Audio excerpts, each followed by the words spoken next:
We're here to win. Let the best win.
Welcome to Digital Games of the Future Abu Dhabi 2025, and it's time for Mobile Legends action. We'll be your casters for today and the entirety of the show. It's Wolf and Naisu. Naisu, they cannot see us right now, but I'm sure that they can identify your voice. How are you doing, my man? Hey, man. They can identify my voice. They can identify your voice.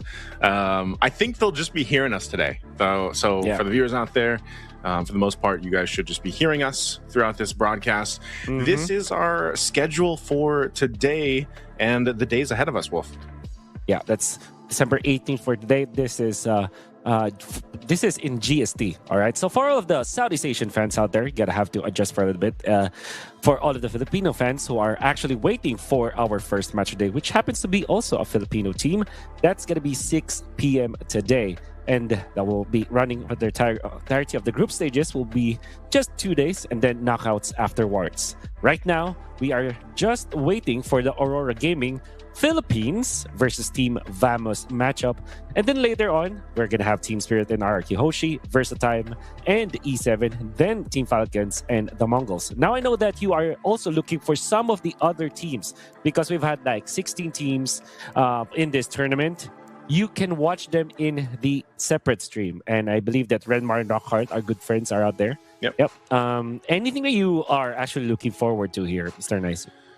I'm for the most part, I'm glad that we just have 2 streams first to cover all the games, because I know sometimes, when we have all these teams playing all at once, sometimes production or streams can only cover so many matches. So I'm really happy that we do have a stream B. So again, reminder, you have stream A, stream B, at least for today and tomorrow. Moving forward, once we get to the main stage, we'll just be having that one stream. But I think for the most part, man, if you look at this and the teams competing, it's a good little preview check to where we're headed, of course, in the MLBB esports roadmap.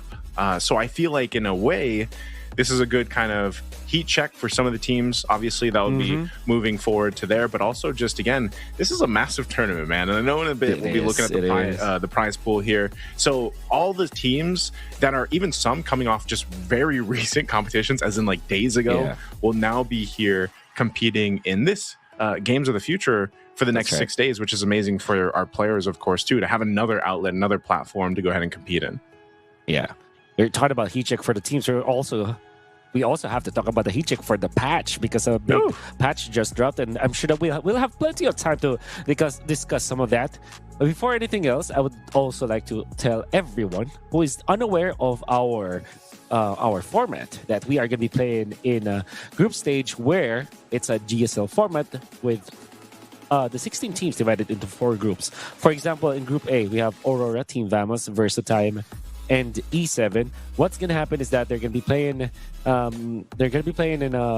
GSL format, which means that there is there's a losers game and there's a winners game after this, right? So Aurora versus Team Vamos, whoever wins will face Versatime or E7, whoever wins in that group as well. So what will happen eventually is that we'll only have 2 teams per group to advance into the knockout stages.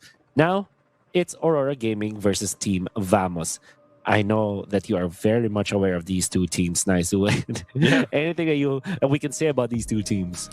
Well, for a lot, I guess, because again, we got to make sure people know that both Auroras are competing in Games of the Future 2025. So we've got Aurora Gaming Philippines, and then we also have Aurora Gaming from Turkey, right? So we've got those 2 competing here now for Aurora Gaming Philippines. Obviously, I think a lot of people, myself included, Wolf, I'm not sure about you, but off the regional professional league, I think there's a lot to be I don't know. A lot of people are looking for more here, right? And like I said, this is kind of a heat check after the grand finals they went through against our recent gold medalists and everything else, basically TLPH. But I think for Aurora Gaming PH, this is like, what have they been able to go ahead and refine? You know, in that period of time that maybe some of our viewers haven't been able to watch them or compete, and have they brought something new to the table? Which is so weird to think, because Aurora Gaming Philippines in general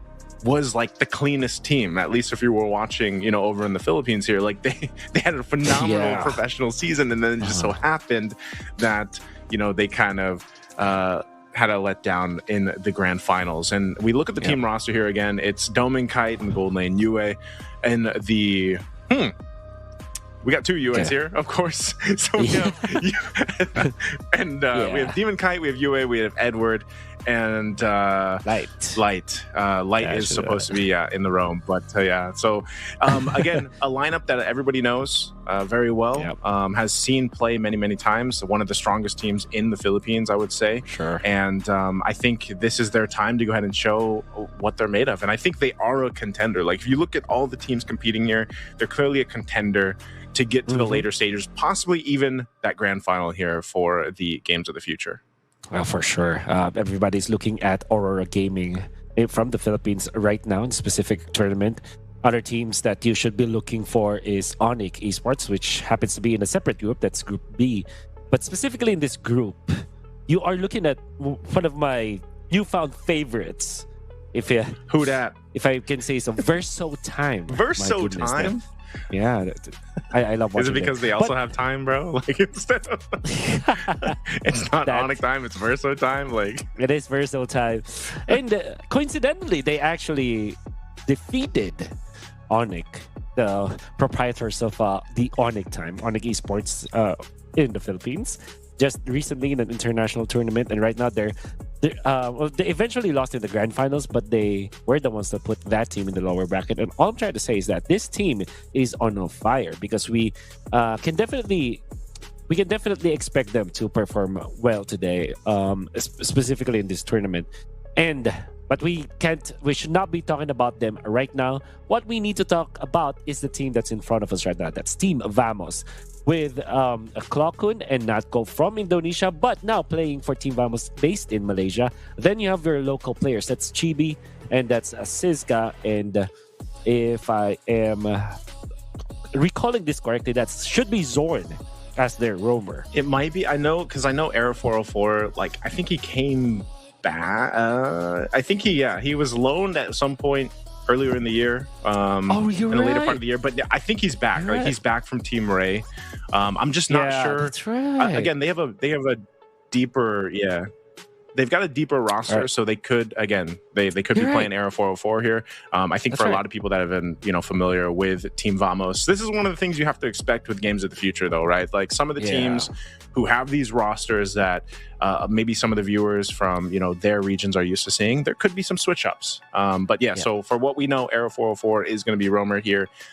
For those that aren't familiar from Team Vamos, earlier in the year, like I said, he was loaned out to a team. He came back this December, of course, to Team Vamos. So once again, I think just like we saw in a previous tournaments, things can be kind of switched in and out. And the teams that came in with their rosters that people are used to seeing, our viewers are used to seeing, that's just going to be maybe a minor advantage that some of the teams have. But you never know, because when you switch things out, even player-wise or even role-wise, I don't know if we're going to see any role swaps, man, but I know we have in the past, right? We have in the past for some of these other tournaments going on here. So that's a caveat that people always have to kind of look out for, right?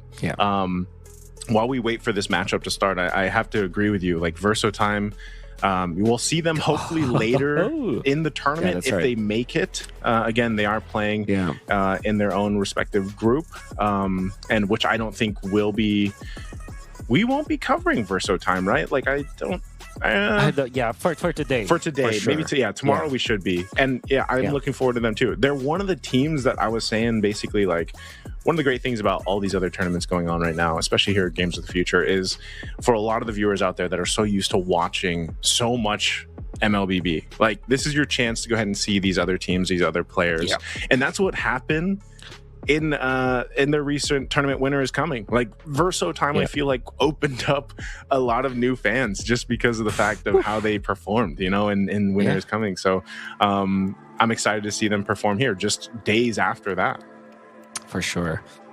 Now, you mentioned something about like there's some flexibility, or there are some, or maybe not some, but a lot of changes that might happen within the team when it comes to their rosters. For example, with Error 404 appearing out there, which happens to not have any any picture in that moment. Do not be... That's true to his name, man. It's true to his name. The name is correct. Of course, the picture isn't.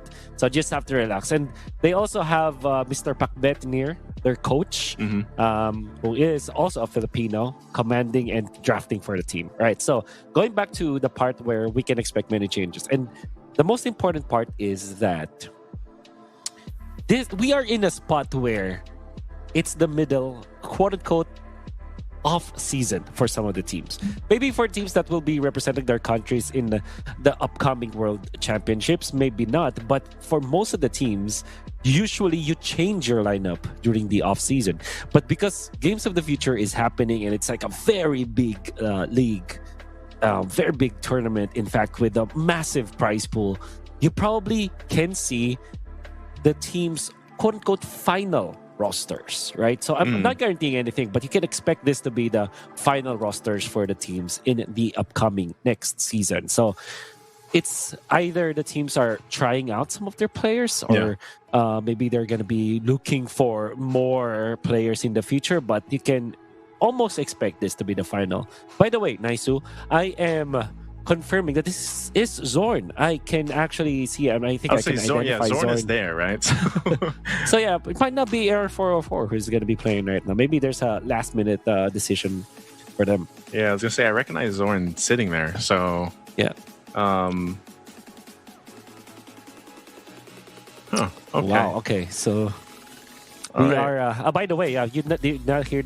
Wow. Okay. You were just there's UA. Yeah. Aura farming out there. All right. So apparently, in the lobby, you will be seeing Error 404 later on.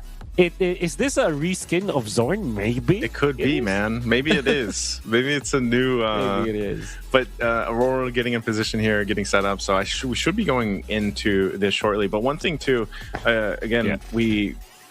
Even if they're like changing rosters or anything about that, or they're testing things out, again, what they're fighting for here in this tournament for Games of the Future is basically a massive prize pool, man. Something that, again, is very close to some of the biggest tournaments out there, right? I mean, even for us that we're used to seeing in the tournament runs for MLBB, all the way down. I believe there's prize money all the way down to 13th and 16th place even. So basically, everyone's going to get a cut of that prize pool, which is 900,000 USD. So, if they decide to go ahead and switch things out, try something new before the next big tournament coming up, just, weeks away, that's an opportunity for them to go ahead and try. And I think even if you look at some of these teams that are competing here, other than Verso Time, everybody else, I feel like majority of our audience out there is very familiar with, some teams more than others. I think definitely if we were to go ahead and put like, all right, who's your like top 4, top 5 out there? I think you'll still have similar lineups, like for people to be like, Philippines, Indonesia out there. But then again, like even someone like Team Spirit. Team Spirit has grown in popularity over the past year or two up to this point, where they're usually in a lot of people's like top 5, maybe top 10 in terms of tournaments and everything else. But then you also have DFYG. DFYG is here. They have repeatedly seen improvement over their international appearances. I think they were, a region over in China where it was just kind of like, are they going to be able to catch up to the competitive level of these stronger regions such as the Philippines and Indonesia? And I feel like, of course they've had their own imports right? I believe Super Ken's over there and Veldora, they're still there. And DFYG has improved over time. Same thing can be said about some of the teams like Influence Rage or E7. You know, I remember seeing them back in wild cards back in recent internationals. And then what I'm always looking forward to is seeing how Japan does, man. Like, I'm always going to be rooting for, you know, Japan. Zeta Division is here. And Japan's re-entry into competitive MLBB has really been interesting to see because, you know, again, it's another open door for a different region for a lot of people to go ahead and see. Yeah, it just makes it so that tournaments like Games of the Future that happens in the middle of the season, or no, not in the middle of the season, but in the middle of big international tournaments, it kind of allows us to have more optics towards regions like what you just mentioned, and specifically the teams that we are rooting for from other parts of the world, apart from Southeast Asia, of course, because we've always been seeing Southeast Asia as the successful region in this league, but we have not seen much from the Westerns. But right now we're seeing a lot of, you know, very good teams in other parts of the world. Like, see, like Versatile, for example, the way that you mentioned Team Spirit, which I think also is a big contender in this tournament. I've recently seen them compete in a... They call it the Midnight Scrim. I don't know if you're aware about that. Yeah, the Midnight Scrims. Yeah, that's led by Luke, formerly from BTR. Yeah. And then there's an English broadcast led by Mirko. And this is more like a community tournament, but it's like a whole different team versus quote-unquote Indonesia's finest. And then eventually when they... Why is it quote-unquote? Because I'm not sure if that's if they're actually... You know, because some things change drastically. You know? But yeah, they are quote unquote. Do they actually happen at midnight? By the way, like, do they actually happen at midnight? Okay. Were you able to watch it? No, because I go to bed before midnight, man. There you go. Then it's the midnight. It does happen actually at midnight. I think they start around maybe 10 p.m. their time, which is 11 p.m. Beach time. Something like that. I'm doing my night routine and I'm getting in bed by that time, man. But no, I've seen them. I've seen the VODs usually afterwards, you know, and I get to see our dear friend Mirko go ahead and like you know, have his whole thing with those. And I think it's nice to see, like, they just started that towards the end of the year, right? Like, I mean, this is relatively new, like the whole relatively new stream, right? And it gives something for the audience out there to kind of watch and see a little bit different than what they're used to seeing, you know? Yeah, it's like a scream, but it's actually high stakes because I believe that you can actually win cash. Wait, there's a prize pool? Yeah, there is a prize pool for that. That's why people are, you know, teams are actually taking it very seriously. They really want a slot in that. It's not even a tournament. It's like more of a community thing, community thing, basically. But because there are prizes at stake, that meant that whoever faced Team Spirit back then was very serious about the game. They really wanted to win, and that's always has been. So all I'm trying to say here is that Team Spirit from the western part of the world have just recently won an important community tournament that is very serious, and you can honestly say that they are good enough to challenge even the best players from Indonesia, one of the top regions in MLBB. So Games of the Future are going to be housing a lot of good names when it comes to big organizations in Mobile Legends. Yeah, that's why I think you know, Team Spirit's one of those teams that you just always look forward to watching. You know, I feel like that's true to many different titles, but it's great to have them here, of course, too, for MLBB. And, you know, we know those players really well. We know that lineup has a ton of experience.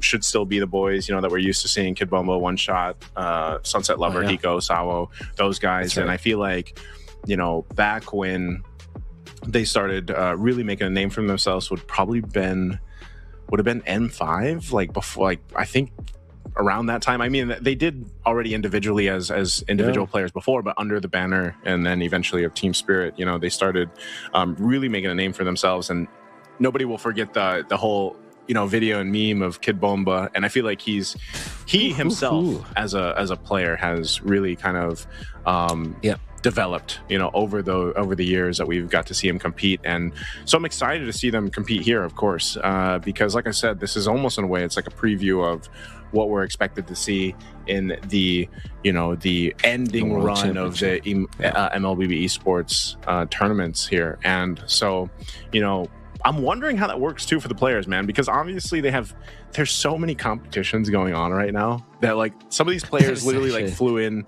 from one place to here to Abu Dhabi just recently, right? And it's like, you know, I hope they're well rested and they have everything that they need to prepare for this, you know, because but what a good time it is, I feel like, to be an MLBB fan or an MLBB player. Like, you have so much opportunity to go ahead and watch and prepare for. All right, so the match is going to be starting soon, everyone. So just wait for a little bit longer. For now, just to add to what you just said, Naisu, because of the existence of many international tournaments for the teams that we have, in just a span of 2 weeks or maybe 3 weeks. If you look back, the start of maybe November, it was the last week of November up until today. We've seen so many international tournaments, even federation tournaments, right? Like the Southeast Asian Games. What that means is that we have a preview of the meta game, or at least a preview of the old meta game, which meant that teams will now have so much to watch, which hopefully then will improve the quality of gameplay that we're going to see from the teams. And although there is a big patch right now, I'm sure that because it's day number 1 of this patch, some teams will just, you know, they're just going to be experimenting some of their strategies, but at the same time, they might also just play what works. Maybe just look at a hero, for example, like Zushin, and maybe just, you know, deprioritize it a little bit, because Zushin was quote-unquote nerfed.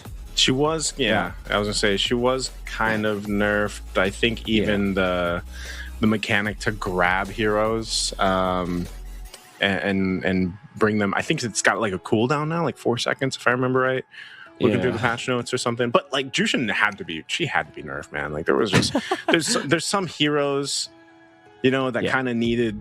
It was their time, and I feel like there's still some heroes that need to be adjusted.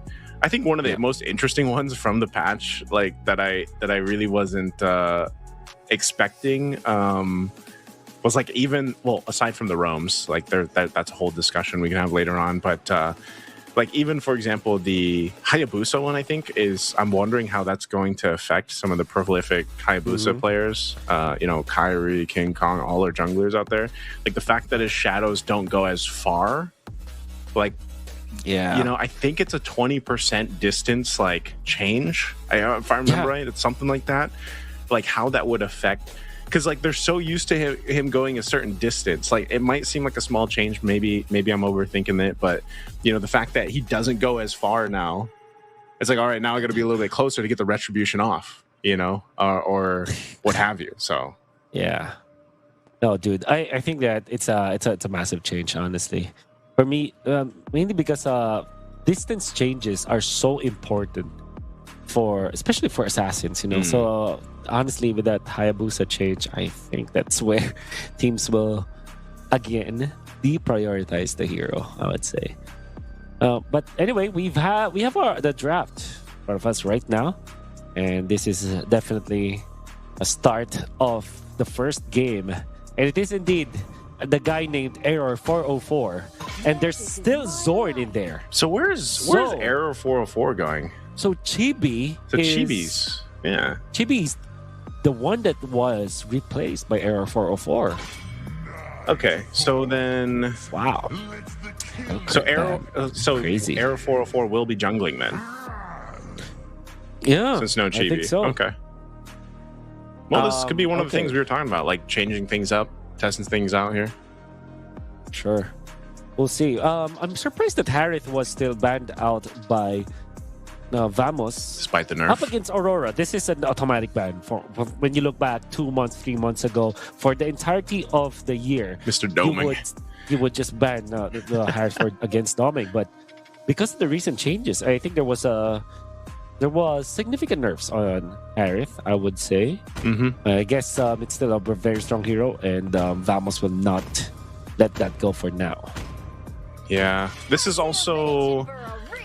I mean, from my understanding, Sora should not be playable, right? Like we don't. Yeah. For what, 2 weeks? So the entirety of Games of the Future, we won't see Sora. Like we shouldn't. I believe. Right. Yeah. Okay.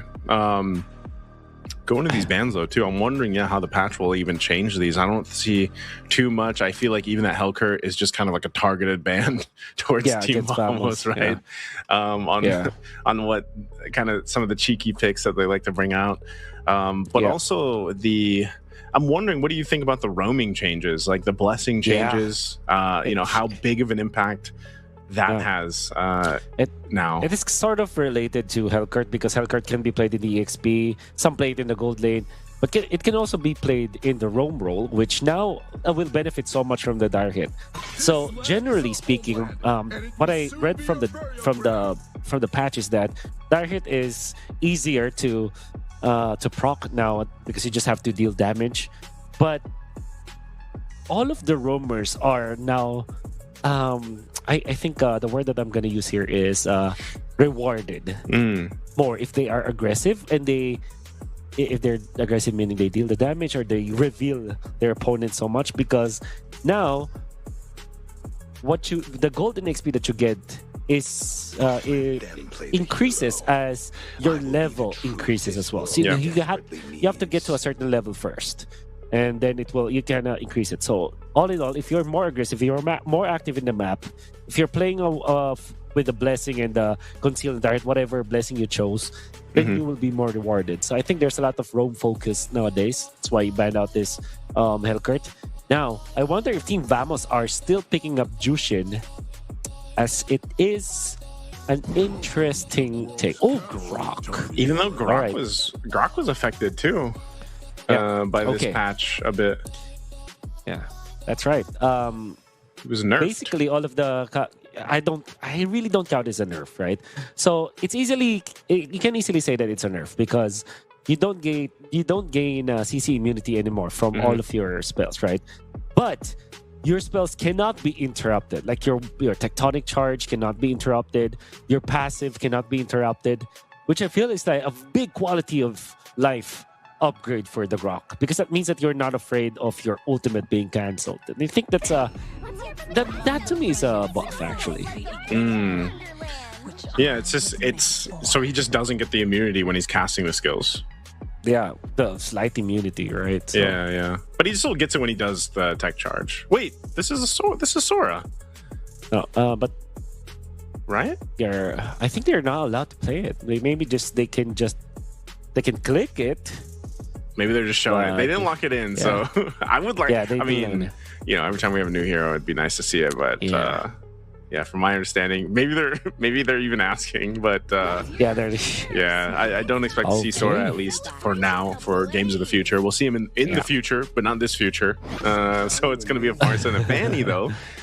Fanny gets picked up with the Farsa. Over on the other side, it looks like Aurora Gaming is just going for the control. Nothing too crazy. We've seen Demon Knight play the Fredrin many, many times. They've also got UA on a signature pick himself, so to set up around those objective takes. We are seeing how increasingly valuable some of those first turtle fights still are within the game in the current meta. And then you've got the CC over here too. And you see the little bit of change they did with Vengeance as well in this patch. They did a little bit about that. And I guess they just... Technically, they call it a nerf too, but it's the damage taken to the attacker, right? So I think they reduced it by like 10% or so. Yep, by 10%. Yeah, from 40 to 30, something like that, or 45 to 30, somewhere along those lines, which I think is more of a balance than it is a nerf. So it is still pretty good. I don't know why they actually had to change it. It didn't feel like it was overpowered, since you can really just play around it. But generally, that affects CC. which is picked by Aurora right now. And interestingly, there is a ban of the X-Borg and Hilda on the other side.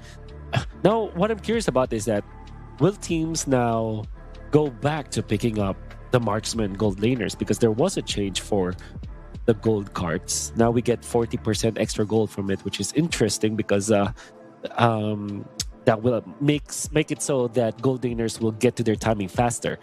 Now, on the one hand, you would think that, okay, yeah, marksmen would really benefit from this. On the other, you would say, maybe the fighters also benefit from this, because that means that they will get to their item timings faster, which means that they can rotate faster as well, which kind of means that, yeah, surely extra gold will benefit marksmen. Yeah. But fighters are also going to be very happy from the gold lane perspective if they played from that lane and be active afterwards. So yeah, they get the extra gold anyway, you know. So it's a weird thing right now, because even for myself, it's like the gold lane obviously has changed. It's seen, I think, maybe some of the biggest changes over in this last part of the year, especially with the patches and everything. And I don't know, it's like, is it nice to not see all these like marksmen right now, or does it feel like you're missing that, you know, that part of the team composition where it's like, okay, you have your traditional marksmen that are there, even though the patch also nerfed, like technically nerfed the marksmen we're used to seeing, which is just mainly Granger and Harith, right, to an extent. But I don't know if those changes that happened with this patch that just came out is enough to bring back that staple marksman lane. You know what I mean? I think you are right in saying that, yeah, even if it's fighters and they go for it, they'll still enjoy that extra gold from the siege minion, you know. And I don't know, maybe we see some teams kind of test that out here in the days to come. If you know, it's been a while even since we've seen like a Moskov pop up in the lane. Aurora is a team that likes the Moskov, and there it is. You already have the ingredients that you need for the Moskov. You have your peel, you have the Fredrin for the tank. Okay, this is really good. Lilia has quietly, you know, there was a buff on Lilia, and I think that this is quietly the best buff that you'll see in the patch, because what they upgraded from Lilia is not only the damage and like the mana cost or anything, it's the distance actually. Yeah, I can't believe when it. She can. Yeah, I also cannot believe it. I felt like she already had good range. Exactly. There's no need to buff the Lilia in that department, honestly. But this is so good because Fredrin hates playing against this hero. Eve also kind of does not like playing against the hero, but they will not go for it because they already have the Farsa. They'll go back to the Granger, which I feel is also a hero that was nerfed so badly. But the idea is you have a strong lane in the gold lane up against the Moskov, and the Fanny will be the centerpiece of the Vamos lineup. Now, for Aurora, there is a buff for the important healers that we have right now, which is Estes, Angela, and Rafaela, but they will go standard. Not gonna change anything. So safe to say, for everyone out there, the patch did not affect both of these teams. It didn't affect them too much. I guess like on both sides. Well, not really too much for Aurora, but more so over here for Team Vamos. You're going to see if there was that bigger effect for the Grok and Granger. You know, like since those were two of the heroes that did have some of the impact of the patch against us. So we'll see. We'll see how Team Vamos does with this kind of lineup. It's a little bit finicky because you've got a Fanny, and this is going to be interesting to see because I don't think a lot of people have seen Era 404 play. They're used to seeing, you know, Chibi play. So we'll see how this one plays out, man.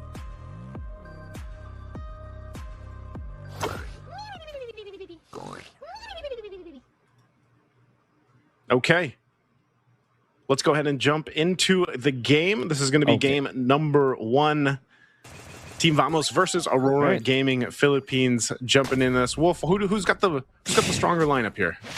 Okay, so I don't like seeing the Granger right now because of the nerfs that I've seen, and I think that Aurora Gaming has gotten their comfort composition. So I would really feel that it's Aurora Gaming that will have the advantage right here. I think the Fredrin with the Eve is just a very good turtle taking kind of lineup. I think that they have all the tools to protect their Moskov, and Moskov is also great versus the Fanny because of the stun. But we'll see. It's going to be dependent on the execution. Error 404. We don't know if this is Chibi or, well, it's actually Error 404. Will not be able to steal that orange buff. Okay. So part of this too, oh, is he actually going to go for this kill on Light? No, he's just going to put pressure here. Demon Kite, tanky enough, has UA with him. I think they just force him out of the jungle, so they're going to be fine. I think still, this is one of the things though, man, like anytime you pull up that Fanny, you know that you're going to basically have to take care of the Fanny in a way throughout the game, at least if it's buff secured or, you know, at least giving that opening. And I think they have the lineup to allow that to happen. There's a lot of good combinations Team Vamos can go with having an Alice, having that Grok still there, the damage provided with a Farsa, of course, too. And then I think you're just going to have to see, it's not too often we actually get to see the double marksmen go against each other in the lane, you know? And for a lot of the times we've seen so many fighters placed into there, but Natko versus Dominkite, this is going to be a good match to see. Yeah, it's been a long time since we've seen that lineup. Normally, in the laning stage, Granger is actually winning now, but there are some changes with the Granger right now. Light is just level 2 at 2 minutes. Maybe this is some of the changes with the roam blessings that we have, but Zorn actually has more XP, but Demon Kite takes the turtle. Oh, they're going to actually go for him. So Zorn has to burn the flicker. Is this, like, yeah, timing-wise, they would have been level 4, right? Light would have been level 4, so that's already the change that our viewers can go ahead and see, and maybe they've experienced themselves on this new patch. Do you feel like that was warranted though? Like that change needed to happen? Were the roams getting too much XP and gold? No, I don't think it's, well, honestly, it's not warranted. Roamers are not getting that much XP and gold, but I think it just, you know, I think MLBB forces us as roamers to be more aggressive, and so far Zorn has been very aggressive. He actually stole a buff away from the Fredrin. Oh, he did. Okay, Demon Kite's going to use the Retribution to go ahead and stomp Arrow 404 from going a little bit further. Also, by the way, I believe even the Retribution, the what is it, the icy one? The icy one was affected as well through the patch. It's a little bit less slow, if I recall correctly. Dominkite will be spotted out. Some extra gold going to Natko right now as they're forced off. Ooh. But he still got the gold card though. Yeah. With the spear, so good for Dominkite. Doesn't lose too much in that one. So that's it. Team Vamos are doing the right moves, punishing this Moskov pickup because it is actually not the best when it comes to keeping himself safe in the laning stages. So what they did was to apply the pressure in that area and actually put this outer turret energy shields up to just 10% as of this moment, which actually meant that this Granger will have a significant amount of gold lead over this Moskov. Right now, it's 700, right? Yeah. And with the Skypiercer and the boots, this is going to be a great start for Natko. Yeah, Natko just showing that that Granger little nerf didn't hurt too much, at least so far in the lane against a Moskov who traditionally does take a little bit longer to go ahead and build up. We know that Trinity items are still really important, both to these. Oh, whoa. Light's going to actually jump in already. There's the feathered airstrike coming down. Light is going to return it, though. He falls first. Clarkun gets a kill. UA finally picking one up. They're going to go ahead and trade it, the 2-for-1. Natko joining the fight, but he's just forcing Aurora back. Turtle's up for the taking, though. Demon Kite will start it up. Meanwhile, Dominkite just trying to catch up here in terms of the gold. He's going to clear that bottom lane, that gold lane. He was going to try to get some extra gold off that turret, but he won't be able to. Maybe he gets the gold crab here. So Demon Kite securing the turtle, and Dominkite fine in the 2v1. Yeah. Double lane coming out from Natko. Dominkite slowly catching up, has the Roshan Scythe right now. And during that purple buff invade coming out from Aurora Gaming, Light actually landed a massive ultimate. But most importantly, Demon Kite timing his taunt against Error 404 that actually led to the death on that Fanny. And Aurora Gaming have one significant amount of momentum right now. Yeah, they're going to break out again. Error 404 going down in his side of the jungle. Demon Kite too, as Natko picks up a kill. Zorn's quite low. UA is going to go ahead and zone them out, but the buff will still be there. So it's just junglers. Junglers' bodies in the jungle falling for that one. That's very unfortunate for Aurora Gaming. They might have taken down Error 404, which is massive already, but they gave a kill to Natko, and that's a Skypiercer Granger. A kill onto the Granger right now would be good, but I think that he dodged some of that. No, Dominkite cleans up the kill. Oh. Good pickup there. They needed that because Dominkite's still playing catch up here. So now that he gets that kill and he slows down at the scaling from Natko with that kill, also burning the flicker So unfortunate for him not to stay alive in that. This gives Dominikai time to catch up. And again, Moskov is a little bit different, right? You kind of just want to go ahead, farm up until you've got at least the 2-3 items, more so the 3 items that you need. So he's just kind of playing this kind of control right now. And the rest of the team of Aurora is the ones that actually have to make things happen. And Light's been doing that. I mean, he's pretty proactive. You don't see Badang pop up too much anymore. Still quite annoying, especially with that. Whoa, Edward. Ooh. Edward falls. Edward falls. Oh. And the Fanny was so oddly far away. I think that there was a they're going to go for you coming out from Zorn. Oh, tech charge. There's Light. Natko's going to want to fall under the turret. And now they're going to look for more. Siska trying to get away. Throne of Ruin going to be used too. Gets 3, but I don't think you can run away from this. Light still working for it, but Arrow 404 is back. He's going to be able to go in the mid lane. Oh, Dominikai was caught in the mid. Goes down. Arrow 404 gets some revenge. Team Vamos is fighting it toe-to-toe with Aurora Gaming. Oh, man. Extra moves coming out from Aurora Gaming. Punishing themselves in that clash in the mid lane. Dominikai actually lost his life after some of the extra movements coming from Aurora Gaming, but they did take out Natko once again. So that's back-to-back deaths on the Granger. And the Sky Piercer is going to hurt this Granger even more. And the fact that Dominikai got into a kill before that happened made him catch up a little bit. Might be almost caught up when it comes to the gold. But now, Aurora Gaming are going to take this turtle very easily. To the fact that they also took out some of the members of Team Vamos. It's going to be Error 404 trying to go for the Moscow, but there's somebody guarding him in there. That's a Badang, which is one of the natural answers to the Fanny.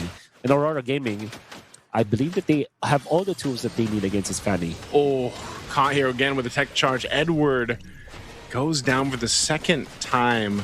A lot thrown at him, though. That was pretty much a feathered airstrike, a tech charge, all thrown at him. I think even Throne of Ruin was used there.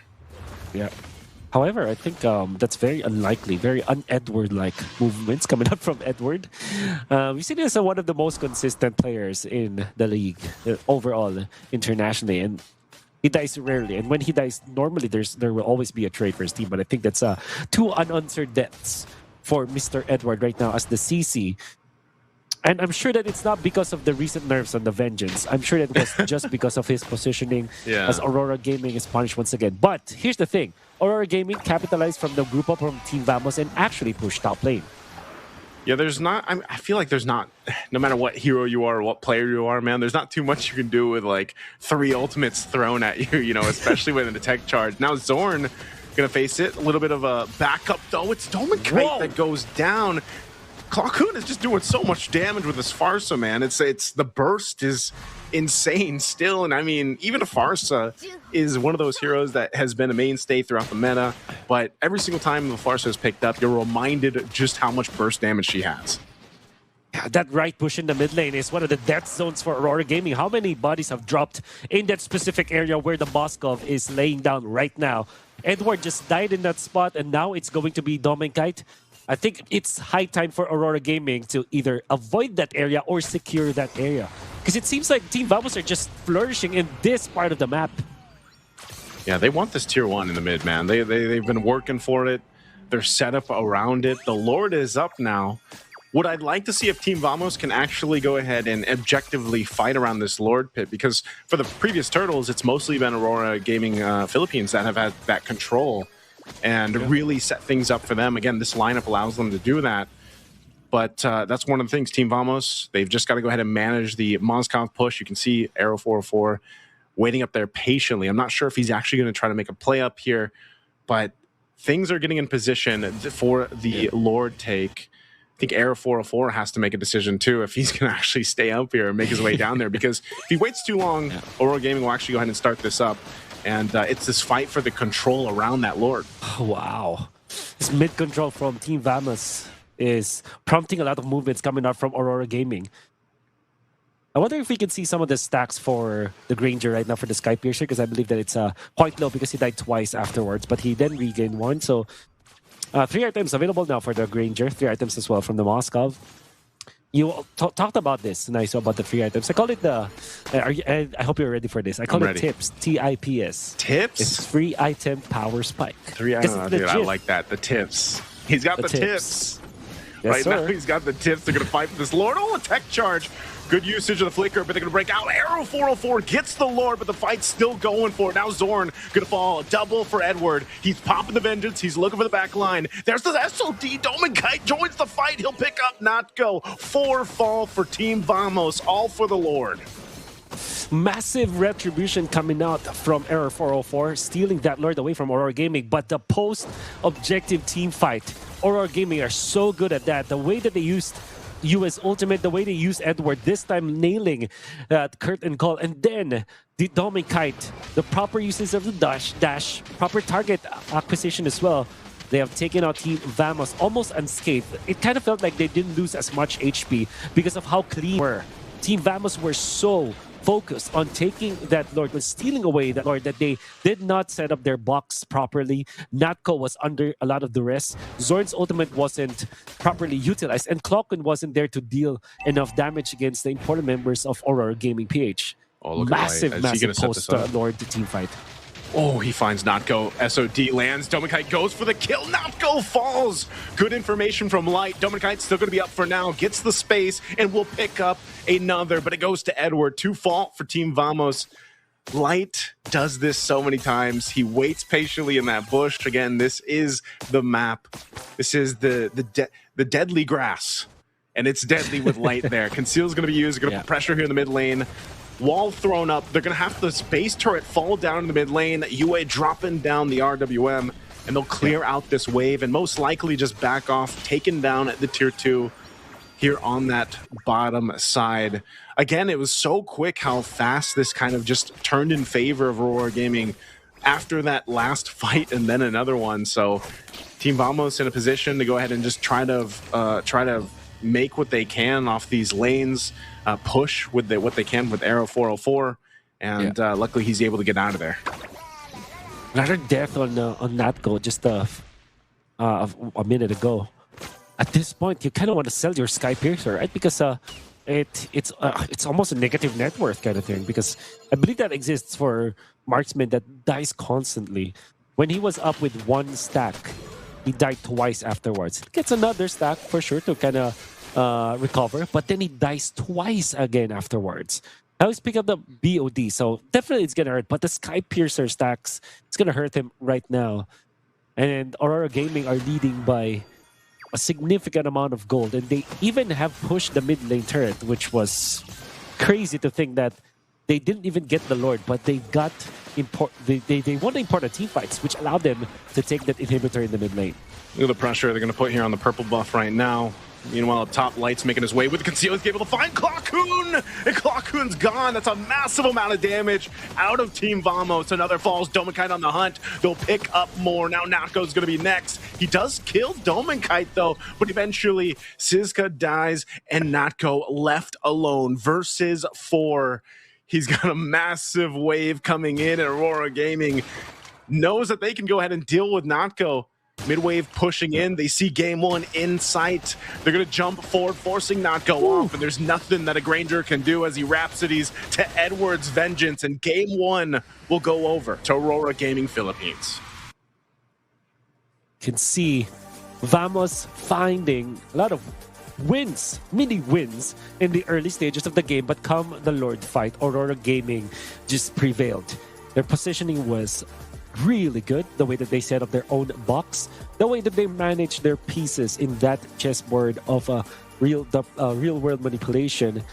And even when they have lost that Lord Retribution, they won the post-Lord team fight anyways, which some teams would say is more important than the first Lord itself. And that gave them so much of an advantage, and they have taken over afterwards. They were fighting Natko consistently. They were taking out Sizka, isolating him away from his team, and then just raining hell upon this Alice, which meant that the combination coming up from Vamos was never really there. And despite Zorn having a good game in this particular game, especially with landing those ultimates, it wasn't enough because Team Vamos were not that connected. Whereas for Aurora Gaming, we see how well synchronized they are, not only with their individual team fights, but the way that they also manage the map. How many times have we seen Light find an opening, even Dominic Kite finding the backdoor plays or some flanks that we saw from Aurora. I think it was great. So this was the reason why they won. And that's a 14-minute and 39-second game that they have won. Game number 1. Yeah, we got Light here. Just as you mentioned, just phenomenal game for him on the Benang. This is one of the heroes that Light loves to pick up. It allows him, like you said, it's an answer to the Fanny, but it's also just one of those picks for Light to utilize the way he did. Even towards the end there, he was able to go ahead and just deal with providing vision, which was for mostly Dominkite to have space to work with. I mean, Dominkite was technically trying to catch up, and then he made it happen with Light's help and his own mechanical skills that we see. Yeah. Don't worry, that's just game number 1 of this best of 3 series. We will be back after a very short break. Don't go away, because Digital Games of the Future Abu Dhabi 2025 will be back.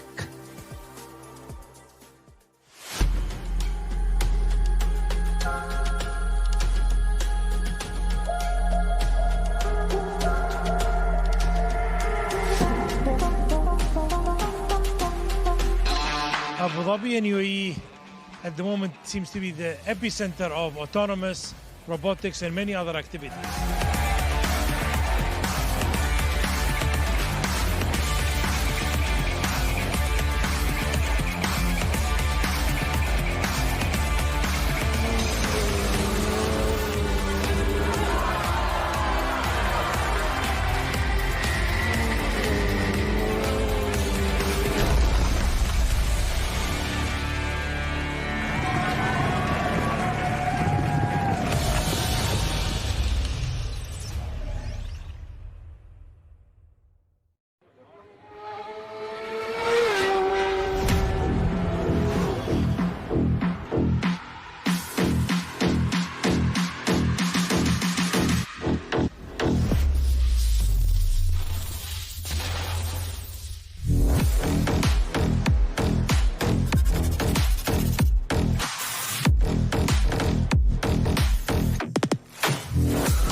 Back in action for the Digital Games of the Future here in Abu Dhabi 2025. It's Mobile Legends and it's Group A of our tournament. So far, it's a one-sided game, almost a one-sided game, won by Aurora Gaming from the Philippines up against Vamos from Malaysia. This is a best of 3 and we're heading to game number 2 quite soon.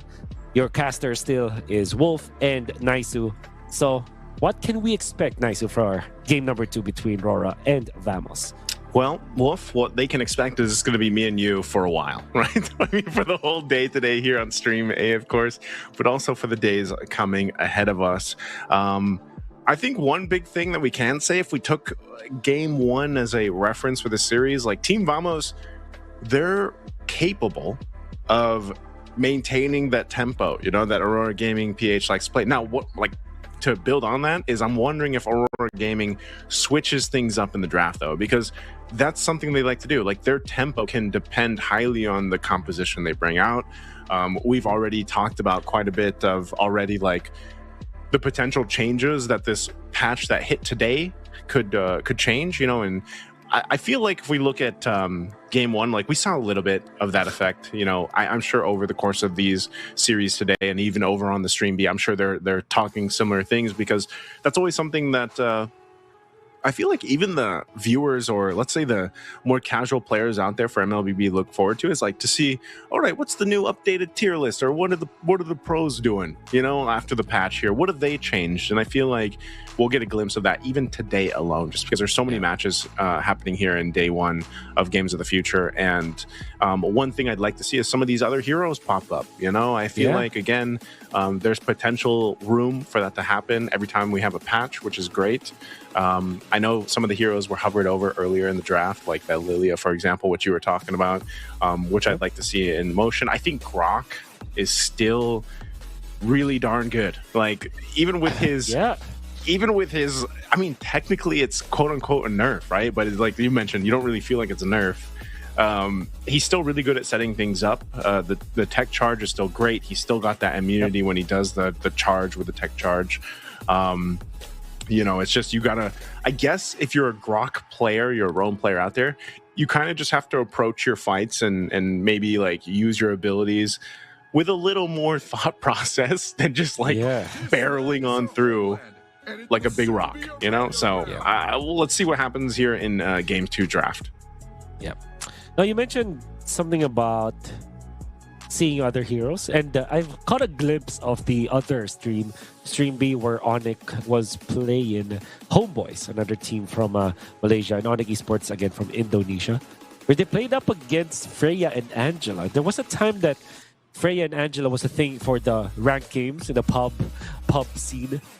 But because of the changes in the patch and the update on the Freya, the buff, quote-unquote, modifications on the Angela, I don't know if it's a buff or a nerf. I think it's more of a balance. But basically, you have a longer cooldown on your ultimate, but then it starts to cool down once you use it. And the duration for the Heart Guard is like 20 seconds. I really feel that's a big buff, honestly.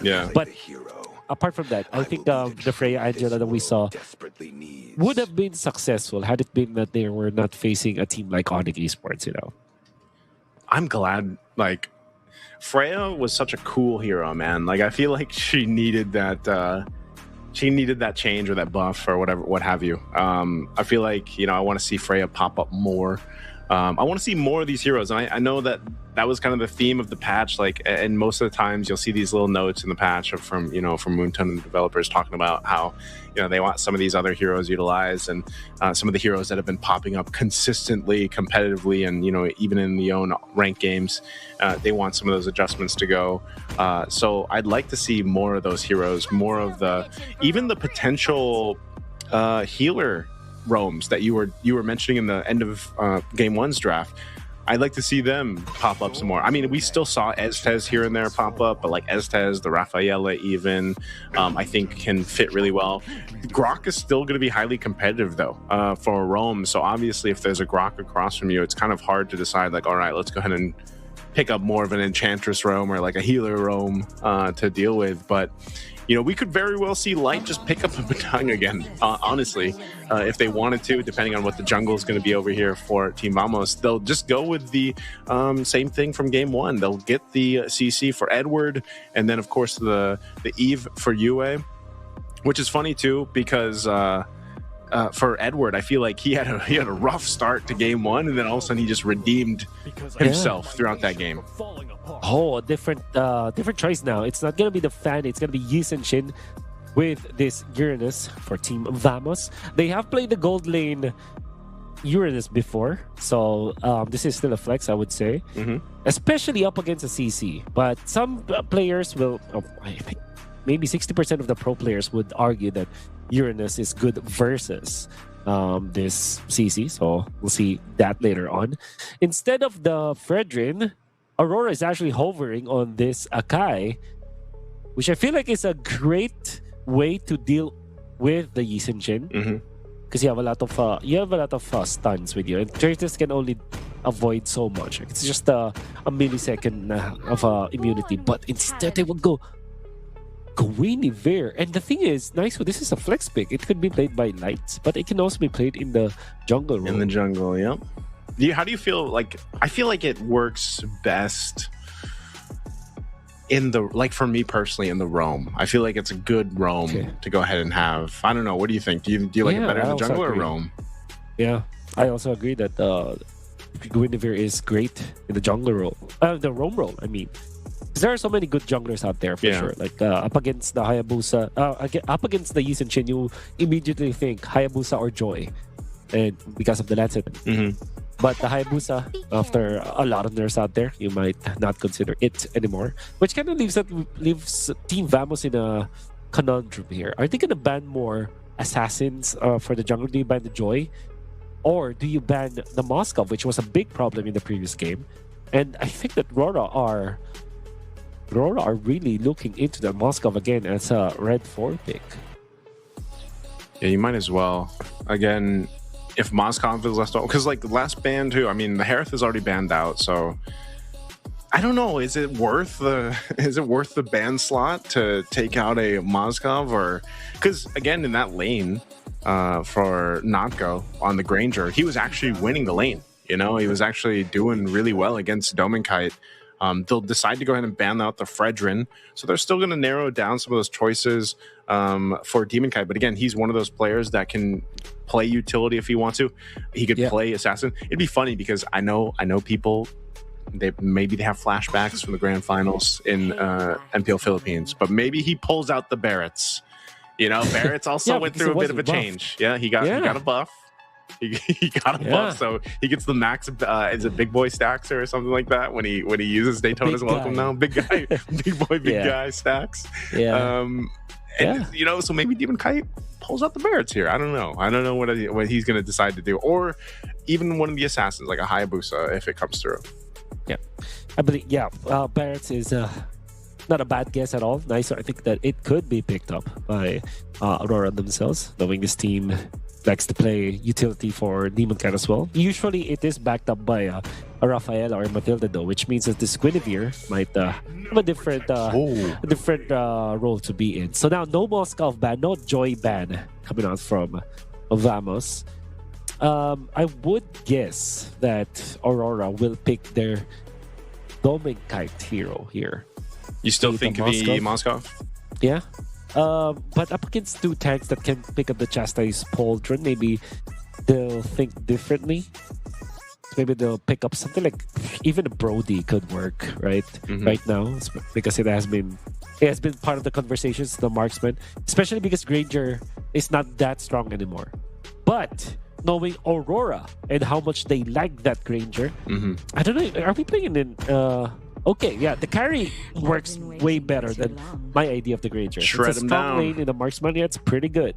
So, yeah, pretty good pickup here from Aurora.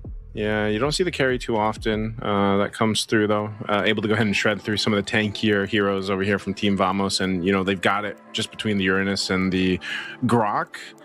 Aurora, I believe she got a little bit of a... Yeah. I know some of the mages did. I think she was one of the mages included in the buff. So basically, it wasn't anything too crazy. It's just like additional freeze time, but she's not picked up.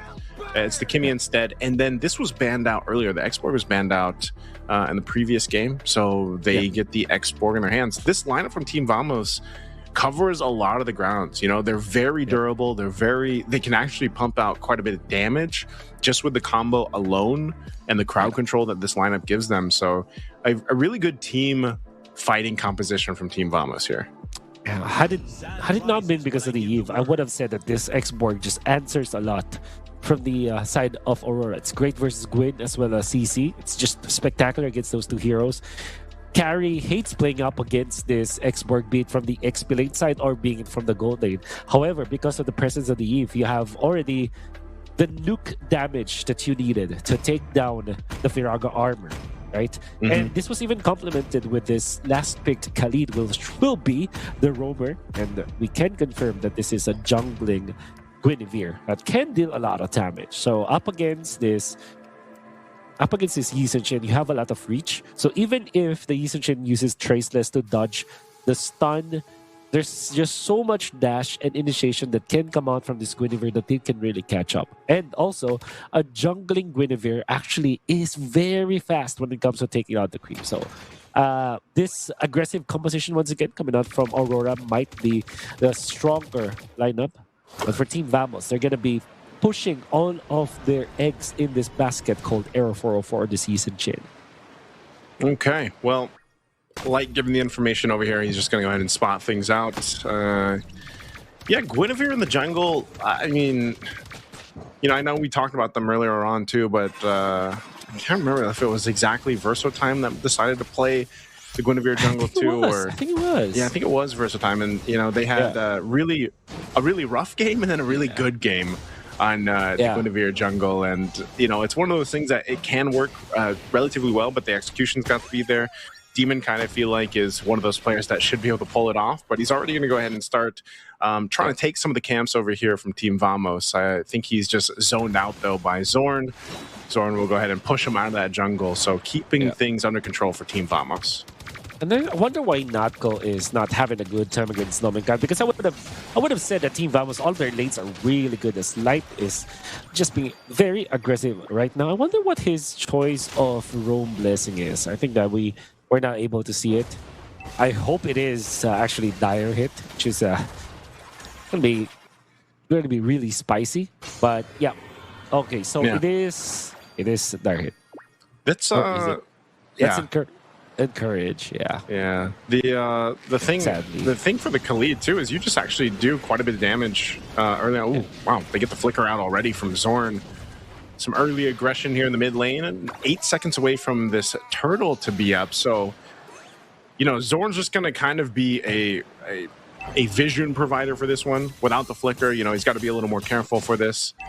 Doesn't want to get set up because again, he's doesn't have that tech charge just yet either. So they might choose to just give this over to Aurora. I know they're going to go ahead and focus on getting the buff here too, and Arrow 404.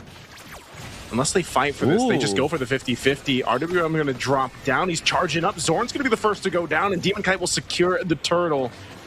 Light Quicksand guards, heals back up. They're fine, and Aurora will win that first fight. Yeah, Demon Kite reading Arrow 404 like a book. Great usage of the real-world manipulation, the way that they timed it, made it so the Team Vamos, even when they wanted to fight, they couldn't. And Arrow 404 might look for a kill. Light has the flicker, has the quicksand guard as well. Arrow 404, what he did was to pop his pop his arrow towards the turtle, which could have actually stolen. Maybe there's a chance that he can steal away. It's not as strong as a retribution, but the way that Demon Kite read through it, it kind of felt like Arrow 404 was helping Demon Kite take down the turtle. As some extra damage. As he saw, as soon as he saw the Yi Sun-Shin stop attacking the turtle, wait for that arrow to fly, gets the retribution and gets the turtle afterwards. Well done, Demon Kite. But Aurora Gaming are leading by 1,400 gold because of the movements that they were doing in the early stages. Yeah, this is interesting too. You know, Light's got quite a bit of a level advantage against Zorn. I mean, nearly a full level. Zorn just hitting that level 4, so he's got the tech charge now. So this is the opportunity for Team Vamos to go ahead and start making some plays, just like we saw them do in Game 1, where it was really heavily focused in that mid lane. But they're going to have to choose the fights better, I feel like, because at some point in Game 1, they just kind of were caught. Oh, here we go. Demon Kite, just tons of damage on Arrow 404. Even without the RWM, again, the power of that Guinevere, that burst damage against a YSS really showing there. They're going to force them off again. Zorn trying to get away. He's going to have to tech charge defensively to get on out from not dying there. Wow, that was great usage of this Guinevere. And you can really say right now that, yeah, Guinevere actually answers the Yi Sun-shin in many ways. Obviously, Yi Sun-shin is still a very strong jungling hero. But the Guinevere, if you play it correctly, like what Demon Kite is doing right now, is actually outplaying Arrow 404 many times this game. The fact that you have so much reach through your spatial migration, your dash, there's so much ways for you to tools for you to deal with these Yi Sun-shin. And look at this, Aurora so aggressive behind tier 2. They're going to force the tech charge. Edward pops the vengeance. He got the regen too. He's actually still alive with the turtle shield that came through with Natsuko. The one to get punished, and now Zorn going to be next. They're hunting him down. RWM will drop down as Yue picks up a killing spree. Ziska can't do anything but watch his teammates die on their side of the map. So Aurora Gaming in Game 2 will take everything. Oh man, Natko miscalculating the ultimate. He popped it way too early, and Edward survives because of that. Now they want to go for an exchange, though. They will take out one. Good trade. That was a good trade. I mean, they at least get Demon Kite, but still Edward's going to find Ziska, so Aurora Gaming doesn't go out empty-handed after that. But at least Team Vamos on the board, but they have a lot of grounds to cover here, man. They're 4,500 gold behind. Yeah. And this is a lot at 5 minutes in. Especially if you're a lineup that wants to win in the early stages because of your fighter gold lane choice of the X-Work. Natko, unfortunately, only getting the War Axe as of this moment. 5 minutes and 57 seconds in. Quite slow with the timing, and it might be so bad already for the entirety of Team Vamos. They're not having a good time right now. Whereas for Aurora Gaming, you have Domikite with 2 items already up. That's Corrosion Scythe and the Golden Staff available for the carry, which should have been struggling in the early stages, but Team Vamos have fallen so badly in the early stages that now they are the ones having to look for an angle for Aurora Gaming to maybe commit a mistake and maybe mess up. Aurora Gaming is unfortunately not a team that's known to do that. Yeah, the only time we've really seen them make big mistakes are when they go against their Kryptonite, man. And right now, that's not Team Vamos. So Aurora Gaming getting a position. Edward just going to take everything. Still going to be fine with the Vengeance. There's the initiation with Raging Sandstorm. It's Arrow 404 that goes down, and Zorn goes down as well. Yue picks up a kill himself. Rora just came to take 3 kills and the turtle. And again, they continue to take everything they want. They'll focus on the mid lane next. Ziska and Natko left alive, scraping up what they can, but they're going to have to watch the tier 1 in the mid fall as well. A huge power spike in favor of Aurora Gaming PH right now. Yeah. A string of good outplays coming up from Aurora Gaming. And as of this moment, the gold laner for Aurora Gaming is leading by 2,000 gold from his competition. That's exactly 1 item ahead. And that's going to be a big problem now for this X-Borg, who's not going to be impactful in the team fights. Oh, look at this. Light just able to go ahead and cause havoc here. Take the attention from multiple members of Team Vamos. So still just putting that pressure on this side of the jungle. They'll go ahead and refocus on grabbing the buffs they need and resetting here. Lord's going to be up in about 1 minute and 10. So Team Vamos has time to go ahead and catch what they can. I mean, even so, I'm just wondering here, Wolf, like, do they have enough time to even get in a fighting position for the First Lord, or do they just have to give it away in hopes to defend against that First Lord push? My quick answer is that they don't have the time for it. And I think that it's way smarter to just give it away, just get the farm that you need. Maybe defend the Lord push from your own side of the base. Because to be fair, they have the X-Borg as well as the Kimi. So they have the range and the wave clear to do it if they group up together. But it seems like Aurora Gaming are, speeding up this push as they have already taken out the inhibitor turret in the mid lane before the Lord has spawned. Yeah, they take out tier 2 already on bottom, mid, top. Shields are going to be in jeopardy too here soon. 10 seconds away from that Lord, though, and Aurora Gaming still holding on to almost a 10,000 gold lead up at this point.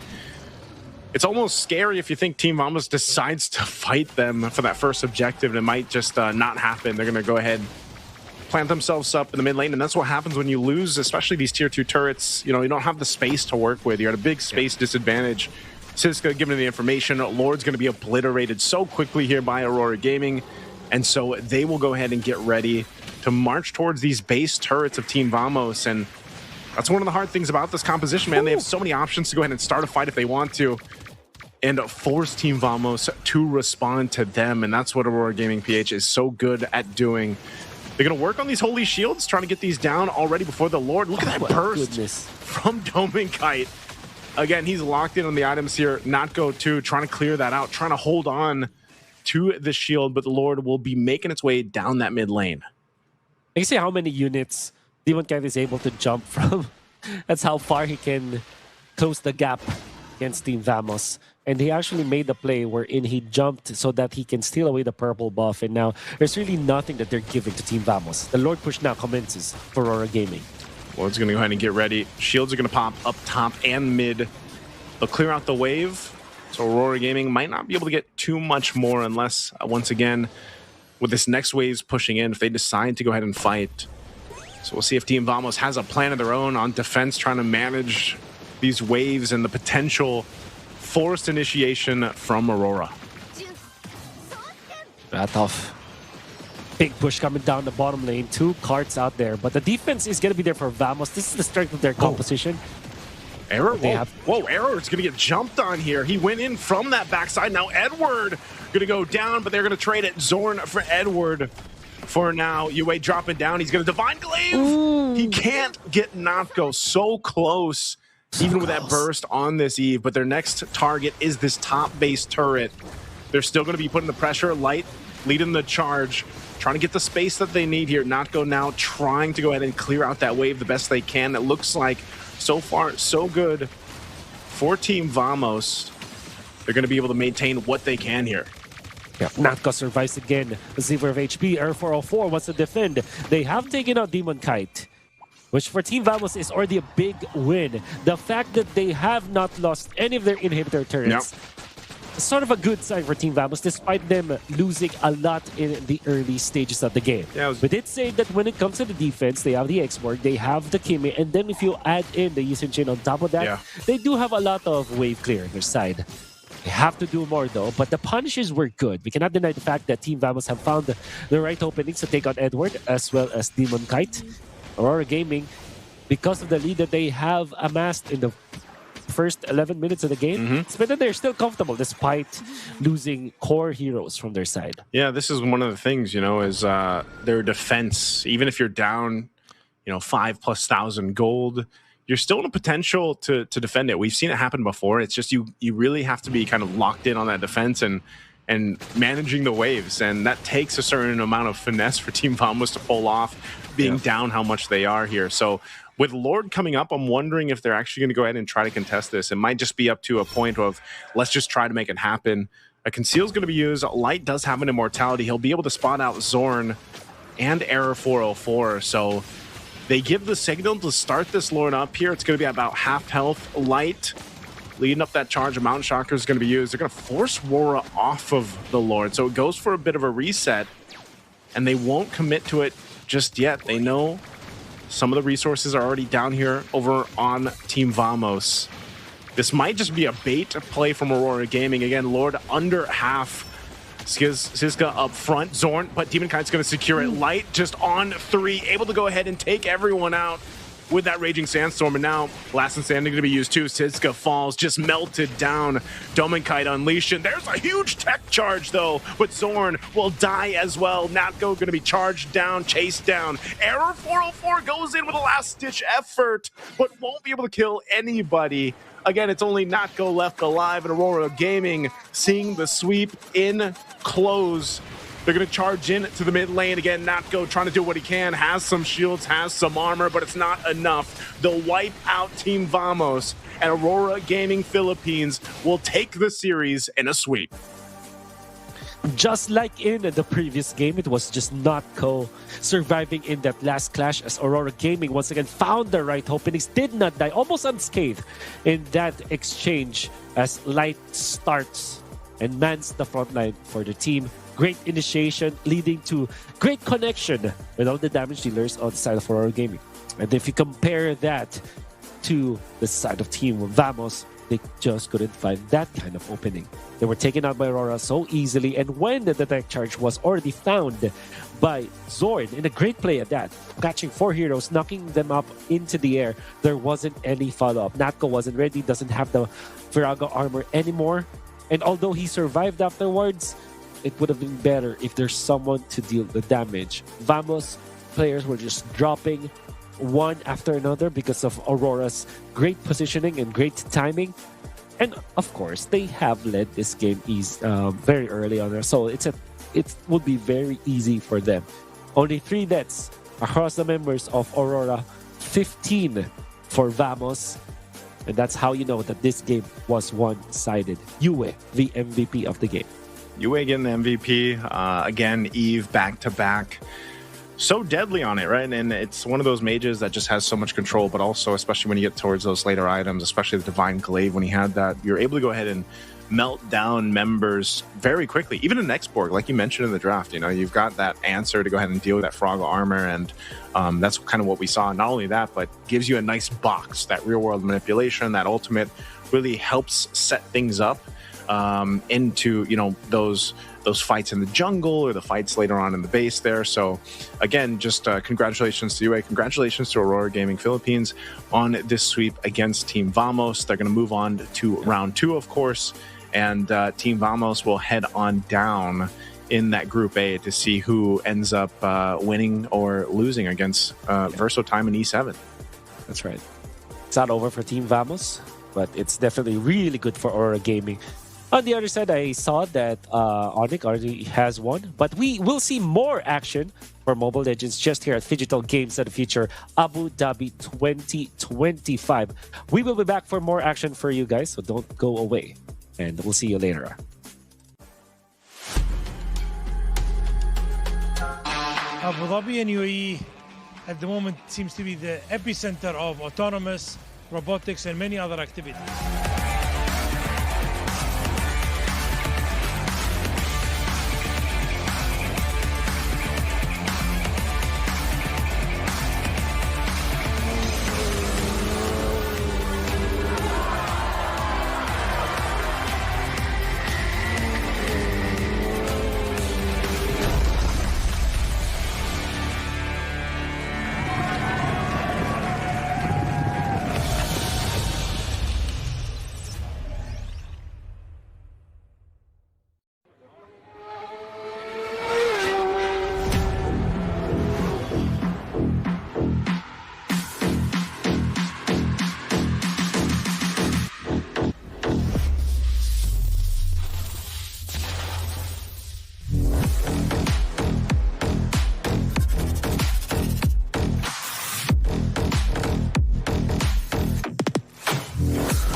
We're here to win. Let the best win.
We're here to win.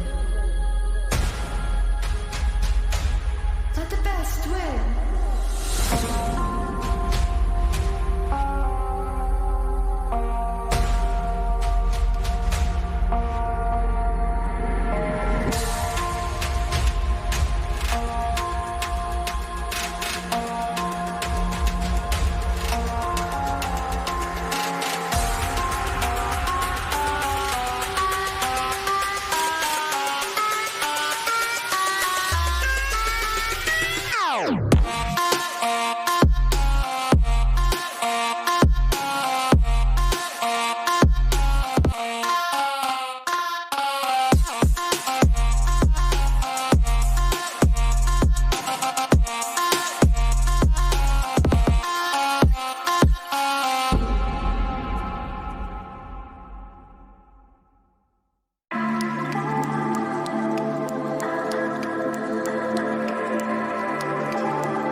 We're here to win. Let the best win.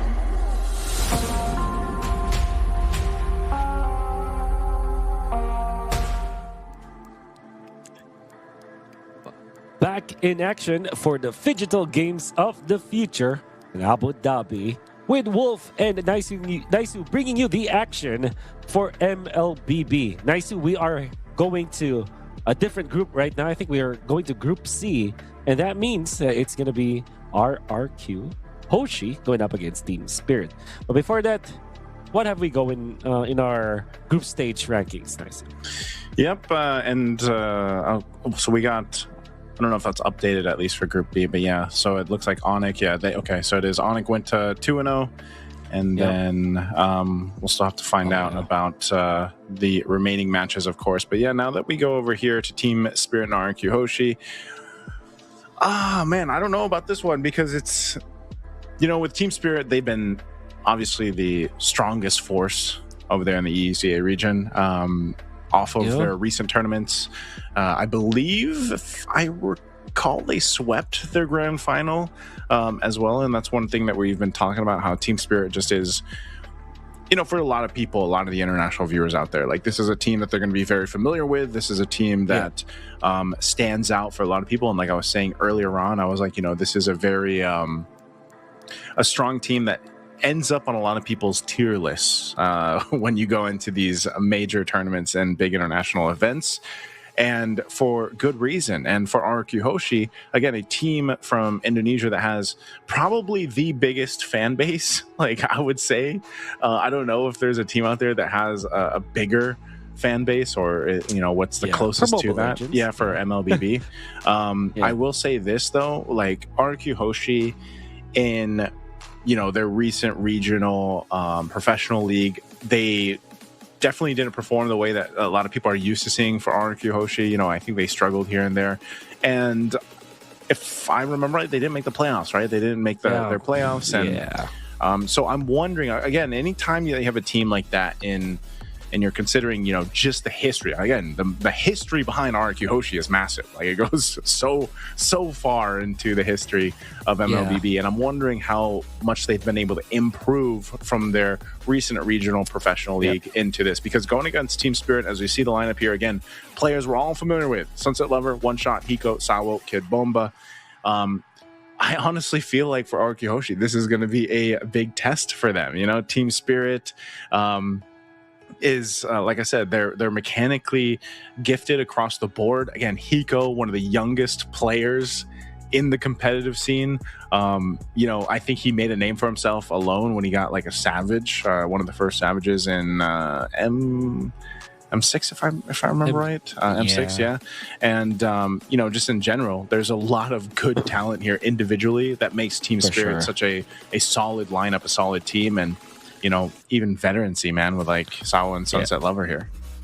I think it's also the chemistry that they have built all throughout these years. I think so far they have been together for 2 years now, most of them at least.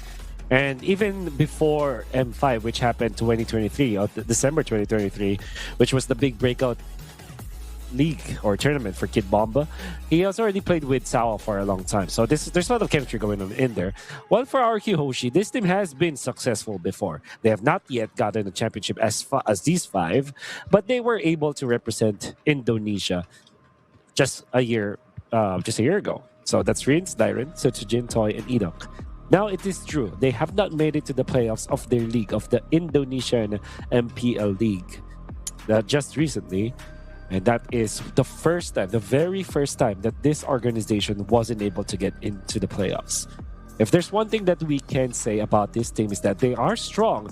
They have just struggled. But right now, they have a new leader in town. I believe that Coach Pao from the Philippines, who used to coach RRQ Kaito from the Philippines, is now part of the coaching staff. He's not the head coach just yet, but definitely there's a lot of impact in there. So we'll see if this changes, because I think as far as changes goes, that is the only big change that RRQ Hoshi has undergone in the past few months.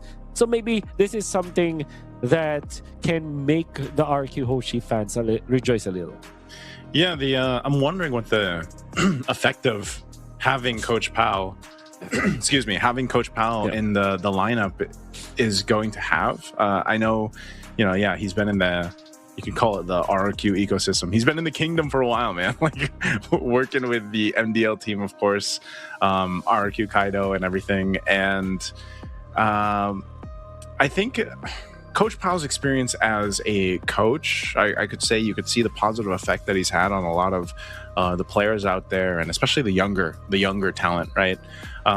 But I'm also wondering, how that I've always wondered, and maybe you have some insight on this, Wolf, because I know you've interviewed a whole lot of, talent and coaches and staff, and I'm wondering how maybe if it's difficult at all, like where you have to go ahead and communicate with the players, being from the Philippines, and then he's working with Indonesian talents, and of course you're gonna have like a translator there and everything else, and a co-staff there to help you out. But that's what I'm wondering, and how difficult it is I wish we had like some documentary out there for some of the coaches that jump to like different leagues, and then it's like they kind of talk about their experiences and like because obviously not just a language barrier, but like building the trust like with these players who have been playing for like a long time, and then that effect that Coach Pao would have here for this roster.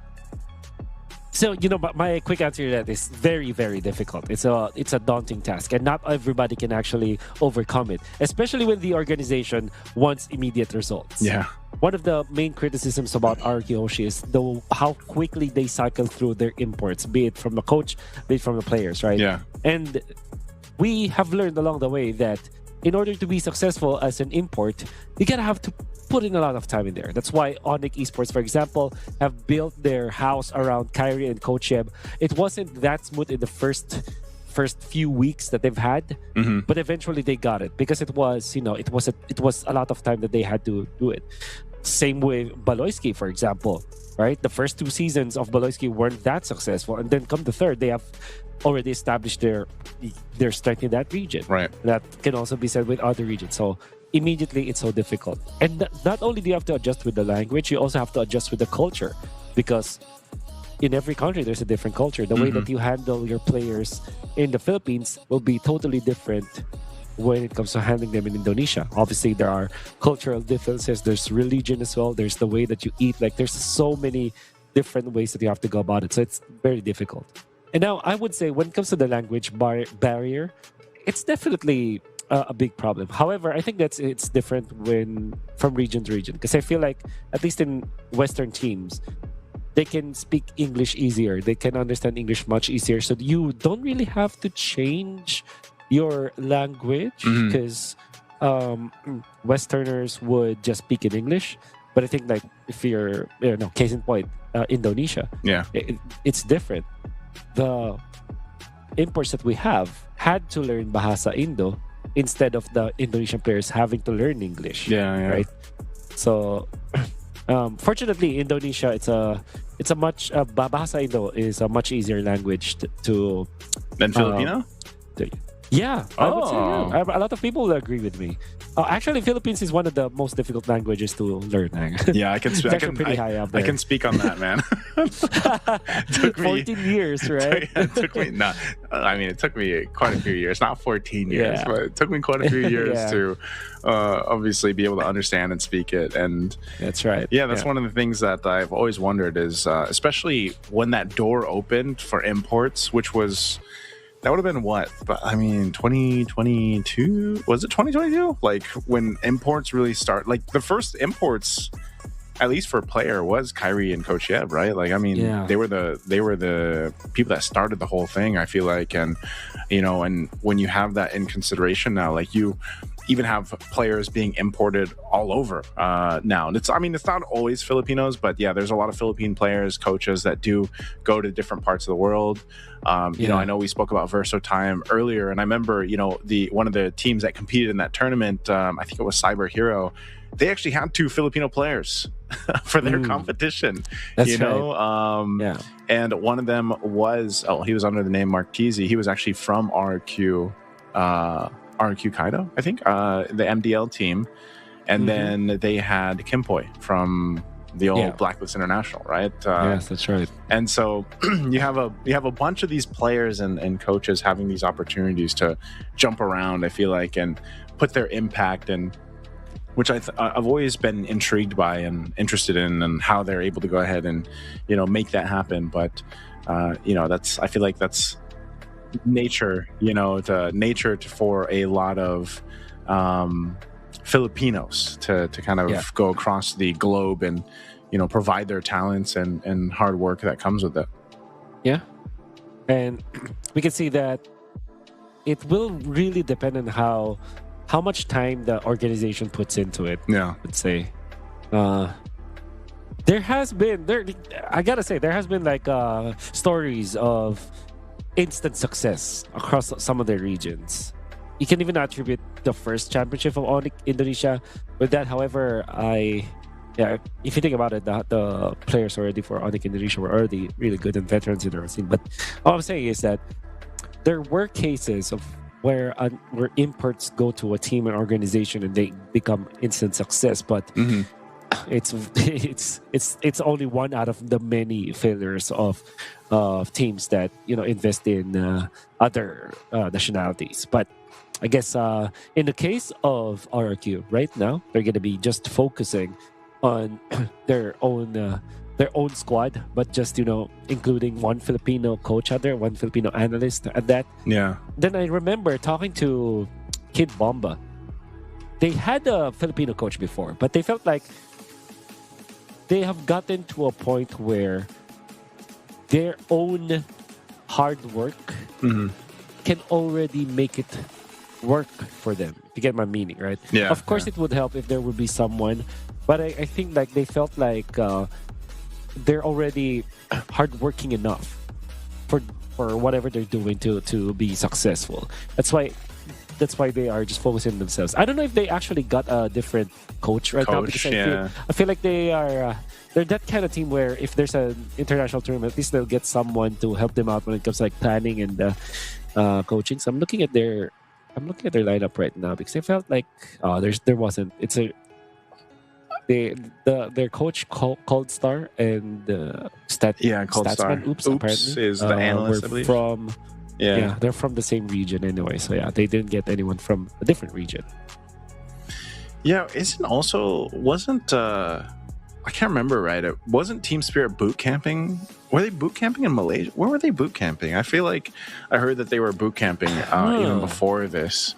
Was it Malaysia? It might have been Malaysia. But I know that Team Spirit, also one of the teams that does a lot of time to prep. They go ahead and do a lot of things to make sure that they're prepped and ready for any of the tournaments that they're able to go ahead and compete in. And like I said, from the ECA region, they are that team that usually is the representative, and they've put in a lot of work, a lot of preparation for a lot of the international tournaments they go, and they relatively do pretty well. But one thing that really stood out from the tournaments over in their region previously, and I'm glad we get to see one of them later on for Games of the Future, is, like I said, more teams like Verso Time, for example, have been getting more competitive.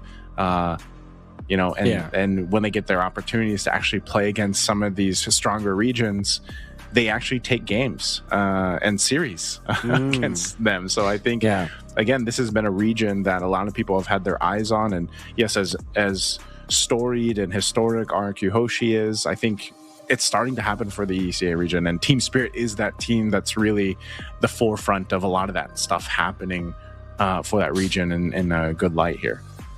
Yeah. Kind of made me think, right, for Team Spirit, because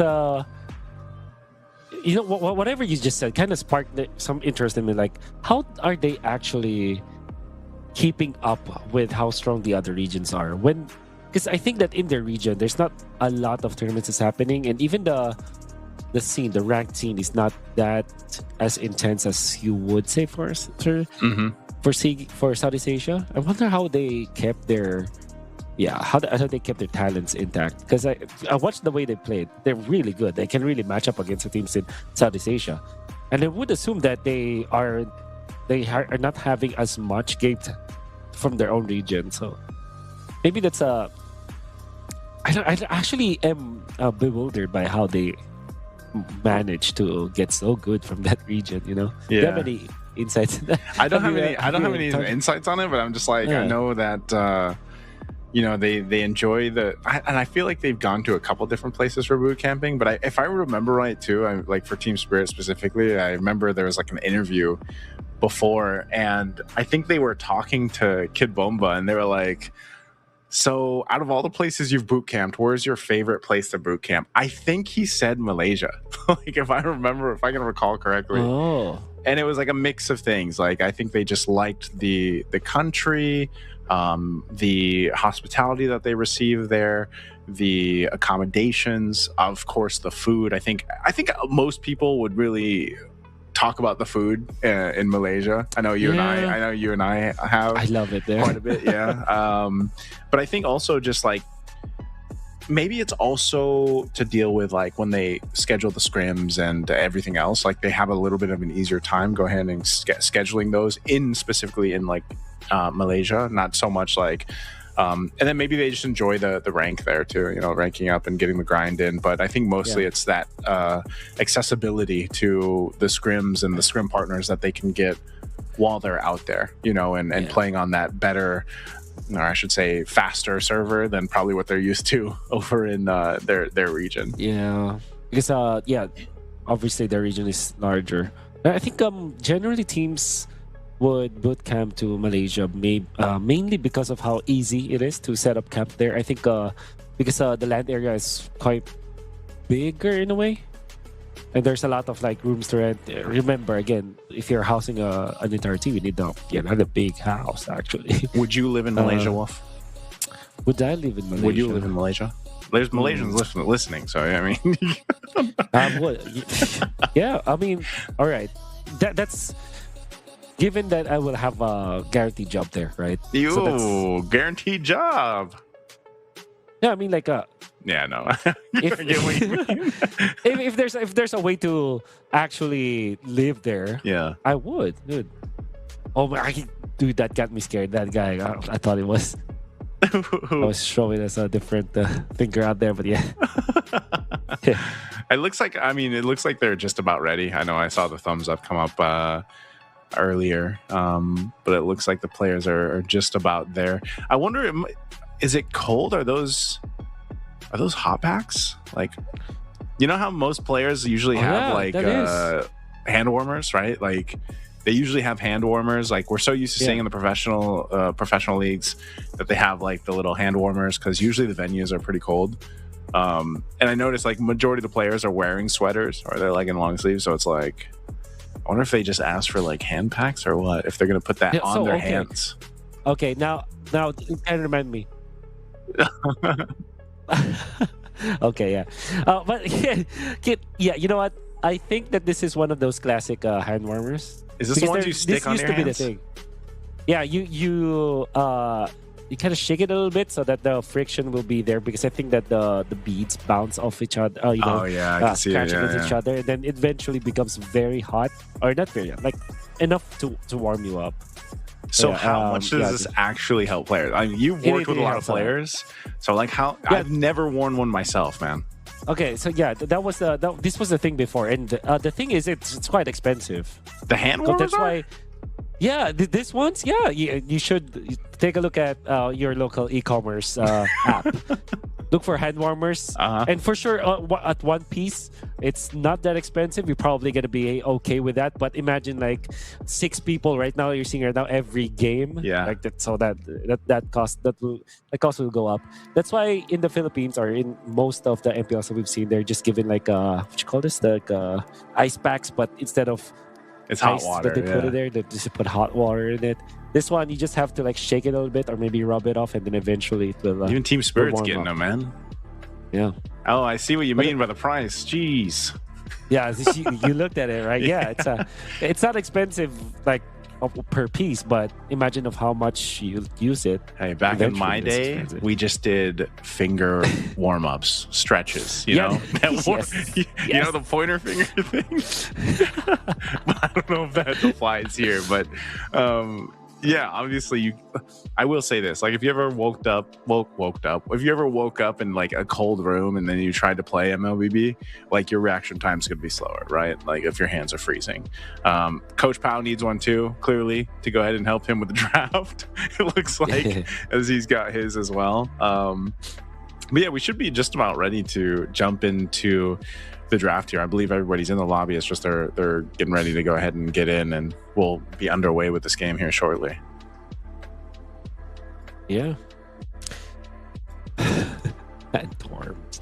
Can't believe it. But I wonder what will be the approach now for the teams that we have, because our Kyoshi, our team, like they're that kind of team that will be experimental, especially with going up against Team Spirit, who probably does not know what they look like right now. Because I think that we have not seen much of Arkihoshi since they've they didn't qualify to the playoffs. So that meant that their last game was what, October? October, yeah. Maybe. Yeah, it's been a while. So that's it's been a while. So whereas Team Spirit's last game was just a week ago. Just a week ago, yeah. Yeah. Or just a couple weeks ago or something like that. You know, and I don't know. I think a big, like I say, for a lot of people, it was like, well, this patch, you know, how's the patch going to affect any of this? And I think if we look at our first series alone, I don't know. Would you say it didn't change it too much? I mean, I know it's just like just one series, right? But you feel like it didn't change it too much? Yeah, I don't. I would say that it didn't change too much because the teams that were successful in the past games that we've seen just played very standard. I think the only hero that was not considered at all, which was one of the staples, was Gatotkacha. Imagine how much we've been picking Gatotkacha. First picking Gatotkacha even. It's like first pick or first two picks. That's always the case for Gatotkacha. Okay. I think, so I would say that there's nothing much I should expect from Gatotkacha. I think that we are going to a very quick break for everyone out there. We are just sorting out some of the tech issues right now, but don't worry, we'll be back for RRQ Hoshi going up against Team Spirit in just quite a while. Don't go away, because Phygital Games of the Future in Abu Dhabi 2025.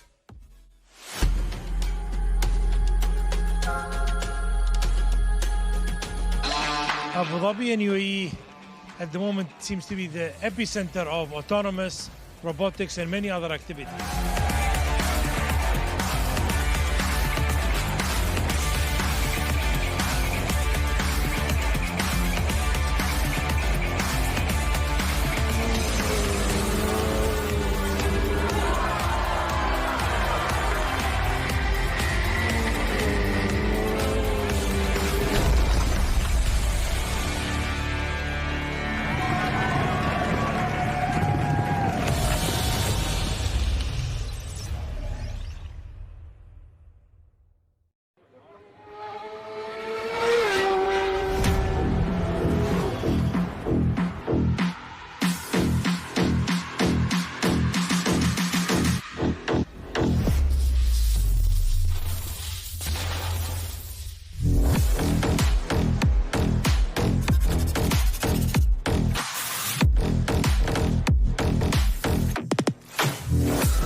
We're here to win.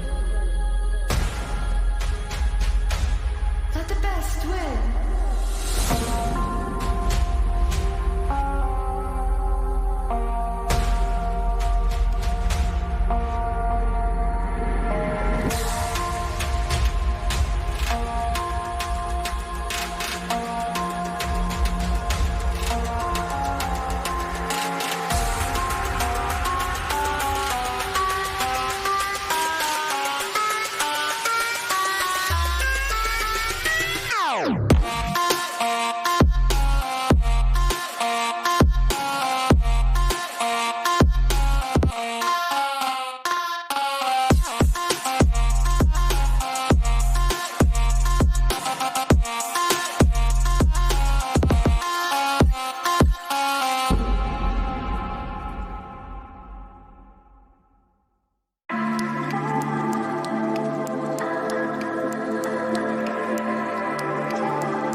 here to win.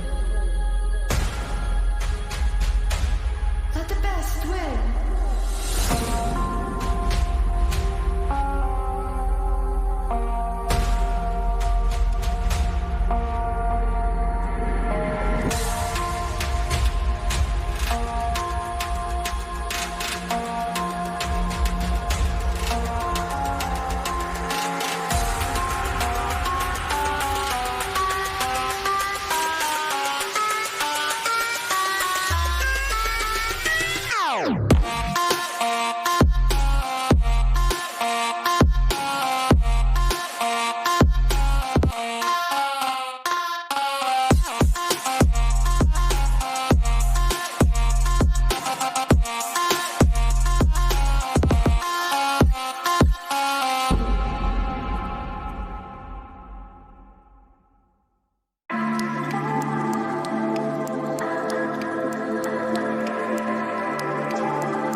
watching Mobile Legends action. It's Team Spirit going up against RRQ Hoshi, the first game of the first round of this group. Their casters will be Wolf and Naisu. Naisu, are you excited for this matchup? I'm excited, man. I'm ready for it to get underway. Hopefully they got everything situated. I know the players had to go ahead and get something figured out there, of course, but it looks like, yeah, we are going to be jumping into the draft here for game 1 to get this underway. Again, it's a best of 3 if you guys are just tuning in. So thank you for everyone being patient with us while we get things situated. Again, day 1 is always, you know, takes some time to get things smoothly going, but eventually we'll be to this game, and it is going to be Flying Clouds. So we've got the Flying Cloud for game 1, and for Team Spirit. Again, interesting because our first series that we had earlier on, we had a whole lot of CC picked up by Aurora's Edward, but it's going to be banned out. Plus the Eve, man. That was the first 2 picks usually for Aurora Philippines, the That's CC right. and the Eve, and those are the first bans from TS. I guess it's just a set of heroes that will be plug and play to any kind of composition. It's probably why they banned it out. And we know for sure that you don't want to give the CC at all. For Team Spirit, though, I wonder what their priorities will be, because I feel like they're that kind of team that wants to play the assassins as well. But at the same time, we know that Hiko kind of plays those farm-heavy marksman or gold lane choices, right? So usually that is typically paired up with utility junglers nowadays. We'll see if that will be the case for this game. It's going to be Kimmy as the ban for Team Spirit. All right, what does R&Q take out here? These are somewhat different bans, right, than what we saw in the first series. Other than the Kalea. Kalea's still pretty strong roam. Obviously, great setup potential. Yu Zhong popped up a lot in recent tournaments too. Another one of those picks that is very valuable for a lot of different team compositions. And the Grok will be the last ban from RRQ. Again, a hero that we've seen pop up a couple times already. Went through a bit of a, I guess technically it's a nerf, but it's not, you know, like Grok is still good, man. So first pick for sure. What are we thinking here? Lancelot or Yi Sin usually is the main contender in this scenario, but instead it will be the Baksha. And as we have expected, Team Spirit will want to prioritize the utility junglers right now. By the way, big shoutouts to Mirko. I think that he is restreaming through this stream. So to all of Mirko's chat, you know what they're saying. You know what they're saying in the chat. Don't listen to. Why are you listening to Mirko? There's so many other things that you can do for your life than listening to Mirko, actually. But kidding aside, RRQ, the usual, I guess what will make a lot of sense here is the Lapu-Lapu, maybe. Mm-hmm. But instead they will pick up the Farsa first. Lapu-Lapu and Farsa would be a good opener for them. I was going to say, this one, you know, he's got to support his region here. This is currently his GOATs. Any team any team. I know he's got a lot of GOATs out there, but right now I'm sure for this one, I'm sure he has a hard time deciding too, because I know a lot of people actually are a big fan of Team Spirit, especially lately, and especially of Hiko. Again, I think a lot of people will be watching to see. Wow, gets picked up. So that front line, that durability is pretty stacked. By the way, Gamakacha went with a little bit of a change on the patch, so now that's right. That second skill, you actually get more taunt and also more distance the longer you charge it. So before you would just kind of use it and he would have that full distance, full charge. Well, now you actually have to charge it up. So take that as you will for Gamakacha roam players out there, but it is a change, and I feel like Gamakacha is still one of the top picks right now for the roams. I definitely love playing the Gamakacha, but I think because of the nerfs, you really have to adjust your playstyle. You can't be just running around. You're not as free as compared before, but you still have your important kit. You still can easily peel for your team. You can supplement with this Revitalize no matter where you are because of the Avatar of the Guardian. You can be a little bit more aggressive because you can just utilize the AOG to get out. Sometimes that happens. Generally speaking, you're not as strong as before, but you're still your kit is still there. So I think that's the reason why they still picked it up. I'm actually surprised that they have an early priority for this Valentina, which is great versus the Farsa. I mean, when it comes to like utilizing the ultimates, but at the same time, you don't know if this is an actual good pick. But we'll see.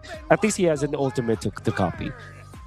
Now, Naisu, what I'm also surprised about is this priority on the Yi Shin. We already know that the Gadot Catch as well as the Baksha was picked up by Team Spirit. And usually, Baksha is getting picked after the Yi Shin. So the fact that RQ still picked this up kind of raises some questions, but we'll see if this will be effective.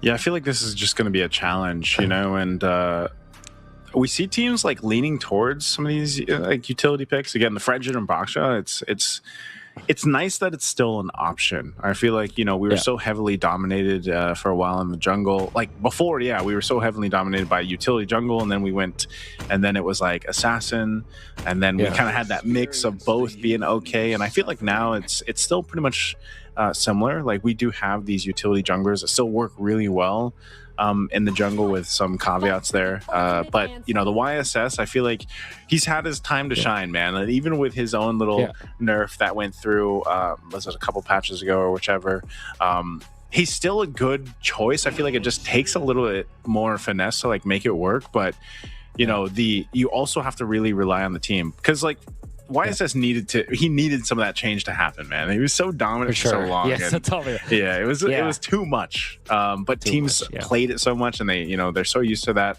ability to go ahead and set things up and provide a lot of damage, and of course the vision that comes with it, that I think you do that. But then you support it with the lineup, and the Cho might help a little bit, but again, they could get caught in a position that they're just out durability.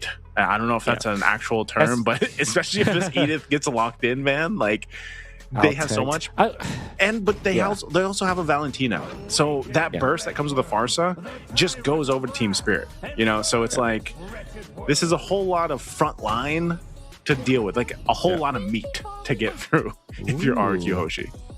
Edith gonna be the pick. I really expected the Moskov to be there. We already mentioned about it in early stages. Harith is getting considered by RQ Hoshi. A strong lane has been nerfed significantly, I would say. It's not as strong as before, but it still fits the bill when it comes to what kind of gold laners can fit well with the Yi Shin. Typically, Yi Shin is getting paired with heroes that are strong in lane. For example, Harith as well as the Granger when you're choosing traditional marksman or traditional gold laners, or sometimes you go for fighter gold laners like the Lapu-Lapu, the CC. But since the CC has been banned out and RQ wants to put this Lapu-Lapu with the XP lane, they are now considering Harith despite the nerfs. When it comes to pure laning prowess, I believe that it's Harith. And then if you think about it, when you go to a point where it's like the second turtle or the third turtle of the game, Harith can really help out when it comes to the team fight. So it also makes sense with this Cho. You don't need the Farsa alone for the combo. You can deliver heroes to the Harith so that you can take it out with the combo. So that is the ideology here for RQ Hoshi. It's pretty standard draft. Well, for Team Spirit, you're right. They're going in for the tankiness, the durability. Yeah, the Edith.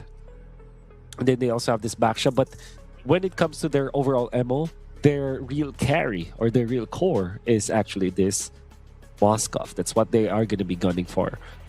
I wonder if this Edith is already as strong as it was a year ago. So we'll see if that is the case. I think Edith still provides like pretty good damage, you know, and is able to go ahead and make that work. It's still a threat, right? So I don't know. You guys can let us know in the chat what you guys think. Is it going to be Team Spirit or RQ Hoshi in this first game? It's a best of 3 here for Group C. First match, round 1 for Group C, and let us know what you guys think. I think even I echo your sentiments here, Wolf. I do think that Team Spirit, if they get to a point in the game where that tankiness provides them that front line, and even the peel that comes with it, they have enough burst damage between Sunset Lover taking the Feathered Airstrike majority of the times. Hell, he might even take a kick, right? He could take the Way of the Dragon if he wanted to from ADNOC, and make use of that too. And like you said, they just play into a scaling up Mozkov. So I think for RQ Hoshi, it's more so on getting this early game under control, mid game hopefully too, and they can play into their power spike with this lineup. What RQ Hoshi is banking on is their early game. That's why they have this Chove in the Farsa in the mid lane, which clears the wave so fast, as you've seen, that will result to them rotating faster as well, the other lanes. Lapu-Lapu versus Edith. I really don't know how good Edith is when it comes to laning stage, but I do know that Lapu-Lapu is very strong. There wasn't any nerf that's considerable for this Lapu-Lapu. And if there is an outside interference, though, that could be different, because now the Lapu-Lapu is getting harassed by one shot. I was going to say, does the Lapu-Lapu need like a major nerf? I feel like he's just been so good lately, and to the point where, like, not only are you also pretty durable and you can tank up a lot of damage, but you can do a hell of a lot of damage as a Lapu-Lapu. I'm not sure of too many fighters. Oh, actually, Dyron, look at him go. This is exactly what I was talking about. He is going to die, though. First blood going over to the one shot. And I just think he was getting space for them to go ahead and secure this turtle. That seemed to be the call, but it's Team Spirit to push RQ off the turtle after the first blood kill. So one shot's going to be able to grab the turtle on top of it. Not sure what the play was there for RQ Hoshi, but not what they wanted. That was a very bad engage for RQ Hoshi. I think they're planning to utilize the Lapu-Lapu ultimate with the Farsa. However, the Farsa ultimate wasn't on point. On point in a way that the members of Team Spirit were able to get away. And to be fair, I think they needed more damage in there, because we already know that is a backshot. That's an Edith and a Gatot-Kacha. Three heroes that are very, very tanky. And on top of that, they're Survitalized. Team Spirit were able to top up themselves again. And this time, Kid Bomba, he's still alive. Primal Wrath already going to be used. Dyron taking a brunt of the damage. We'll see if he's able to. He can't survive because the AOG landing right on his head. Dyron now 0-2. Just when you thought you potentially had a kill, man, that Primal Wrath comes in clutch. But Hiko, he's actually going to be okay. He survives, but a whole lot of gold going over here to Toy, at least off that turret. Another bad engage for Dyron. I understand why they went for it. Well, you gotta remember that there's a lot of peel and sustain from Team Spirit. We just talked about that in the draft, where this Gatot-Kacha, even after the nerfs, there's always a way for him to help his teammates. AOG, and the distance that you can cover with it is just so immense. And then if you factor in the help that you can give with the Revitalize, which they didn't even need during that moment, was great. Kid Bomba, what a guy though. Kept himself intact. What a guy. Actually went for the Black Ice Shield, which is great versus the physical damage of the Lapu-Lapu. Typically, you would want to rush the Thunderbolt, but I think he went for a different approach here so that he's going to be able to tank the initial burst from the Lapu-Lapu, which is, I think it's pretty neat for Kid Bomba to itemize this way. Yeah, and he goes Dom Ice. He rushes that Dom Ice. Just a team player, basically. This Kid Bomba with this Edith, they're going to go ahead and blitz this turtle, quickly doing work with that Primal Wrath. And it's going to be up to RQ Hoshi to kind of make a play somewhere. They don't want this to continue on at this pace, because they will get to a point where, once again, this lineup of Team Spirit will just kind of survive through the burst damage that RQ Hoshi does have right now, until later on they can transition into hoping that, Toy gets the items that he needs, and the Harith is able to make something work. There's the kick, though. Feathered Airstrike on both sides happening here. Sawa won't be able to survive that burst, even with the Revitalize, so a good play from RQ Hoshi to make something happen in the mid lane. Yeah. Throwing everything, but the kitchen sink, they might not have enough for... Okay, EDOC. EDOC was so... EDOC goes for it. I guess... He wanted to at least take out Hiko. That was a flicker burn, though, too, from Rins. Was that worth it, Wolf? I think a kill on the Mozkov will always be worth it for a life and maybe a flicker. Especially because the turtle will spawn in 60 seconds anyway. So, you can have plenty of time to recover. So, finally, RQ Hoshi are able to find good exchanges. Although they have utilized so many ultimates just to take out Sawa in the mid lane, it's worth it in a way that you give a kill or an assist to Toy. A kill would have been very good for the Harith, but the reason why RQ Hoshi had a little bit of a W in the past few minutes was because of that kill. Sawa that was followed up by a kill to Hiko. There's a kick again. Wave the Dragon right on the mark. Sunset Lover! Burn in the flicker, will be able to survive with the dashes too. There's the unbreakable taunt on Sawo, but ADNOC should be able to get away. But Hiko joins with SOD, can pick up the kill as he's forced off with Sutsujin joining the fight. Great response from RQ Hoshi though on the defense there. Yeah, great response indeed. They're able to get out. They're also burning some of the important flickers out there. I think that was unnecessary for Hiko, but the fact that he avoided the hand for a little bit maybe could be the saving grace for that. He was able to get some minions as well. However, he's lost one cart up top, which we know is very important nowadays because of the gold cart being increased when it comes to its value. Okay, fight for the turtle. Breaking out here. Feathered Airstrike drop down on Sawo. Sawo popping the Revitalize. They'll toss in the air Dyron as he falls again. They're going to trade it right now for Sawo to fall down. Now one shot, under half health. He's riding around. Kid Bomba able to find a 2 on the knockup. Throwing rings into the air as a kill is picked up. 2 down for RQ Hoshi. The 1-for-2 trade with the turtle is going to go in the hands of Team Spirit. A hard-fought battle for that last turtle.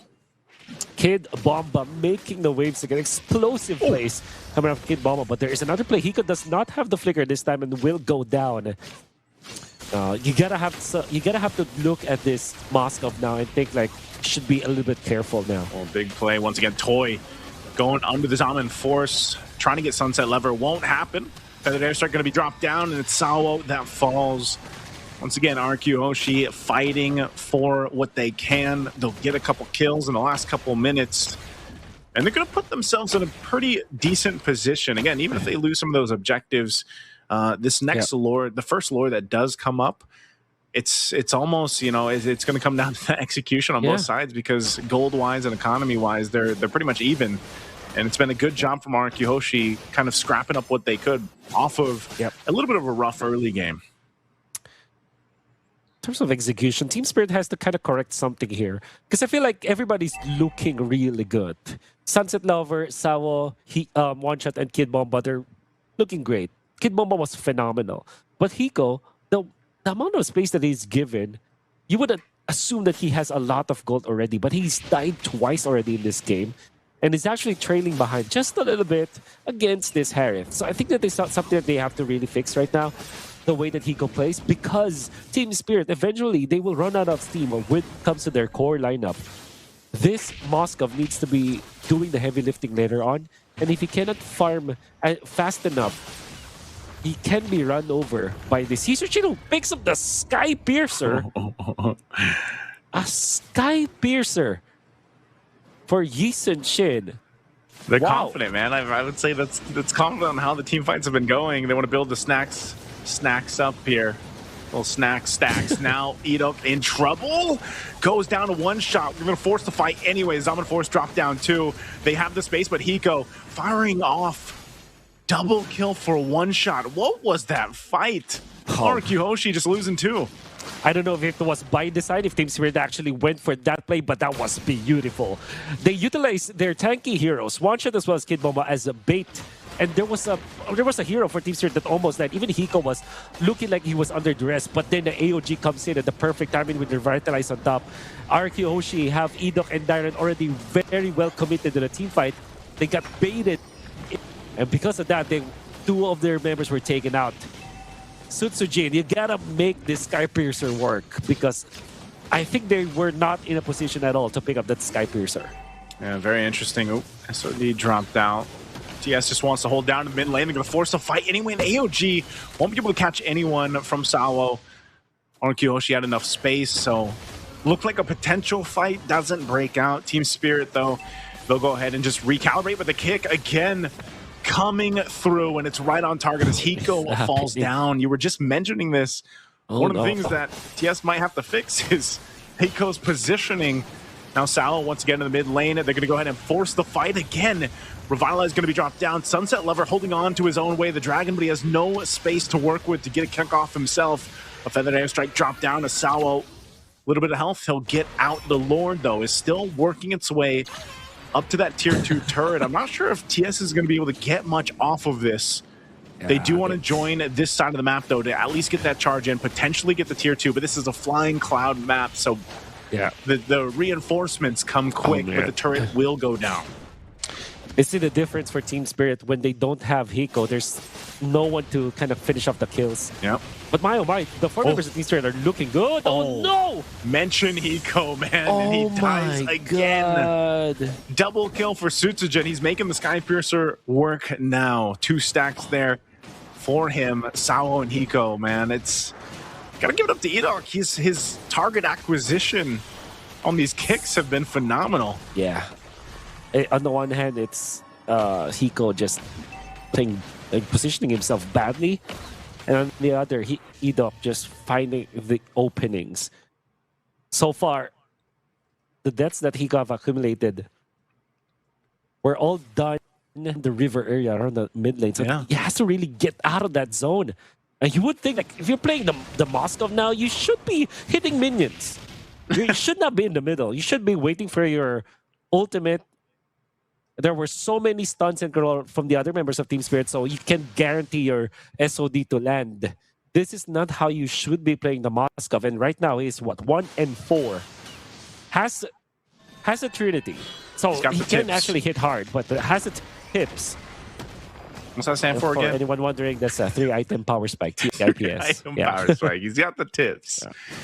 But now, you know, Hiko's got to use... he's got to use his positioning in his favor, though, Wolf. I mean, for the most part, like, I get it. You know, you're on this Moskov. If you have the flicker, that's one thing. But if it's down, there's a lot of kind of awareness that he needs dealing with ADNOC's Cho. And like I said, that's been a big part where his positioning needs to be what they have to kind of fix here. This Lord is up.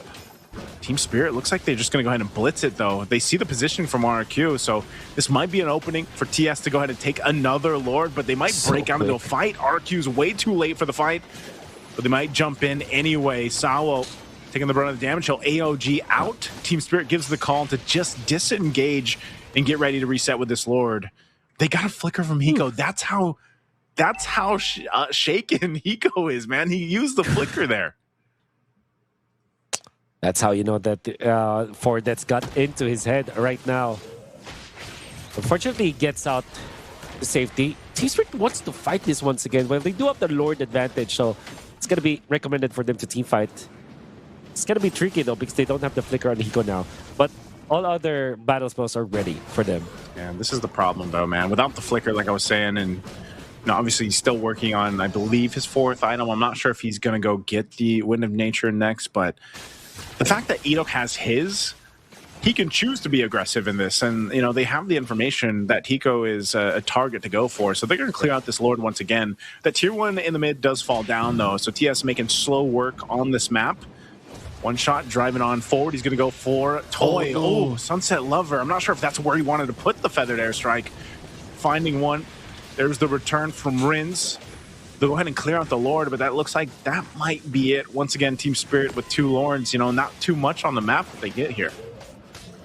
Some mistakes from Team Spirit, but it's not that costly. They should be pushing this mid lane, though, but the defense from Arkeoshi is just way too good. Farsa, Lapu-Lapu in there, Sutsujin as well. Gonna be fending off the mid lane push. To be fair, even when Team Spirit is leading by a lot in the first, 12 minutes of the game, RQ Hoshi have found their way to get back into this game. In fact, they are leading by 300 gold, which, given their situation from before, this is very much workable. Sutsujin is 4-0-3. This is a player that picked up the Skypiercer for this season chill. Let's see if this works. I'm going to go ahead and take the purple buff here, or try to anyway, and it looks like they did. Sutsujin doesn't have that, and SOD thrown out just to keep him in check. But I'm wondering, you know, with this RQ Hoshi, like losing a buff or anything like that, it's not too big of a deal. You know, they can go ahead and fight face to face against Team Spirit here. I think one of the main points is Hiko just getting to that, you know, defensive item that he needs. He's got the flicker back up. I think the last item he picked up was actually the Malefic Gun for that little bit of extra range to work with here. So more than ever, Hiko's positioning important and crucial in this part of the game as they continue to put pressure where they can too. But we're 15 seconds away from that Lord coming up. Yeah. I hope we get to see the items, because I wonder what the Edith went for. Because at this moment, like 15 minutes, you should have the stadium side. Oh, conceal. used up. ADNOC not holding on to that kick for now. They're going to force it a little bit further, though, under this all. There's the jump. The AOG. Kid Bomba is going to be gone. Hiko's still firing off, but he's closed in on by Dairen as they fall. 2 down for Team Spirit. Make it a third. RQ Hoshi with a huge team fight up top, and they'll swing for the Lord after that. Oh my goodness, RQ Hoshi, what a good punish. And again, Team Spirit went in for the heads-up play, which looked really good. But for the last few moments that they have won the team fights, it's always when they are on the defensive, when Sawa goes for the peel. Hiko finding the opening onto one of the squisher members of RQ Hoshi, but ADNOC was there with the flicker play. Actually finds Hiko another kick, this time for one shot. They want to finish this game now. They're going to go for the end here. One shot. Taking a brunt of the damage, but with the wave still pushing in, they'll clear it out. Kinboma, top of the Primal Wrath, so off of all that, they thought they could end it. There's the SOD, he's going to be focusing on Toy. Hiko going against Toy, he's forced off with the threat of Rins and ADNOC. A jump from Sawo, just trying to catch him, but hey, RQ Hoshi, after all, when they thought they could end it, they get the base turret up top, and now they have an opening to get the Lord if they can. Go ahead and start it up, but one shot will be up in 15. Clock of Destiny. Wow. Clock of Destiny for Kid Bomba. Usually the Starlim site is the priority, but we'll see. There's the kick. Sawo pops the Revitalize. They're just trying to stall out this Lord take from RQ. I'm not sure if one shot's going to be able to get here in time. It does go for a little bit of a reset. Under half health on the Lord, and RQ has to back off. One shot will join this fight quickly with the Flying Cloud, plus being on this Baksha here, so back to the Lord. It's reset. Some ultimates down here for RQ Hoshi. Some key ones, the Feathered Airstrike and the kick for ADNOC. That way the Dragon. So they're just going to go ahead and face off here for this one. Hiko, the lack of Purify, going in for the flicker. You would understand why it was the case up against the members of RQ Hoshi. Some people even argue that it's good versus the Cho, but Hiko with his positioning really would have that Purify. Right now, the real king for RQ Hoshi is Sutsujin, 6-0 and 5, controlling the Lord as well. Half health here on the Lord here. They wanted to try to make a play on Hiko, but it was spotted out with the Sentry. Now, once again, it'll be Sutsujin that starts up this Lord, but now that all the ultimates are available, plus those battle spells, RQ Hoshi might just potentially go for a pick if they can find it, if they find an actual opportunity just to get that numbers advantage. Because they don't want to just full force themselves into a fight around this Lord, especially now that it's evolved. Again, with the lineup being this, tankier lineup that Team Spirit has. Once again, their own version of this rumble, this dance will break through. Hiko's want to be careful with here. That conceals was used. Sawo now. See that half health again for the reset. Just facing off in a stalemate around this Lord. One shot trying to help Sawo out. He pops the Revitalize, so a battle spell going to be down as they'll clear out that wave, but still, it's a standstill, Wolf. Long Lord dance here for RQ Hoshi Team Spirit. Team Spirit have found their opening to put this Lord into half. Oh, I think they're going to go for it. Dairen jumps in. He's going to get the stun out, too. This is going to break out for the Lord. Who's it going to go to? It goes over to Rins. RQ Hoshi securing the Lord. 3 down, double kill. Sutsujin already 8-0 and 5. Swaps into an Immortality, and they know Hiko and Sunset Lover left alone with an Evolved Lord marching up that top side with the full force of RQ Hoshi. They see this win in sight. Sunset Lover trying to delay that wave as Almond Force dropped down. He flickers defensively. Hiko trying to clear the wave desperately here, but he's forced off with the Feathered Airstrike. And RQ Hoshi, that's going to be it. They see game 1, and they'll take it in 20 minutes. Unfortunately for Team Spirit, they have blown off the lead that they've had. A commanding lead in the first few minutes of the game. In that last Clash Naisu, it only took Dairen, the Lapu-Lapu, to manhandle 2 of the damage dealers for Team Spirit. You would understand why Team Spirit went in for the dive onto the backlines, but the RQ Hoshi composition is just so good when it comes to dealing with those tanky heroes. And then only the Lapu-Lapu was needed to get in front of the damage dealer of Team Spirit. And what he did was to just nail him with the combo. And you understand, you get so much minus physical damage. You get so much armor. You get so much physical resistance as the Lapu-Lapu if you land your hits against two people. And there was the Sunset Lover, there was Hiko. All the armor that Lapu-Lapu needed, that Tyrant needed, after struggling 0-4 throughout the game, nicely, Lapu-Lapu from Tyrant found the opening in the last clash and won it for the team.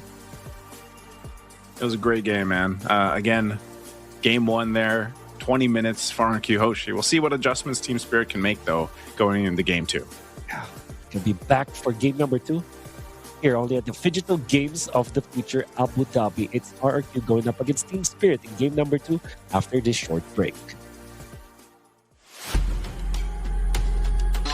Abu Dhabi and UAE at the moment seems to be the epicenter of autonomous, robotics, and many other activities.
Back in action for the Digital Games of the Future, Abu Dhabi. It's 2025. We're going to be watching Mobile Legends action.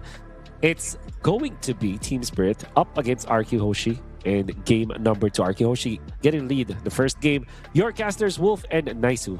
Naisu, what do you feel about game number 2? Oh man, I was about to do the Yeah. Game 2, man. I think this one. It's funny because like lineup wise, as we jump into the draft here, TS had a decent lineup, but I think like you mentioned this right when we went into game 1. You're like, you know, for Hiko and the Moskov, he's going to be that main source of damage, other than when the Feathered Airstrike was stolen by Sunset Lover's Valentina. And unfortunately for Hiko, his positioning was just not it in game 1.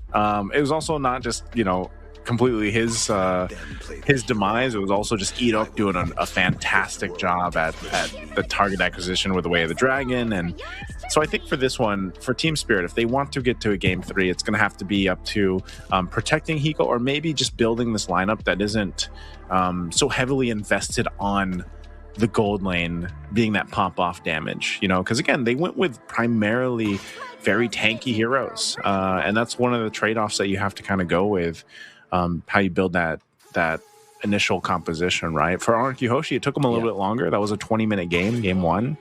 But even when RQ Hoshi needed to like find plays in the early game, before Team Spirit took off with a little bit of a lead that they built themselves, I think that's the veterancy of RQ Hoshi. You know, they know how to rotate around the map. They know how to find what they need to. They know how to play into weaknesses as soon as they find it into a game, and they did that in game 1.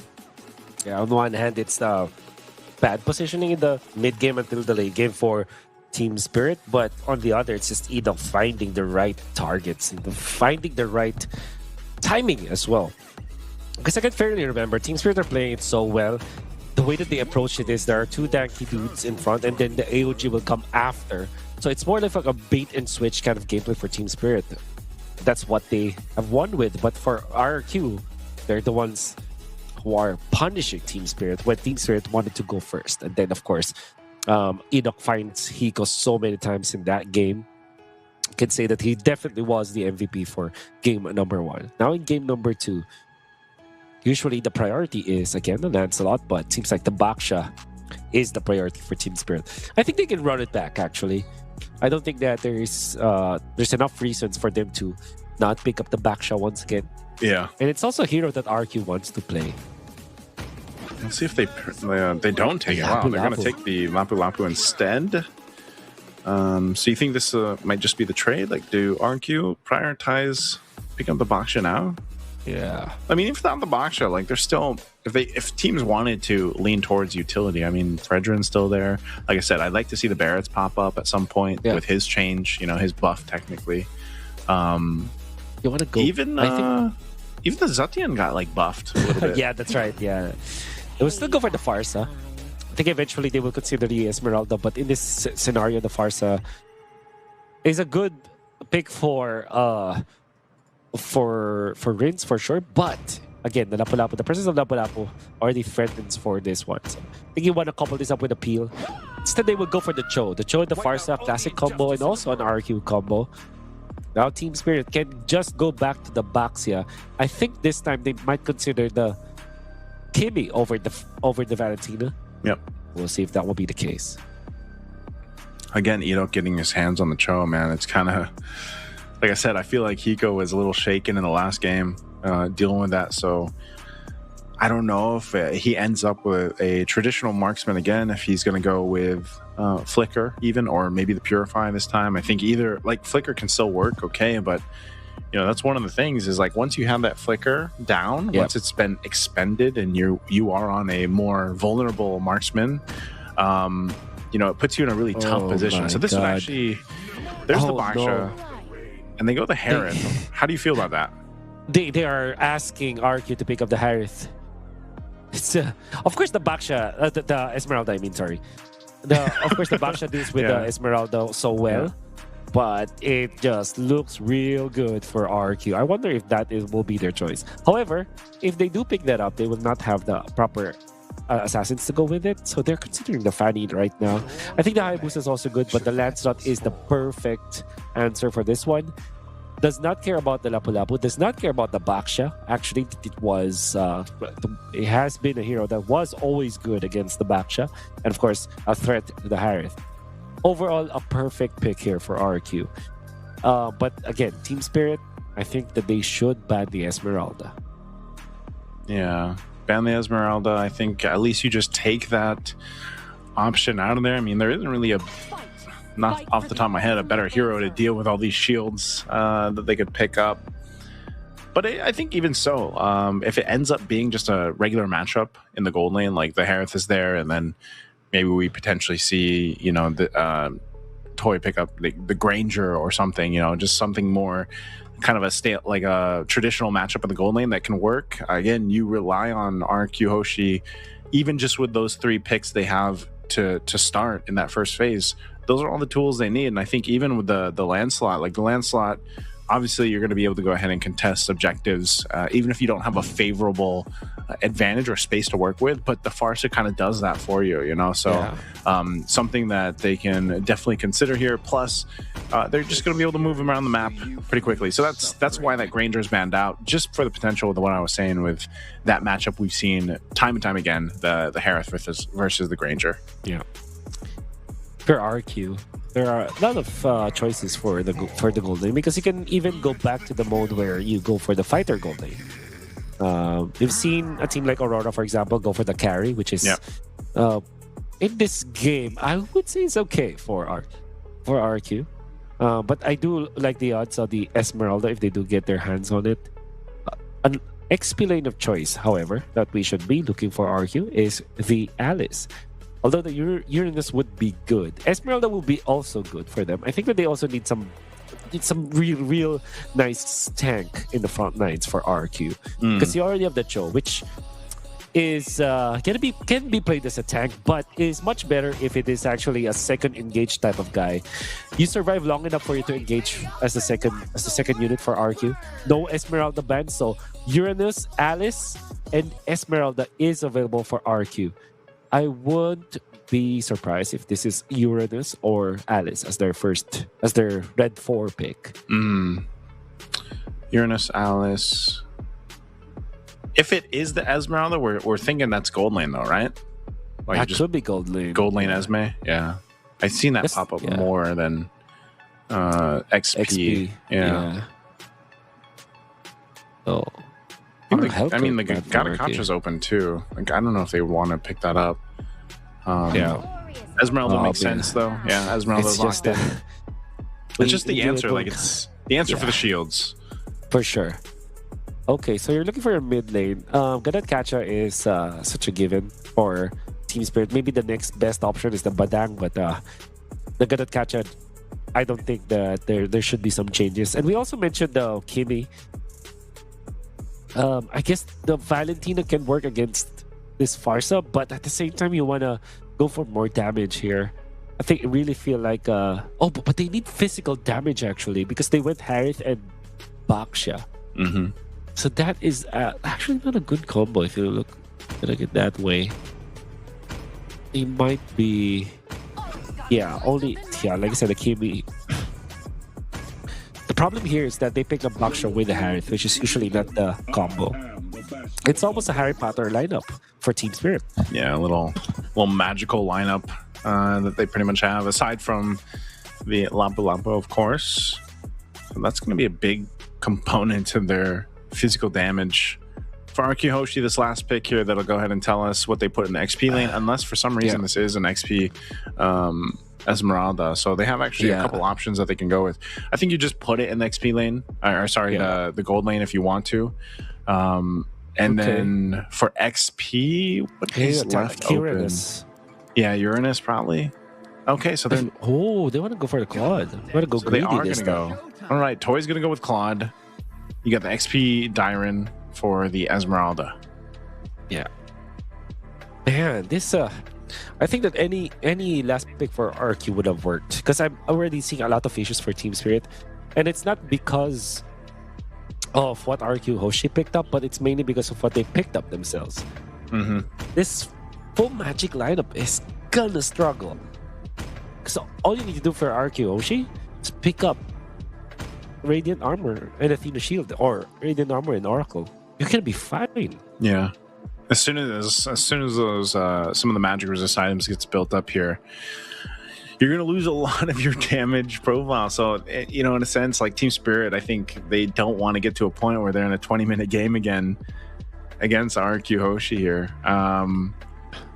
Also, just because of the fact that, yeah, like even in Esmeralda, like it's with all those shields and just the way that Esmeralda works, might be a bit unkillable unless they're able to go ahead and lock it down and deal with Esmeralda. But then, you know, you've got a lot of tools here for RQ Hoshi's lineup that they can utilize from the early game all the way to late game. And so, yeah, you know, similar to how Team Spirit had in game one, it's like you've got a certain time this lineup is going to work for you, and you're going to be able to go ahead and execute the plan with this lineup. And hopefully they're able to do that, especially early to mid game. They had decent control over it in the last game, especially early game. They were able to go ahead but I think also some of that was just like some of those little minor mistakes that we saw from RQ Hoshi. For example, like where Dyron jumped in on the Lapu Lapu a couple times, a little miscalculated on Rinz's Farsa, but they made those adjustments really quickly as the game adjusted.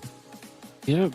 To be fair, we have not seen RQ Hoshi play in an international event for a long time. For a while, yeah. And even just actually playing in a competitive setting, it has been a long time. So probably some jitter there for Darren. But the good thing for a team as experienced as RQ is it only takes a snap of a finger and then they're back. As we've seen earlier on, like when they turned it on, ADNOC was just on point.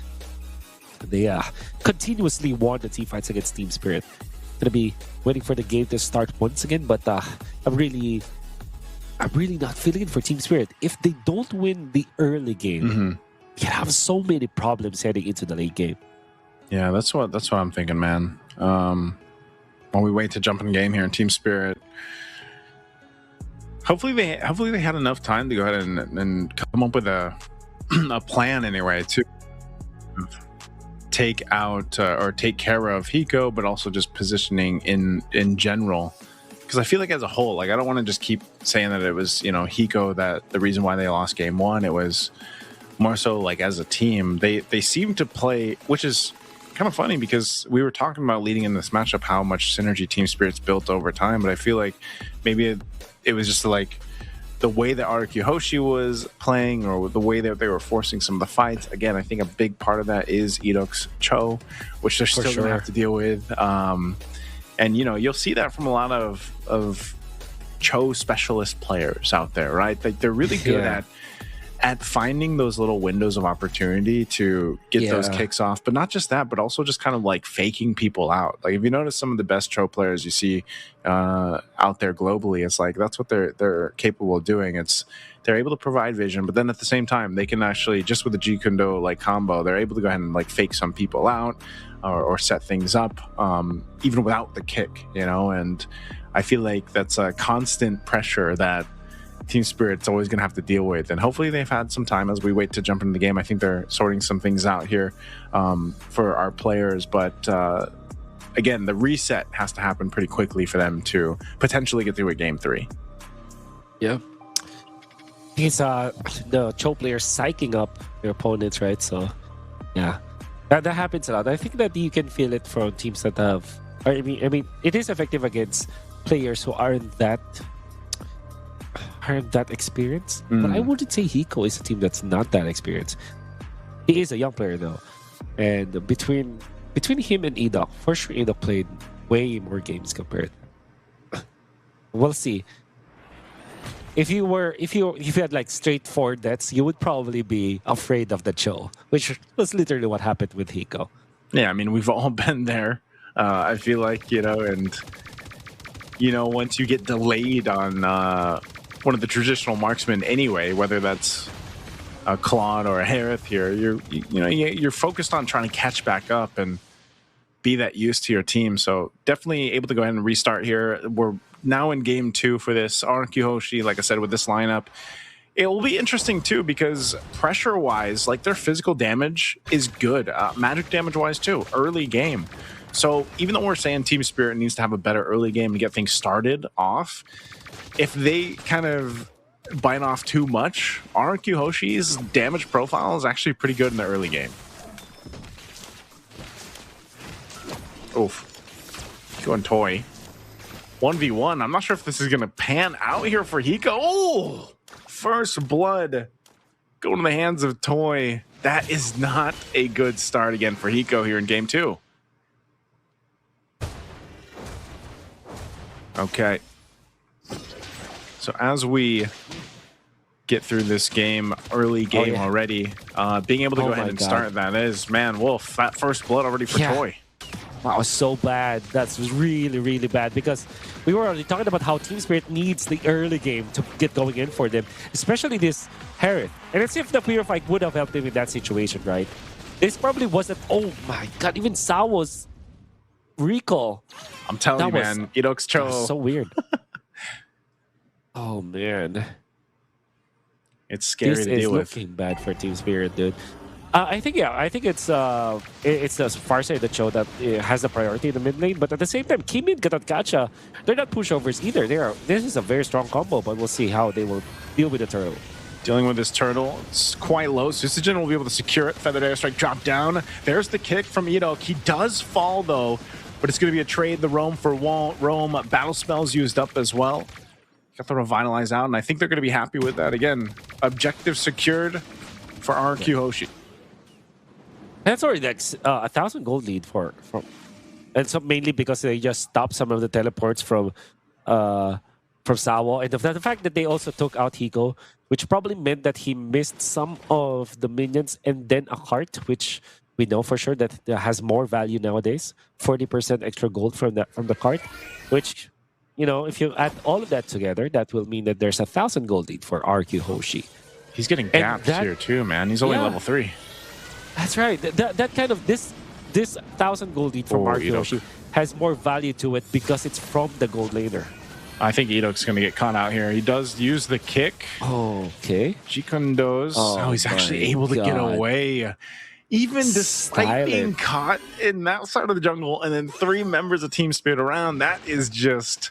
Hey, Idok is tough on the show. I'll give you that. Oh, he knows the limits, man. First 2 picks, Joe, for RQ Hoshi. Idok is showing us how it's done, using the Way of the Dragon defensively so that Team Spirit will not be able to get any bonus skill. And they actually spent so much time, and I'm sure that Sutsujin is having a great time because of that. The space that Idok was able to make for his team right now is so important, especially because RQ Hoshi, they're just getting good as time goes by. The fact that they're leading at 4 minutes in with this kind of composition against Team Spirit's weak mid-game and late-game composition, this is already looking good for the Indonesian team. Wolf, the level gaps between the jungle and the gold lane are quite intense. You know, again, Hiko just level 5, Toy's nearly level 7.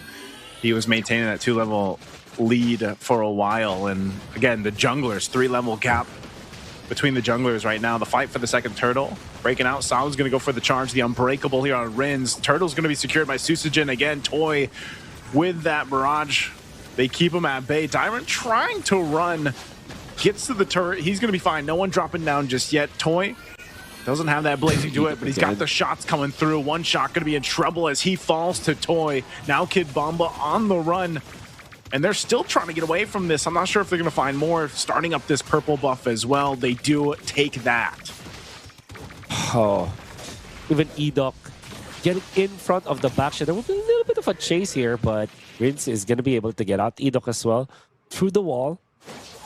And it's looking really, really easy for RQ Hoshi to get out of these team fights because of how well their advantage is. Yep. They're surviving for long enough, and also it's easier for them to disengage. Yeah, they can, and you know, at this point, this is where turrets start to fall.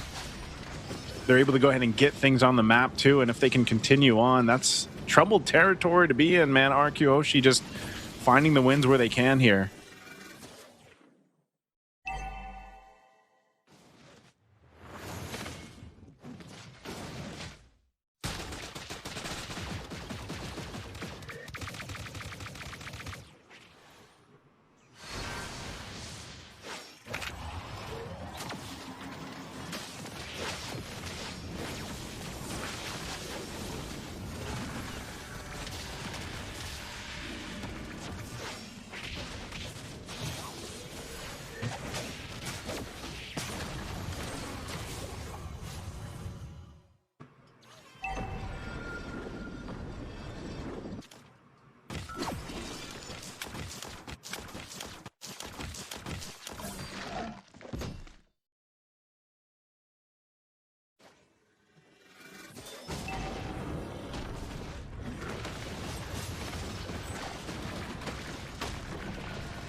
Okay, everybody's falling down here. Again, a kick. One shot going to be in trouble as he's focused down in the jungle. Sutsujin gets a kill. A big pickup, a big fight again for Arkyhoshi as they continue to put pressure here for Team Spirit. There we go. Just a second, Wolf will join me again. Man, Arkyhoshi not letting up. Now in the mid lane, Kid Bomba trying to hold down that mid lane. Purple buff going to be worked on here as it's taken. And now, once again, Sao falling now. Even popping the Revitalize, attraction pulse thrown out, but the Thorn Rose going to keep Sutsujin alive and a kick defensively to disengage.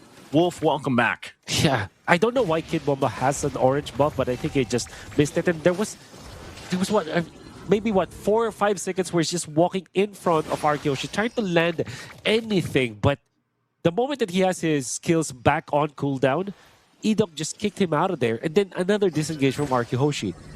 If this game goes on and on like that, eventually this Claude will be unmanageable for Team Spirit as well as this Lancelot.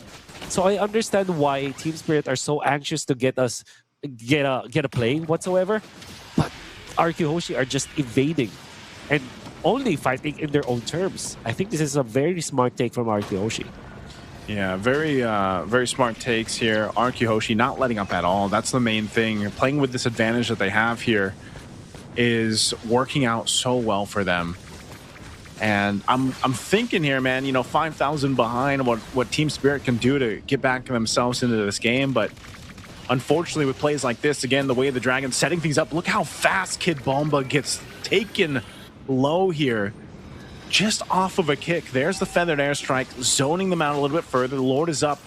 Arkyhoshi fighting for that space to work with, and Sao trying to provide the vision to be able to contest against this. Still going to force it.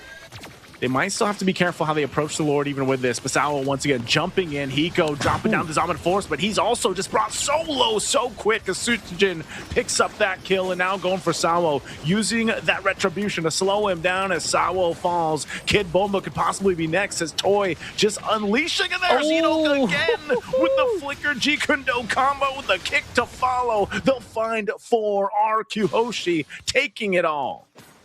Team Spirit wanted to fight in Arky's terms once again, and they have found the same ending to that clash. Went in for the initiation onto Arkyhoshi, only to find Sutsujin as well as Rins waiting on the wings. Of course, dealing enough damage. ADNOC is the icing on the cake. That beautiful flicker, Jeet Kundo, the stomp to actually knock up 2 members of Team Spirit, and then Rins. Rins was not failing at all. On point with a follow Feathered Airstrike, and then that pickup afterwards, where there was an attempt for Team Spirit to get out, but Greens was just a sniper. Laser focused, laser on point against Team Spirit, and now that's a 7,000 gold lead that Team Spirit is not equipped to deal with. It will take an uphill climb for Team Spirit to get back to this game. Yeah, again, it's just a little bit of a tough situation to make work here, I feel like, in Team Spirit's situation, just because of the way things have gone. And there it is again, the kicks from ADNOC, able to lock down Sao. Sao gone in an instant, even as tanky as this is. Sunset lever to follow, and Arkyhoshi will continue to take what they want, even under the base turret. Shield's gonna pop here. Sutsujin checked by Hiko. He's gonna have to back off, but they still have the Lord marching up top. They wanted that shield. They got it. Tier 2 in the mid, nearly down here once this waves push in. So down 2 members for another 10 seconds. Team Spirit should still be able to defend this. The Lord charges on into the top turret. Kid Bomba taking a bit of damage, sitting at half health. He'll regen back up, but still all holy shields have been taken out. A Feathered Airstrike drop down. Kid Bomba jumping in with the bravest fighter, trying to zone out what he can, and by the time that he can, he flickers. He's still going to be up though. So Team Spirit holding on to the base turrets. First pick Lapu-Lapu coupled up with the third pick Harif, and the disrespect to not ban the Esmeralda. You can see how Kid Bomba is struggling. After a quick combo against Arkyhoshi, already is half HP just because of the passive abilities of this Esmeralda. Oof. Again, fighting for the base turret. Susujin able to take down the top one now. Dyron getting caught. He might go down in the shot from Hiko, able to pick him up, and now forcing the fight again. A blazing duet from Toy, able to set it all up here in the base, and a kick from Edok again. They're looking for the wipeout. It's always only Sawo left alive, and RQ Hoshi knows it. With a wave pushing up top, it's only Sawo. As a Guardian as he is, he won't be able to 1v4. The waves are going to be pushing on in. A feathered airstrike dropped down, and again, Sawo falls. That's a wipeout, and RQ Hoshi will take the series in a sweep. But did say that this was a very dicey draft for side of Team Spirit, and RQ Hoshi knew that. And on top of that all, they outplayed Team Spirit to the ground. At first blood onto that Harith set the tone for what could happen in this game. Edok was just back in his old ways, just being that show that RQ Hoshi has depended on for a very long time.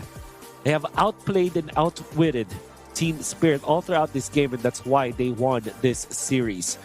Unfortunately for Team Spirit, they went in for the first pick Lapu-Lapu, the third pick Harith, did not ban the Esmeralda, suffered because of that play.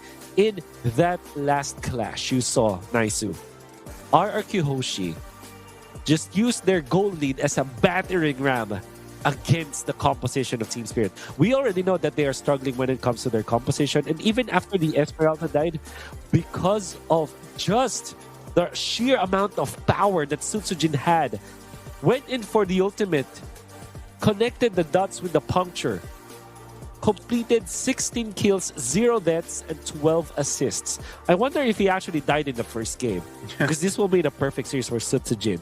Yeah, they utilized the gold lead that they've had as a battering ram against Team Spirit, and there was nothing that the Team Spirit could do. Yeah, that's both games, man. So that's he went 16-0-12 in both games for the series. Unkillable Sutsujin. Just phenomenal jungling by him too. And I mean, again, really supported by the team. Obviously for RQ Hoshi, they were fired up for that matchup. Again, Team Spirit, a team that, like I said, a lot of people look forward to seeing, and unfortunately for them, it just didn't seem like they were capable of making this lineup back-to-back work from game 1 to game 2 for them, and hopefully they have time to go ahead and adjust before their next matchup. Yeah, it's gonna be hard after all the hype surrounding Team Spirit, but RRQ gotta have to hand it to them. Good drafting, good execution. Maybe some jitters the first game, but when they were on, they were so on in this game. They were so on fire. That being said, they will be advancing to their round. They could be waiting for the winner of Team Falcons versus the Mongols, but Team Spirit will be waiting for the loser of that. That will be your group C matches. And some developments as well. Aurora Gaming actually won against Mythic Seal earlier on today. So Team Max and Zeta Division, that will be the next game that stream will watch. For us, it's going to be Verso time versus E7. Naisu, we've had a wonderful series number 2. Although it was a sweep, we've learned so much. It seems like the patch is not that big of a deal for some teams. Some teams might have found it better, but at least that's what we saw from the previous series. Do not go away though, because we will see more games for Digital Games of the Future.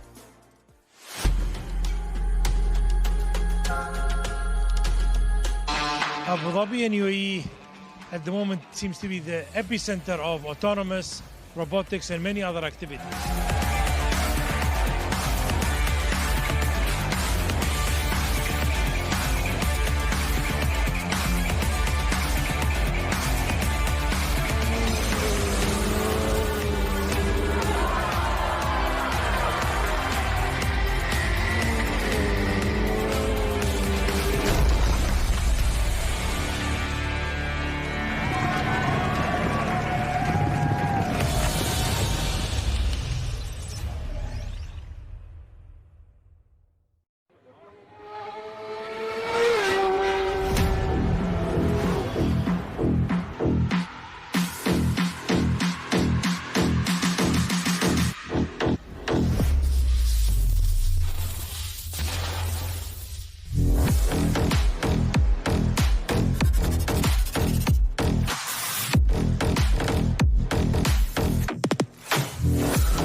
We're here to win.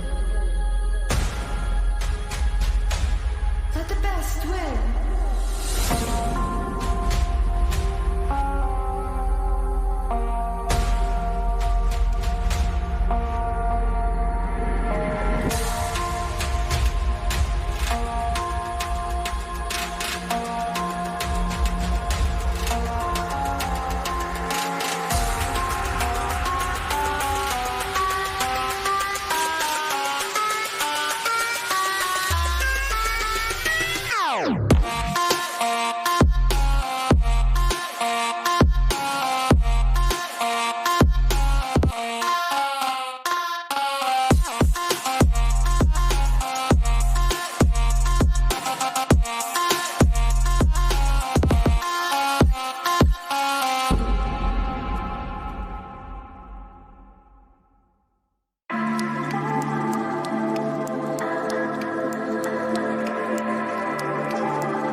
We're here to win.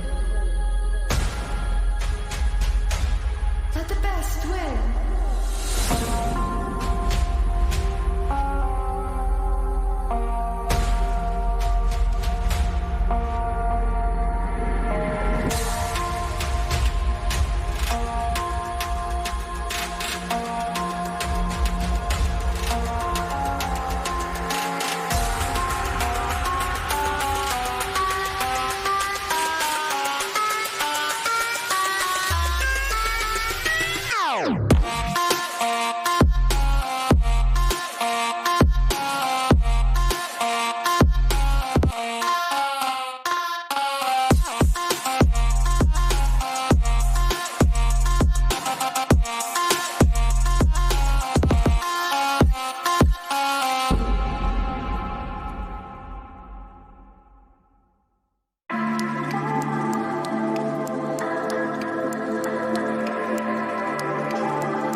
We are back for the Digital Games of the Future MLBB action for all of you guys out there. My name is Wolf and I'm with Naisu, your casters for today's events. Naisu, we are going back to Group A. Yes, sir. Where Verso Time is going to be facing up against E7. Any thoughts on these two teams? Well, Verso Time, we were talking about this when we started our day. They are a team that I feel like maybe just recently a lot of people have witnessed play now. Thankfully, again, when they competed in their recent tournament Winners Coming, where, again, ADNOC Philippines was the champion of where they played. So I think, again, a lot of the international viewers, that was their opportunity to tune into that, and they saw Verso Time play. And I think I would say like a lot of people were impressed, myself included, as I got to go ahead and cast some of their games. And I think they're just one of those teams that, obviously they have veteran players there in a sense. I think like even, some of our viewers out there will recognize some of the names once we get to the rosters there. But for example, like Castle, one of the mainstay players of the ECA region and just has been able to do so much, over time, as you see here. Here's the Verso lineup. Verso Boro, yes sir, Kojic, Verso Kojic, Zeno, Castle, like I mentioned, and there is March. Yep. Castle is the man I feel like to really look out for this lineup. This guy was absolutely insane during their tournament. Winners Coming, and his R-Lot, a force to be reckoned with. Most of his heroes that he plays is just phenomenal. So I really want to see again how they've kind of adapted to this patch that just dropped today. I think that's what a lot of people are after for, like, to see how that's changed, or if it changed anything at all, or the plan there. But I think for the most part, that's one of the things. And like for E7, I need to see, man. I need to see the roster here again for E7 because okay, so it's Rise Crim, Aizen, Speedy, Alpha, Nano. So E7 for our viewers out there would know them as formerly of Axe. Yeah, they're members of Axe. So for those that, because I mean, when you see the names, you're going to be familiar with these players, right? But yeah, they're under the banner of E7, and these guys have also a ton of experience in their tournaments and then their internationals as well. All right, so I will not say if E7 actually acquired Axe or something like that, but we do know that the former Axe players were now part of E7, right? So let's leave it at that. What we do know is that this team They have placed second place in MPL MENA since last October. Yeah. And this means that they, at least in their region, are really the top dogs out there.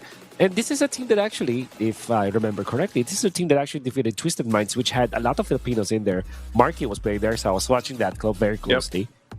Only to fall against Team Falcons, which was eventually the champion. Very strong team, which also is part of this competition. But what I can say about E7 is that they do have a lot of veteran players, at least in the league. Especially when you look at Castle. You might not have heard him, but he's actually played for... I mean, I wouldn't know until I heard your cast, actually, Naisu. Yeah, Castle's been playing for a long time, man. I mean, I think for a lot of people, they were actually introduced to Castle. If I remember right, it was like M5 wildcarder groups. He was under Umbrella Squad, if I'm recalling correctly. So, you know, that's the thing. I think for a lot of people, it's always an interesting thing about MLBB esports, right? A lot of people will see these players, they'll stand out, but then, of course, like, you know, teams, they'll switch rosters or they'll switch teams, but you always have to look at these players that have that history, that have that veterancy, and then they, you know, what kind of impact does that have on the lineup? Because obviously there's these players that have been around for, you know, since the beginning of their regional tournaments of MLBB, and then of course you have the newer players coming into these lineups, and you then have this good mix of experience and, you know, what the newer bloods bring to the table. And I just think it's great to see, because Versotime, that's really what we saw in their recent matches, and they were very impressive. Again, able to take down some known teams in their matches up there. And I think so, even for a team like this, for E7, who, same thing, you can look at them, they have a ton of experience. If I remember right, some of these players too, and I know their coach, I think they're one of their coach, I'm not sure if he's coaching here, but Coach Jed for them, if I remember right, one or two of them are brothers, but I'm not sure about the specific lineup here. I've gotten to know them over the time, and I know Alpha is playing here. Alpha is a medical student, and I'm not sure if he's done now, but yeah. So again, a lot of these players here have quite the history and stories. But yeah, you can see Alpha there. And of course, Speedy. We're very familiar with Speedy, Rizecrim, Eisen. Nanos here, I think, might be one of the newer players for this lineup for E7. Yes, that's right. But yeah, definitely going to be a great matchup between two teams who have that mix of synergy and veterancy already built into their lineups. We gotta also have to look at the heroes now that we are starting the draft. And if you look back at what the heroes that Castle was known for, that should always be part of their conversation, is the Lapu-Lapu as well as the Arlet. We know that he has done so well with that Arlet. I'm not sure if it is a hero that teams have favored now in the X-Plane, especially after the patch. But what I do know about Arlet is that no matter what happens, it is very much playable. So I wouldn't be surprised if that is going to be the case. But of course, if the Lapu-Lapu is left open for Verso, I don't doubt that they will pick it up first. Yeah, interesting that the Hayabusa is actually banned out here, right? Again, Hayabusa went through his own little nerf, if you will. I think the specialists out there will still quickly adjust to that. Like, they'll still be able to make the Hayabusa work. As we're nearly through this first phase, a whole lot of jungle bans being taken out though, so we could potentially just see the YSS contested for, or maybe those utility junglers that we've been already seeing pop up here. But knowing E7 and also the way that Versotime like to play, I don't know, man. I think they like to go ahead and just battle it out. So whatever's left open, I think regardless of if it's a utility hero or not, you're probably going to see a lot of team fights anyway, you know, going for that more of aggressive approach. Kind of makes me think, when you talked about team fight, a hero that came to my mind was Yu Zhong, and yeah, it is not banned in this match. It is open.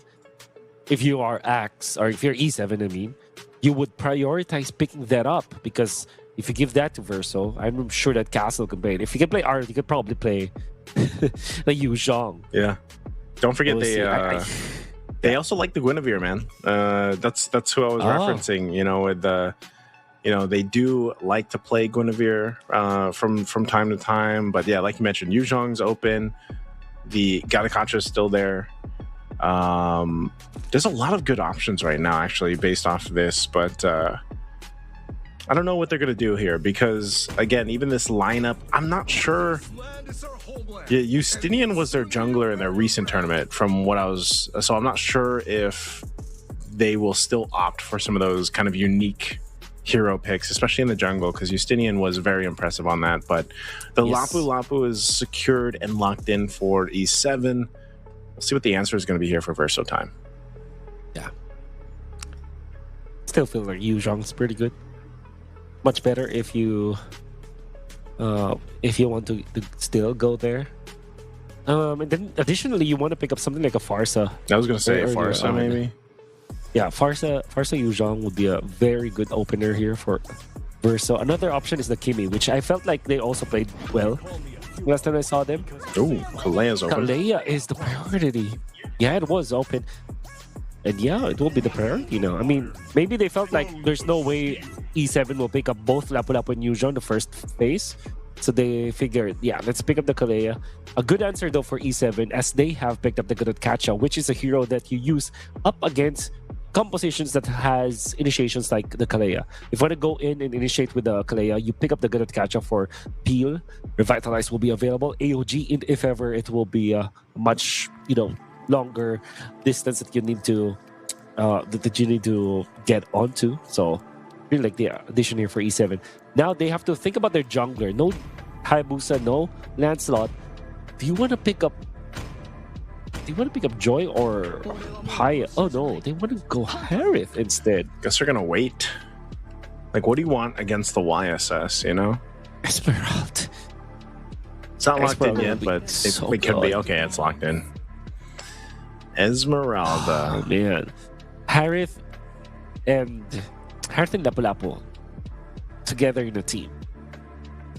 If this Gattacacha were a Hilda, this Esmeralda will have so much of a good day today. But overall, with just up against Harith as well as Lapu Lapu, you're already okay. You're not forced to pick up the Yuzhong yet because this Esmeralda can be played both in the EXP as well as the gold lane since you have the Yi Sun instead. I think this was you could argue that this is a mistake for E7 to drafting this Harith. At the same time, Verso, they felt like there's no downside to picking up the Esmeralda, red 3. And a very nice back Shaban as well. Yeah, I'm wondering what... I mean, they didn't necessarily have to get that Harith now, especially with the way that the bans went, but it's there, so they're going to have to play into it, especially against this Esmeralda against them. And I know we kind of contemplated, was the Esmeralda going to be in the XP lane or the gold lane? Well, that's one of the powers of Esmeralda right now in the current meta. Yep. It still can be flexed, so that option is still there. And it also just depends on how Verso Time decides to go ahead and build out the last two picks here. Now, one of the great things about this is, you still have relatively good options open, even for the mid lane. Like, I'm surprised, unless the Farsa is going to be banned out, let the Farsa go through, because that provides you some pretty decent kill pressure. If Verso Time does get the Farsa, having a Kalea Farsa like mid lane combo is deadly. Like that's almost like deadly. A easy kill, even on someone like a Gattacacha. If it doesn't, then you force out an Avatar of the Guardian or what have you. So that's not banned out. Not sure if they're going to prioritize that here on Red 4. Yo, dude, I was just going to say Lunox is the next best thing because it also is a flex pick. Red 4 Lunox. Dude, this is Team Liquid kind of drafting. Yeah. This kind of pattern, I've seen this before. And what you get from this is so much flexibility. This Lunox can be played in the gold or in the mid lane. Esmeralda can be played gold or XP. And now if you are E7, you're left guessing. It's a guessing game. You're better off with a fighter. I think the Fredrin is such a good pick here. I'm not sure about the Kagura if they will pick that up afterwards, because they need more long-range distance, consistent damage, maybe from a Farsa, or the Kimi was banned, but they will secure this Kagura. This is such a good pick from Verso. Man, I don't think it's gonna be a Masha, right? Okay, the Yuzhong's open. You might as well take it. Solid choice, though. This is going to be a solid lineup, man, for Verso Time. Like, it's so deadly if this is locked in. Because even more so, like, not like just take Yu Zhong out of the picture, petrify. So good with this current lineup that they have here. Because you have so many options to go ahead and like set something up if you want to. And again, your burst potential is really good. We'll see if that's locked in. I'm also worried about the Kagura, man. Like the Kagura could work, like somehow work, and it could also just completely backfire you, and then like you're not going to be able to do anything with it. So it is the Yu Zhong that's locked in for Verso Time. There's the lineups here for both teams. I would say for this one, man, I have to go with Verso Time. The lineup is just solid all around from early to late game, even if they get there. I think for E7, it's more so of making sure that you kind of don't play into that Esmeralda. We are seeing some of that effect on the Harith, man, like from the patch. I feel like some of the Harith so far that we've seen, we do see that patch taking a bit of an effect. We'll see if it's still going to be the case here, though, once we get into the game, because like I said, this lineup for Verso Time, very beneficial for them to be fighting into a Harith and even the Lapu Lapu in a sense. So we'll see. We'll see if E7 can pull this lineup off. Man, I'm just so amazed. The Baksha ban followed up with a red 4 Lunox. Oh my, it's so perfect. I think Versatile has got this. They're drafting in a way that it's so advanced that it can actually be compared to the top teams that we have here in the Philippines. And E7, although they have, I would say that they have made some mistakes here, the fact that you identify that as Verso Time and just focus on what could work, it's looking really good. And now, they're leading in the mid lane as well. Oh, already Rise Crimp popping on Vitalize. I'm not sure if that's going to be a kill. Again, this Gunning Contra quite tanky, especially with the passive. But yeah, so it's kind of what we always see. You know, every single game kind of starts with that, like limit testing that mid lane. And even Alpha here, wow, dealing with the Yu Zhong. And this is what we were saying, that Yu Zhong, the pressure, he burned the Petrify. So definitely was able to go ahead and get a bit of the upper hand against Alpha, but nonetheless, at least no one going down just yet from E7. Also, the Flicker was still available. The Flying Clouds will allow him to get back into the lane. Will only miss one minion up top, so E7, it's not that disastrous. I do feel that the fact that they have burned the Revitalize very early in this game is sometimes good, you know. Actually, if you burn the Revitalize in the actual first or second wave of the minion wave in the mid lane, that means that you will still have it come the turtle fight. So it's not that problematic, especially if you're baiting out some spells. Unfortunately, though, for Rice Cream, not only does he have to get back now, but also he did not force any of the battle spells from Verso Time. Oh, they're making a hard play up here up top. Castle will go down. It's going to be a trade, though, for the XP laners. Aizen with Nanos going for the 2v2. Rise Crim just about to join. Verso Time's going to have to back off. A Revitalize is going to be popped. The Unbreakable won't reach Verso Boro. So no taunt happening there, but look at Kojic. He's going to wait patiently. Is he going to go for Aizen? The burst damage coming out from the bolts. He is going to get stopped, though, in his tracks, and now he could be trouble. Pops the Brilliance to try to escape. Has to flicker. Relying on the rest of the team to come through. Flying Cloud's going to bring Boro back to the fight. And now Alpha trying to clean up what he can, but he falls anyway. So again, the fight for this turtle still going forward. Verso March now joining this fight.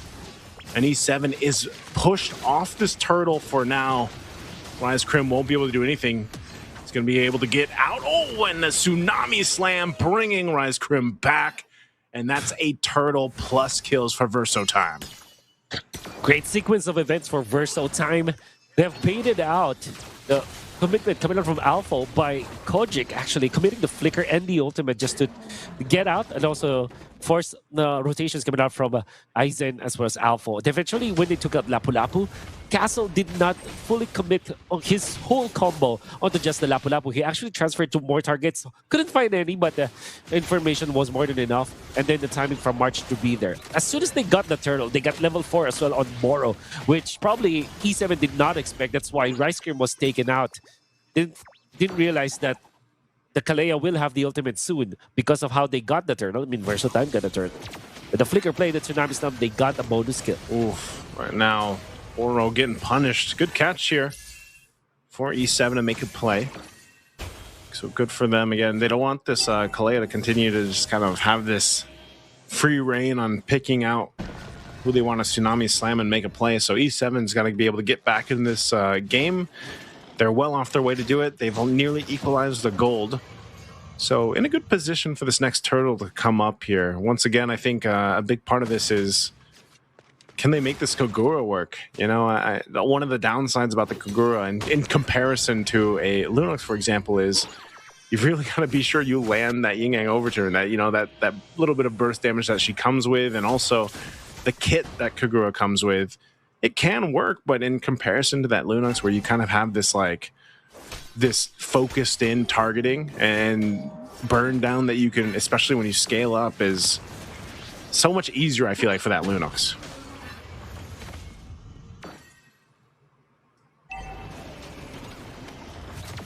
Next turtle up. Boro trying to get out of here once again. Doesn't want to get caught. The jump in, though. Castle is actually able to survive with the Black Dragon form. Now looking for more. Xeno joining the fight. There's Tsunami Slam towards the turret. Turret's going to help them out in this fight, too, as Rise Crim falls.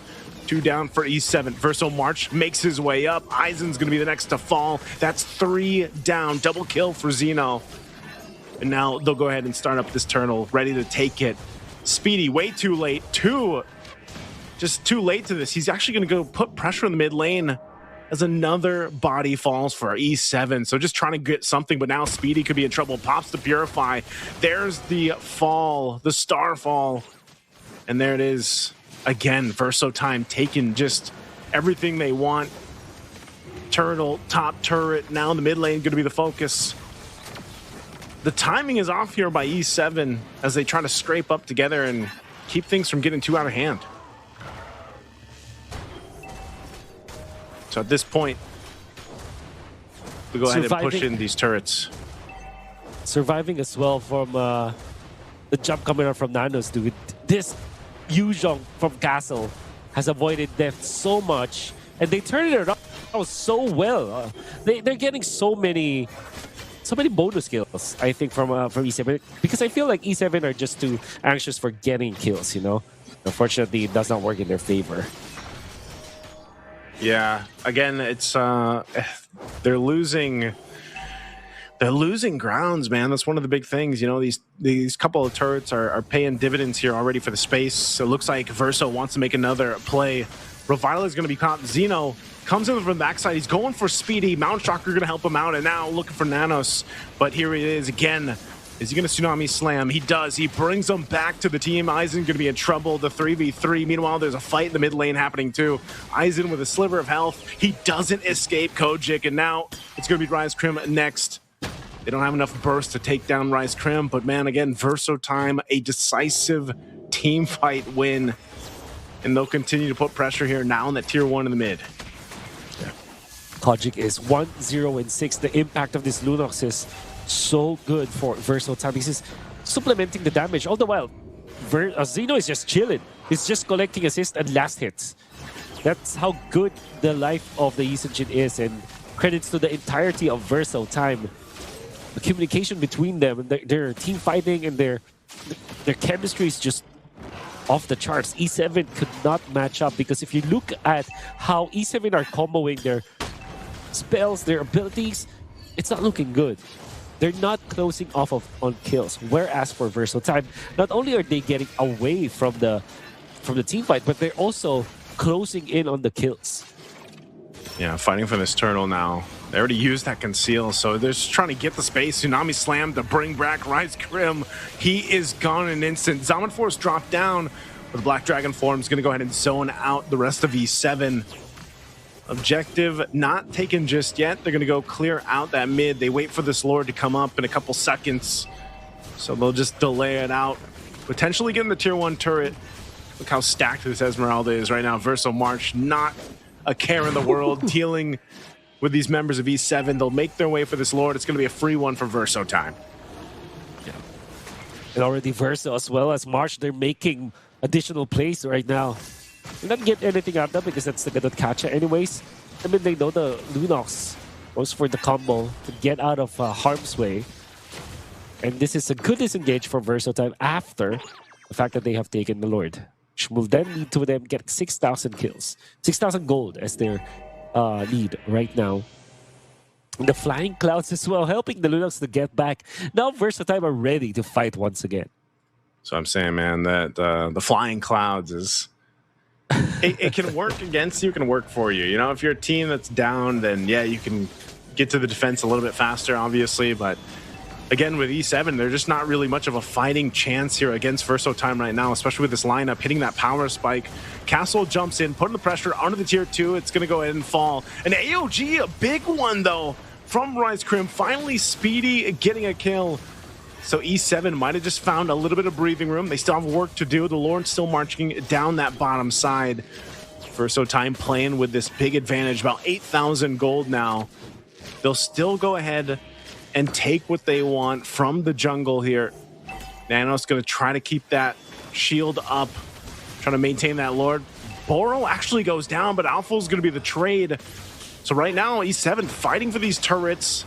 Lord finally taken care of. Some damage to that base turret in the bottom. But E7 actually holds on to a couple tier 2s for now until that wave pushes in up top. But still, despite the lead that Versotime had, E7 holds on. Yeah. After a very long time, that was the only positive trade that we've seen for E7.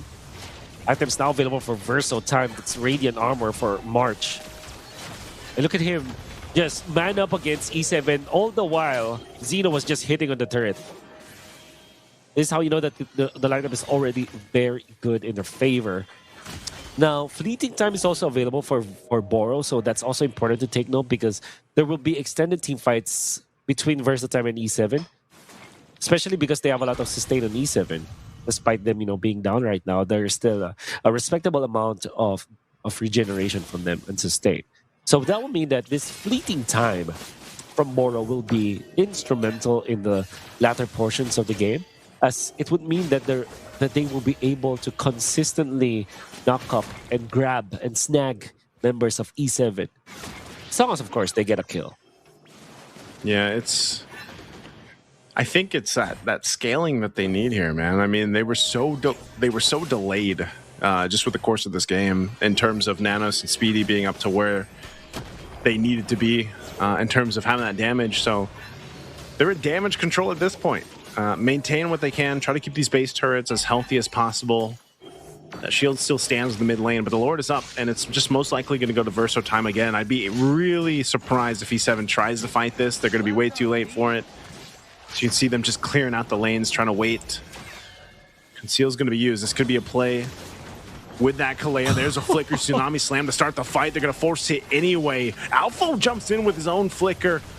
Earthshaker, they're going to be fine. Jump in from the AOG from Rise Crim. He pops a Revitalize. He could be in trouble here.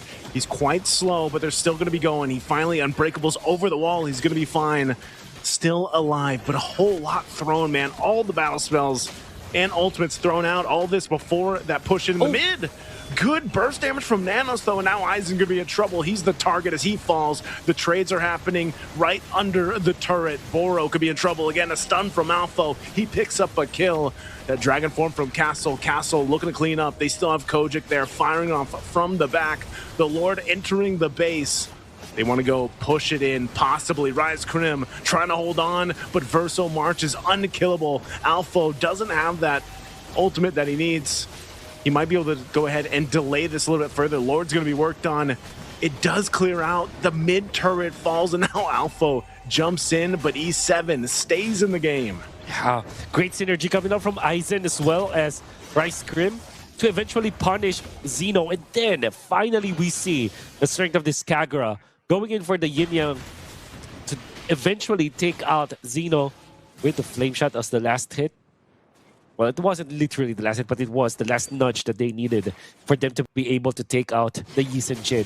And without the Yi Sen Jin, there wasn't any way for Versatime to end the fight. Oof, look how tanky Verso March is. Here comes the Black Dragon Form. Once again from Castle, looking to set things up. Doesn't quite have the Petrify available, though. So just there to kind of disperse that fight. E7 holding on to the top turret with just a sliver of health. We still a minute away from this Lord to come up, so E7's got some time. Go ahead and get farmed up here. Again, a force fight, Tsunami Slam. He is deleted. Alpha's gone, but the Zaman Force dropped down. They're going to be firing back at Verso time, but Rise Krim is gone. Kojic low. Boro still up. Still fighting on the top base turret, but Aizen is to follow. Again, the title strike comes through, and they're 4 down. Verso time looking for game 1 victory. There's nothing Speedy can do against these 4. They'll go ahead and clean up. Focus on the base. Let Speedy take 1, but game 1 goes to Verso time. I totally understand what E7 were planning to do in that last clash, because you already know that the flicker is available for the Kalea, and the flicker Tsunami Slam coming out from Verso time was perfect. AOG, unfortunately, just a second early, or maybe a fraction of a second early. Had it been late for just a little bit longer, that Tsunami Slam will be completely right. Instead, because the AOG was far too advanced, there was enough reaction from the side of Verso time to get out of the zone and then get back to the fray, take out Alpha, and then the house of E7 just crumbled afterwards. My God, though, Verso time played so well and drafted very well. That game looked very one-sided. It all started from the draft, then the execution. The coordination from Verso time is just so different from what we've seen in E7. Very good here from Zeno, 7-1 and 10 here on the board. Again, this lineup from Verso time, it's the synergy that works really well for them. You could see throughout the course of the game too that they were able to just go ahead and kind of bounce off each other in the way that they utilized the kits that they had. So, you know, for Verso time to make this work, you got to see it really kind of come to fruition, especially towards the later portion of the game. And I got to say, you know, even for the Kalea, once again, you can't give Verso time the Kalea. There's something about Kalea and Verso time where they're just really able to make this lineup or that hero work in a lot of different lineups. So hats off to them for that game 1 victory. But that's just game number 1. We still have plenty of action for game number 2, Verso time versus E7. That's going to happen after this break. Stick it up with us, guys, as we will back for games of the future.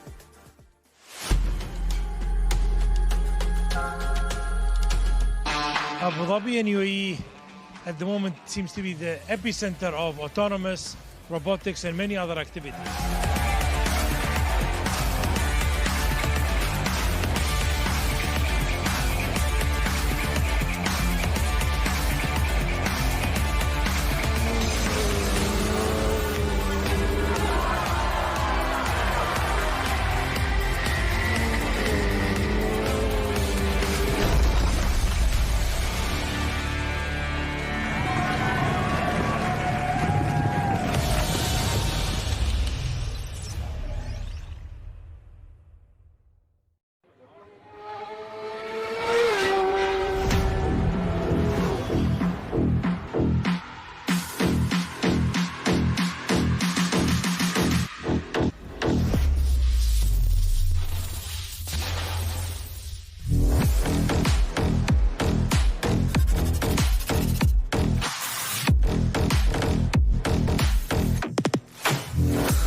And we are back. It's Digital Games of the Future, featuring Mobile Legends, and it's game number 2 of a best-of-3 series between E7 as well as Verso Time. Wolf and Nice bring you the action.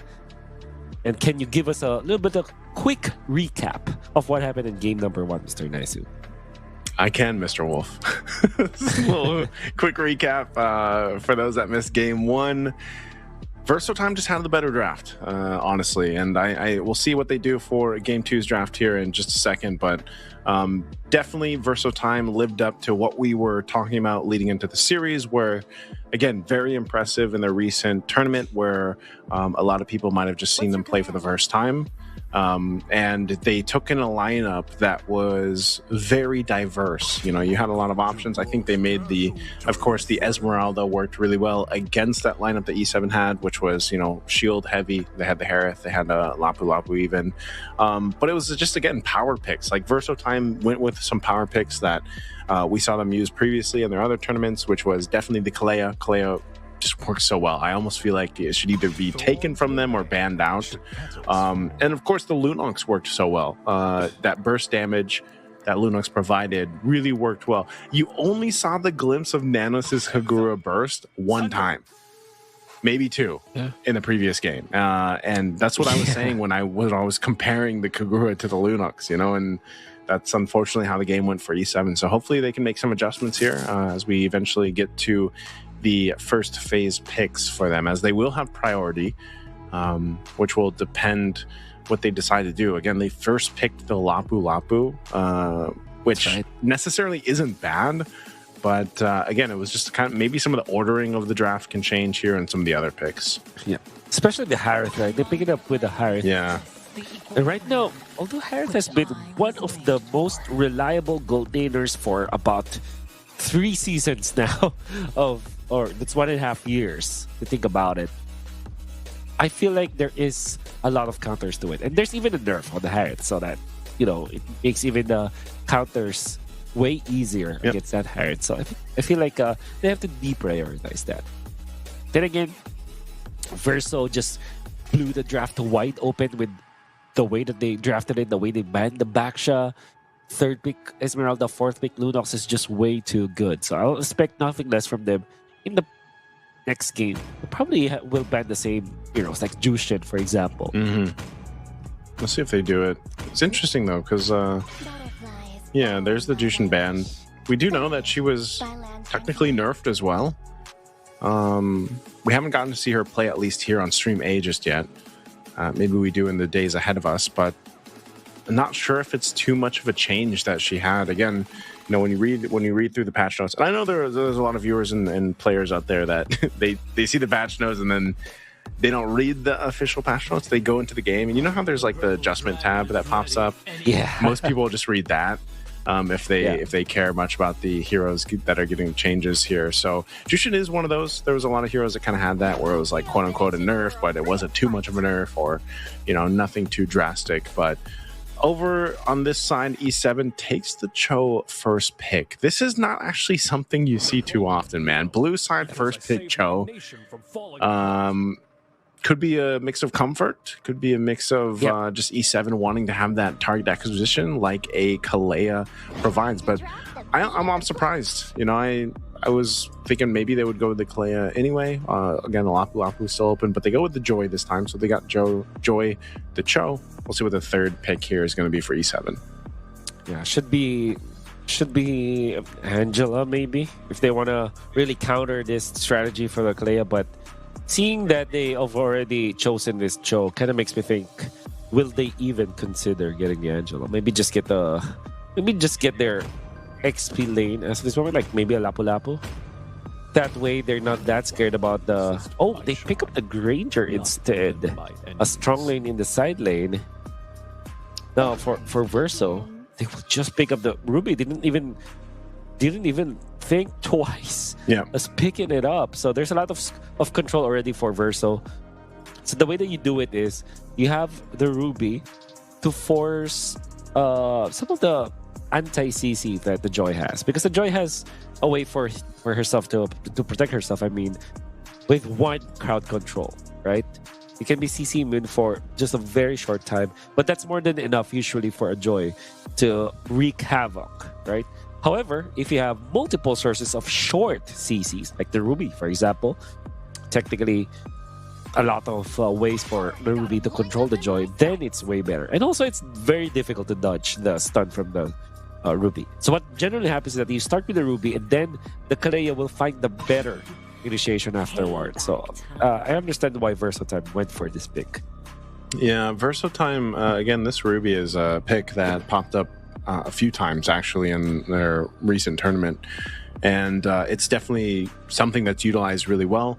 It's also been paired with the Kalea. So like the crowd control that you have here is already really good. Like, I mean, I don't know what other crowd control they're going to go for, and especially they still need that mid lane, and then they need their gold lane, unless depending where this Ruby goes, or the XP lane if it is going to be a gold lane Ruby.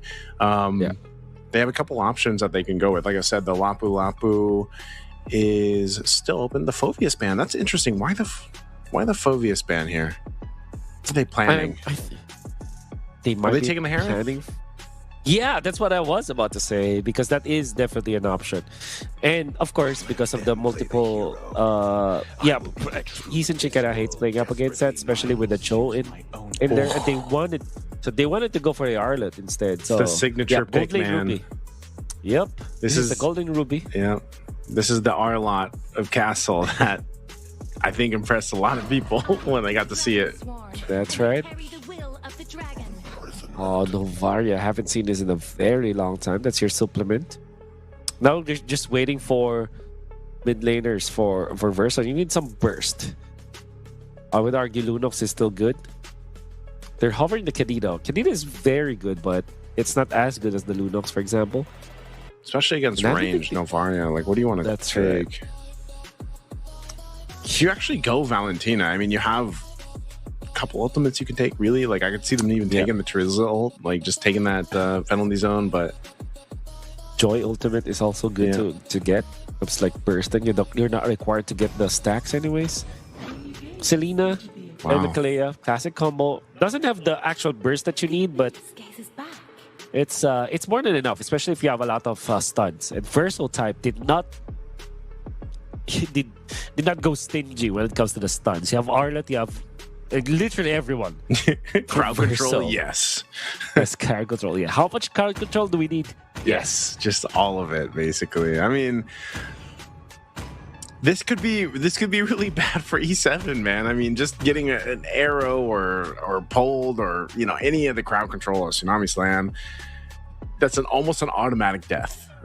So we'll see if this lineup this time around for E7 is able to go ahead and withstand some of that, because like I was saying, these are signature picks, and you have so many options to either peel or most of the time set up fights. Like the Arlot and Ruby alone, the Kalea, the arrows if they land. Like I'd be kind of worried here if I was E7 on dealing with all that crowd control, because the space that you need is going to be so difficult to get. You know what they say, the old display in the book when it comes to MOBA, any kind of MOBA, the most basic way to win a game, overload with stuns. More stuns, more chances of winning. That's what Versatime is to win. We're not saying that this is an outdraft. I think that E7 has got something going on with their composition, but when it comes to ease of execution, you would favor Versatime.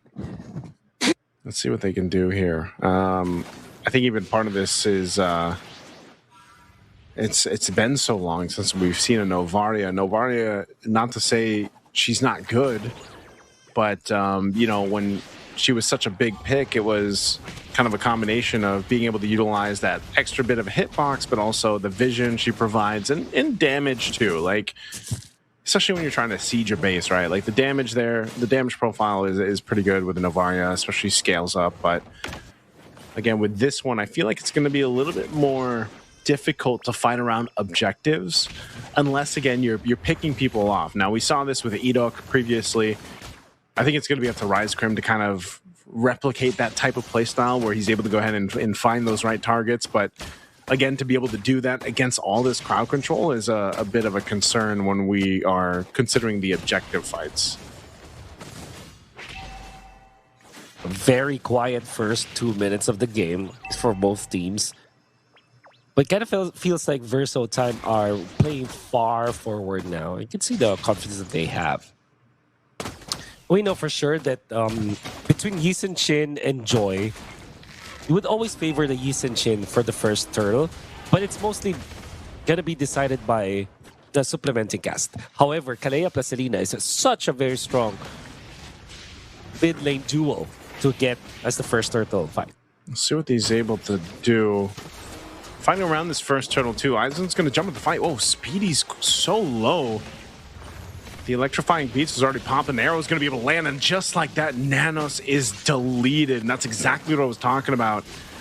It's literally a dodging game of crowd control. Speedy forced off the lane. Turtle secured. Verso Time making it their time already early on. Building up a bit of a lead now. Still under 1,000.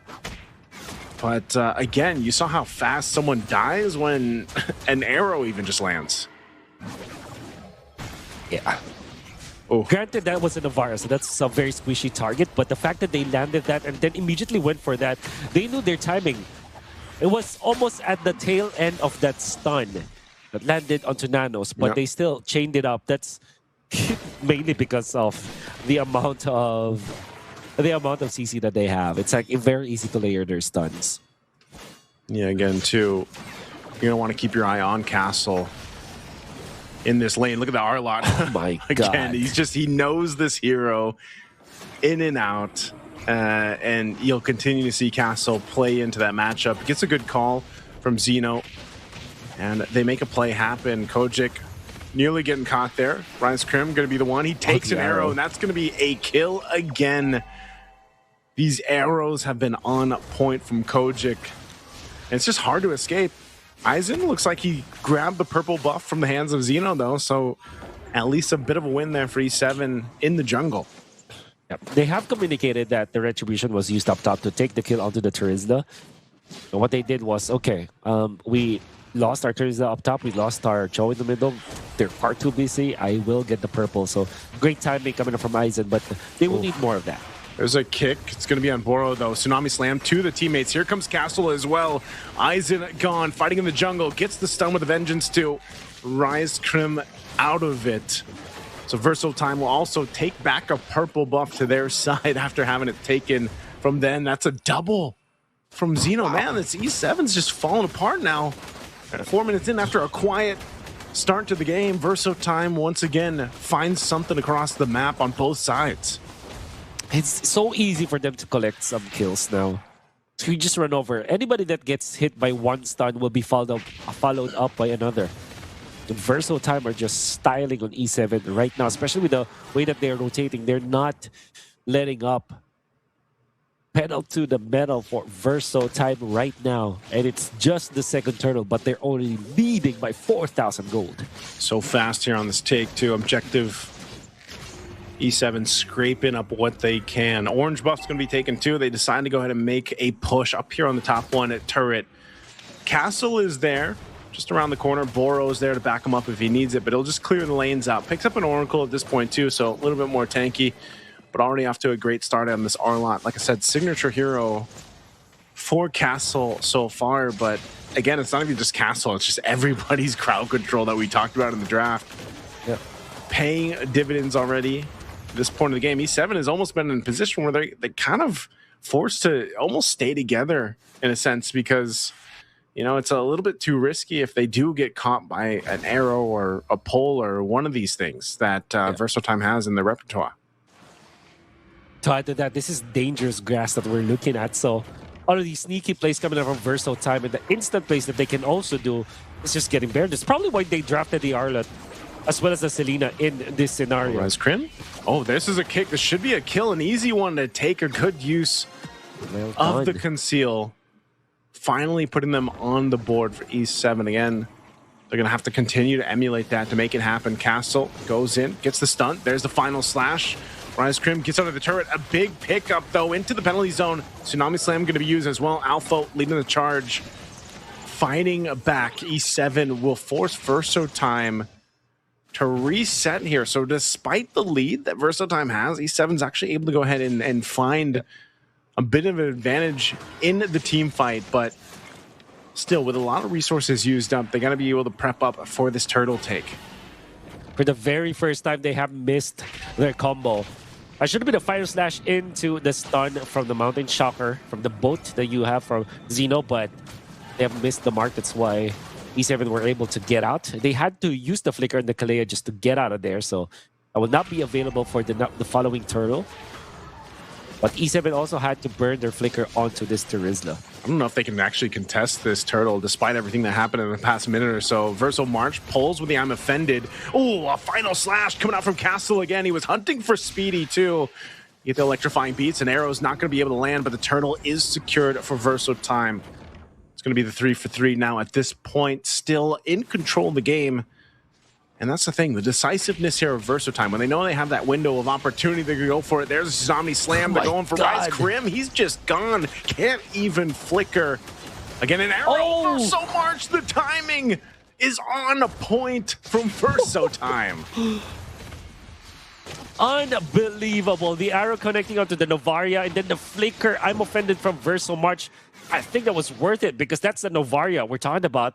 Even when you had to commit their flicker, that is the wave clear from E7 gone. And the fact that they are taking over this game because of those pickoffs, Versotime cannot letting up. There was some mistake up top with how they missed that Mountain Shocker from the Fire Slash, but they have well caught up with it. They are bouncing back even better than what they were doing in the first 4 minutes of the game. Oof, Rise Grim on the hunt, gets the way of the Dragon off. It's on Verso March, so he does heal back a little bit before eventually going down, but now Alpha going to be in trouble. Verso Castle able to clean up that one. They're fighting under this tier 2 in the bottom lane. But it's a trade. The 1-for-1 Alpha for Verso March, so nearly even trade there. They're going to get this tier 2 turret, though, in the bottom lane, so still Versotime. It's a bit of an advantage. Oh, electrifying beat's going to be used. Eisen going final slash, able to find 2. Mountain Shocker won't be able to land in time, but they'll make their way to reset, clear out the lane, and they still have 20 seconds for that lore to come up here. So Versotime just taking their pickings against E7. So if they didn't have the lead, their advantage is their stuns. And even in that scenario, the Joy just can't stay and pop the spells in front of the members of Versotime.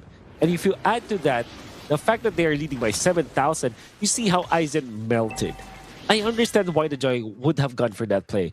Had it been a different lineup for Versotime, things will be different. But Eisen can only cleanse himself from one stun of Versotime.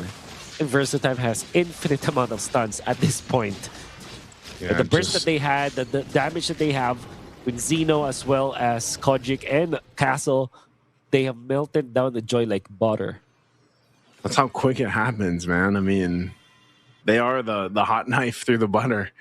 And it's, you know, that's the difficult part of it is Versotime's got all the knives. You know, if they miss one or the scythe, they miss the scythe, they got the whatever Arlon has. What does he have? Spears or something? Like, you know, he's got you have so many options. Not only that, but then you've got, like I said, the Tsunami Slam is able to go ahead and target someone down immediately, especially if Verso Boro decides to go ahead and actually burn the flicker. A lot of the times he hasn't had to, you know, so they're just working synergistically with each other, with the kits that they have. And this is like, if you could save this loadout lineup from Versotime, it's just literally called CC. Like, it's just crowd control, you know? And so it gives you that opportunity. Like, if you do miss one of them, like, you have 4 others that you can essentially rely on. So they get ready to approach the base here of E7. Shields are going to go ahead and pop down bot, mid, and top eventually. Lord will go ahead and get one charge into the base, but still maintaining the base turrets. Versotime, keep an eye out. They have all the tools to force a fight if they want to, but they'll respect the defense from E7. They actually won't push into the base just yet, unless this point they do. Flickers are available. We'll see what Boro does. They're going to go ahead and take down potentially the turret. They don't get it cleared out, though. So the turret still stands. E7 maintains their base turrets. To be fair, E7 has got great tools to defend. As long as the Grangers was, the Novara is alive. This means that E7 will always be able to defend. So this is going to be a mini game between the Novara as well as the Arlet. Oh, he has to use the penalty zone defensively, so that's a big resource that they need that's going to be down. I'm not sure if they can actually convert this into a turret take just yet. Versatile Time's got plenty of time to go ahead and take this out. There's the kick, though. Rise Crim's going to be the one to start the fight anyway. Kojic is gone, but now Alpha is going to be caught out. And with no penalty zone, he'll be the trade, the 1-for-1. And now Versatile Time knows they can go ahead and take down the mid turret, but they've got no minions. They will get this bottom one, though. Base turret's going to fall. 30 seconds still, that Lord to come up. I don't think Versatile Time can get any more, but they'll go ahead and get back to reset before the Lord take. Valiant defense coming from Alpha. Actually, they have found a good target out there. A hero that, probably the only hero that they can easily take out from the members of Versatile Time. And they have found it at the expense of Alpha and their bottom lane turret. But if you think about it, if E7 did not make a move during that moment, Versatile Time will just collect the Lord and just take over the game afterwards. So you would understand why E7 went for that play. Versatile Time were just way too good when it comes to their counter engagement. And of course, they have a massive lead that they can throw over E7. See what they do. Lord's up. E7 down 10,000 gold. Not really in the position to fight, but they might just have to make a potential play, but it doesn't seem like they're going to do that. Rise Crim will go ahead and clear up that top lane. Trying to delay some of this. Again, Lord secured here for Versatile Time. With the bottom base turret down and the shields already popped, this should be another easy push into the mid to get the turret down. We'll see how they play it out. E7, again, just not in the best fighting form yet. An arrow's going to land here in the mid lane. Ice Cream will kind of keep them at bay here, but again, Verso March causing havoc on this Ruby. There's the pull. Eisen's going to be gone. Mount Shocker going to be used. Alpha forced off. Still no Lord in check just yet. They just got the mid turret. Lord will go ahead and make its way down a bot, but Castle goes in with a final slash. He only finds Alpha. Alpha penalty zones, able to find two. Now Rise Crim quite low, taking the damage. Alpha doesn't survive, and now they're going to wipe him out. It's only Rise Crim left alive, and Verso Time will go for the sweep against E7 in our second match of Group A for the day. A back-to-back dominant performance coming out from Versatile Time. This game number 2 also went down as a one-sided affair because of the draft. Versatile Time has got a lot of plays, a lot of strats that they have brought to games of the future, and they have shown us 2 of them, and they both look good. In the last question, game number 2, we saw how good the Tsunami Slam was. This time they sacrificed one of their players once again, like to be in front, but they initiated with the Ruby as well as the Arlet, but the real ultimate that they were looking for was the Tsunami Slam, and they caught the joy with it. Since catching Eisen was so important for Versatile Time, for them to break the base open after taking down the jungler of E7, the rest of the members of E7 just can't do anything. They don't have any ways to get information. They don't have any ways to start the fights. Even then, Alpha was under duress. He couldn't find the opening. And MVP, this guy's just collecting MVP accolades. Yeah, Mr. Castle here. Like I said, when that Arlot was locked in, I was like, oh man, this can be tough, because again, we saw his performance on it in Winter is Coming.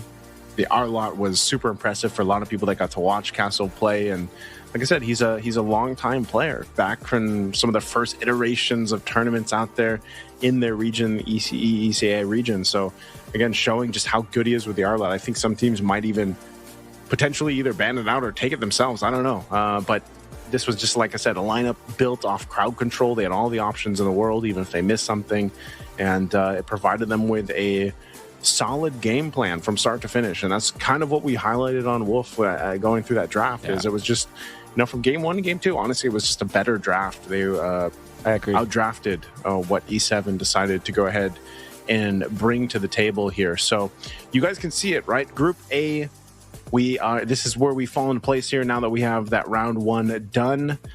We do have one more match for us today. That's going to be going back to Group Group C. And we'll get to see between Team Falcons and the Mongols, who will be going into their respective matches moving forward here. But very interesting day one so far. We've got one more match, like I said. Yeah. And how exciting is that Aurora Gaming PH versus Verso Tide? Round number 2, that will be tomorrow. But for now, we're going to be hopping into a break. When we do come back, it's another round 1 match to decide who wins between Falcons as well as Mongols. So do not go away, because there's plenty more MLBB action all here at the Digital Games of the Future Abu Dhabi. Abu Dhabi and UAE at the moment seems to be the epicenter of autonomous, robotics, and many other activities.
Let the best win.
We're here to win.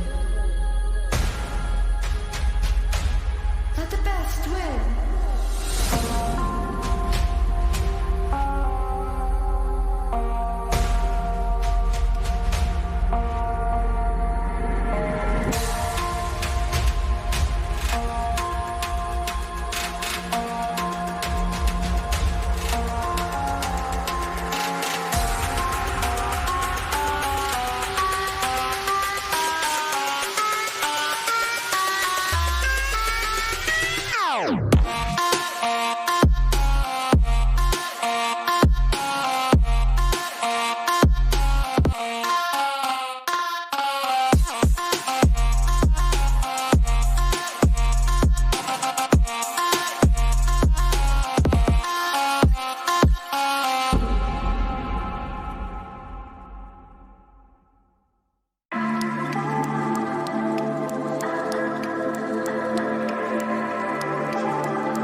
We're here to win.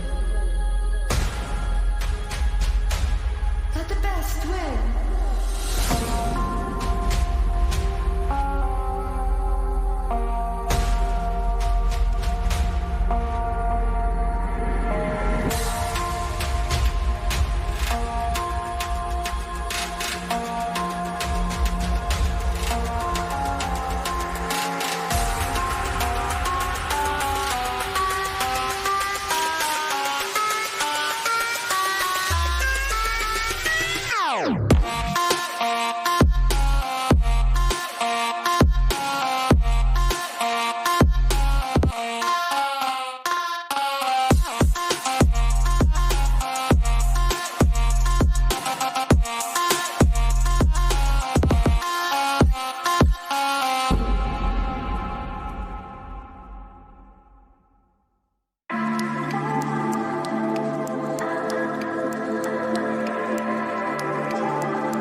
We're here to win. Let the best win.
We are back in action for the Digital Games of the Future in Abu Dhabi 2025. It's Mobile Legends, brought to you, of course, by Wolf and Naisu. My God, what a day we've had. But we still have one more, Naisu.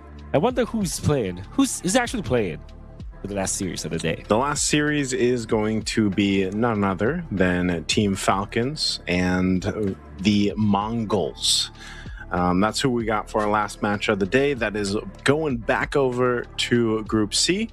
So this is going to be the decider to see who moves on forward to round 2 to either face off against RNQ Hoshi or Team Spirit. So yeah, again, and also we get a glimpse of what the results were from the other stream. Again, there's 2 streams happening right now, guys. So we've got the A stream over here, and then or stream A, and then we got stream B, and yeah, you can see it. Interesting. DFYG getting a sweep, by the way. I'm looking forward to seeing some of the teams that we didn't get to see here on our own stream.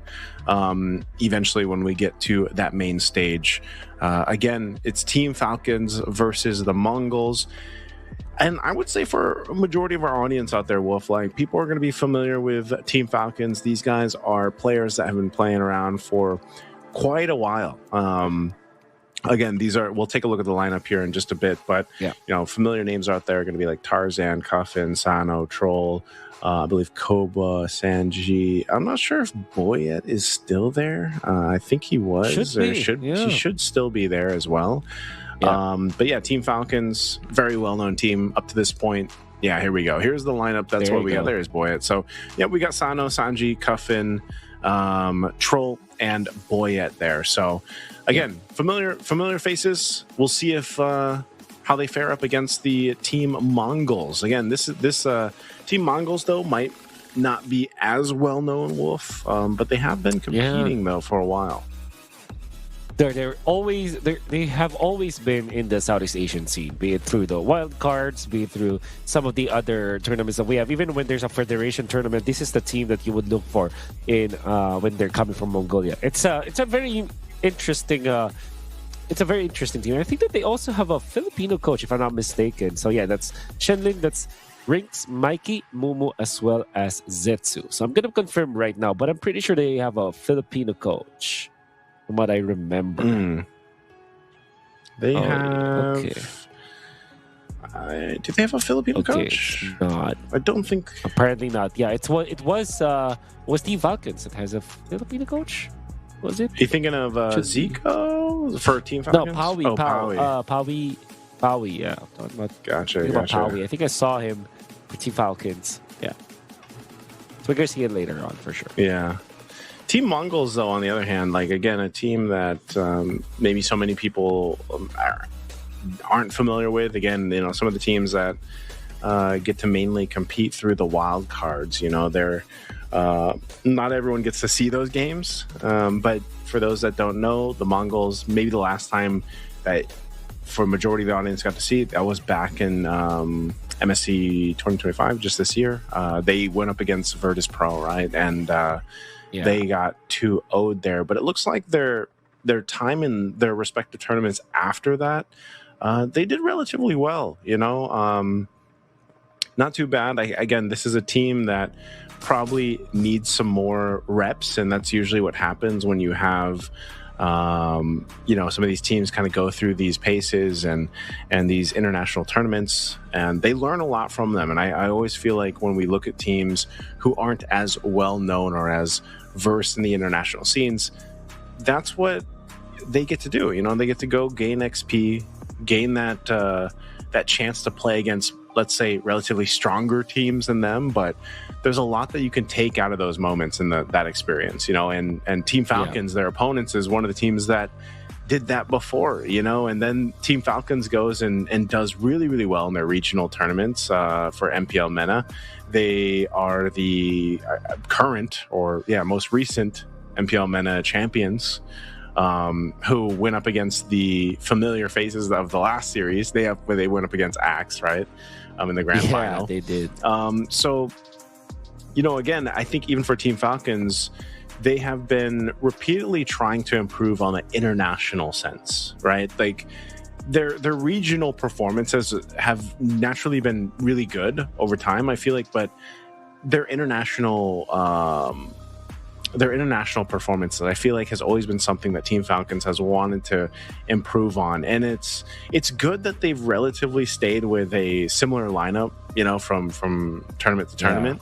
Also, if I remember right, some of these players, I'm not sure if they're done now, but there were also some medical students here. So I remember talking to them in person when I first met them years ago, that they had to balance between their medical studies and then basically being professional players. Yeah. So, that's one of the things that they had to work through and balance. And It was funny because for the longest time, I believe the Team Falcons boys and the other team, the Axe players, had this kind of like rivalry between them. And it's funny that they just recently had their grand final, you know, and that's happened many times. But again, when you look at that team, the very similar situation like they are for the Mongols, as we see here on the screen, it's like these guys love these international appearances.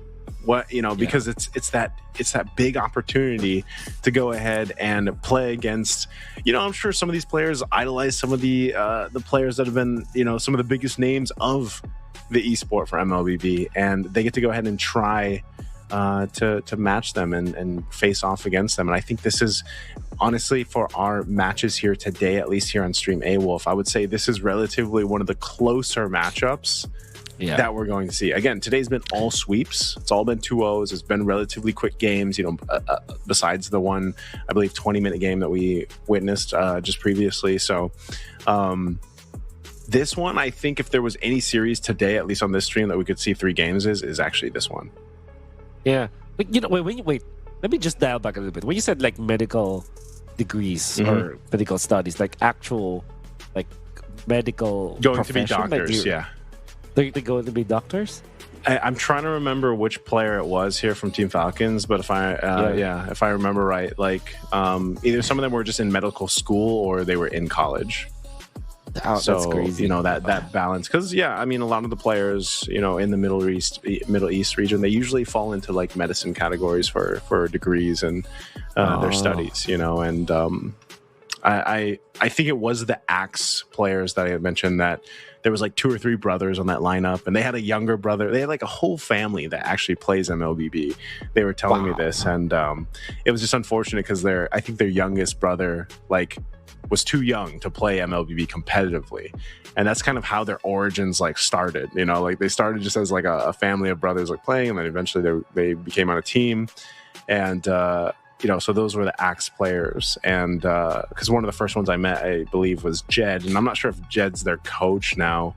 Maybe he's coaching because he's listed as a coach, actually. Yeah, maybe Jed is focused on coaching because he's finishing up, you know, his medical program or whichever. But yeah, there's a lot of interesting stories here, and the same thing for Team Falcons. You know, they're a team that has to balance between their studies, their career, and then at the same time being a competitive pro player, you know. And you know, I think for a lot of our viewers out there, sometimes they're so used to seeing, you know, for example, the Philippine players or the Indonesian players, or maybe even to an extent the Malaysian players that all play just basically full-time. You know, they're MLBB players full-time. I know some of them go to school. I know some of them graduate from colleges as well.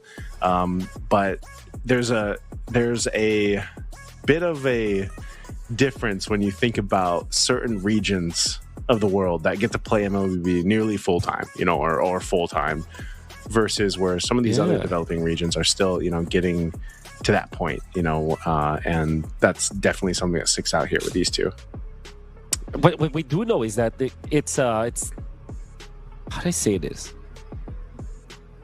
Teams from these regions that aren't that famous are developing faster and faster. Like you're gonna see like Team Spirit, for example, and then Aurora Gaming from Turkey, and then now like Team Falcons, right? I think that the growth is just getting faster and faster, I would say, is the word that I'd use. So yeah, I think honestly, like it's a pretty good time to be part of MLBB, but at the same time, having a medical degree, like I think it's always nice to have a plan outside of, you know what I mean? Like, I think that's a solid plan. That's a solid plan. Yeah, I think that's you know, I don't know, man. If I was in their shoes, I'd pretty much do the same thing. You know, I know even our players here in the Philippines, like Dr. some of them, yeah. I mean, I know some of the players like here in the Philippines, they go and finish their degrees mid-season or like post-season. You know, they're graduating and whatnot, and you know, I think that's always a benefit that some of the players out here can definitely do if it's in their you know, plan, because obviously you can't be a pro player your whole life. You know, I mean, you see this across different titles, and you know, you kind of had this window to be at your peak, you know, in terms of like a pro player. And obviously that age does range. It has quite a bit of range there, but you always gotta have a plan afterwards. I know a lot of players transition to maybe like coaching or something within the ecosystem still, but you never know. Like maybe someday you just want to be like, you know what, I've enjoyed this esports thing and I love it. I absolutely loved it, but I've got my degree and I'm going to go do that. And I think that's definitely an upper hand that some of the players here see as well. It kind of makes me think like I'm sure that I've seen like many people from other professions that dabble into Mobile Legends. Like you, for example, you're in the educational field, right? You were there. I was in engineering. Never seen someone from our space that's from the medical field as well. So yeah, that's actually true. I don't know if there's anyone in our field for medical. No, we could just be blanking here, Wolf. That's also true. Like we could just be blanking. We could be blanking. I know. Yeah. So that person's out there be like, no, we're here. Don't you remember? Don't you remember? But I can't remember anyone. Like, that would be great to have medical experts. But for sure, like I know someone who's an occupational therapist. Yes. I think that's an OT. I used to work with OTs. Yeah, I think what's great about that is that they have a different approach to how they use their talents to help esports or elevate esports, and that's mainly on team building and building a team. I remember like occupational therapists solve problems that usually we don't really put so much time into studying or like building a team, like building the character, like maintaining the mental fortitude of a team. That's coming from the medical side of things. So I think that's a great way to enter esports. Yeah, I think either way, it's just having that option and then being able to kind of cross into esports is always great. But looks like we're going to be heading into the draft here, as Wolf and I reminisce on the power of education and having a degree, basically. Stay in school, kids, right? But let's go and jump into the draft. The Mongols are going to be on that blue side. Team Falcons here on the red. Once again, I feel like this is going to be more of a eye-opener for the Mongols to see exactly how they play, their play style. We do know that in their recent tournaments on how they performed and stuff, they usually are looking to be one of those teams as well that likes to play a little bit early game. I think for the most part, the current meta, Wolf, is like it does allow teams, if they are more early centric, then there's the lineups that allow them to do that. And if they don't and they want to play more towards that mid to late game, the plan is there too. It just seems like it rewards some of the play style, the early play style, a little more right now. Like if you get the advantage early on, the snowball can be very strong. But there's still room for those comebacks, and we've seen them. But just so far today, we really haven't seen like that major comeback yet. You're down 5,000-6,000 gold, you're defending in your base. Like we've seen those turnarounds, but it seems like a lot of teams that get that advantage early on, they kind of take the game with that. Yep. I guess we can easily judge the strength of the early game by the teams from the draft for sure, but so far, all the games have been one-sided. I think across all of the games that we've seen, including the Stream B, maybe 1 out of the 8 matches or 1 out of the 6 matches. Oh, no, not really 6.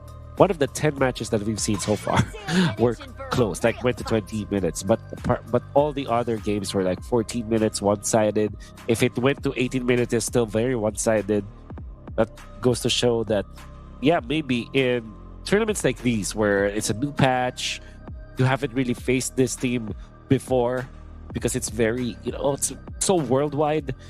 The scope is so massive in terms of like the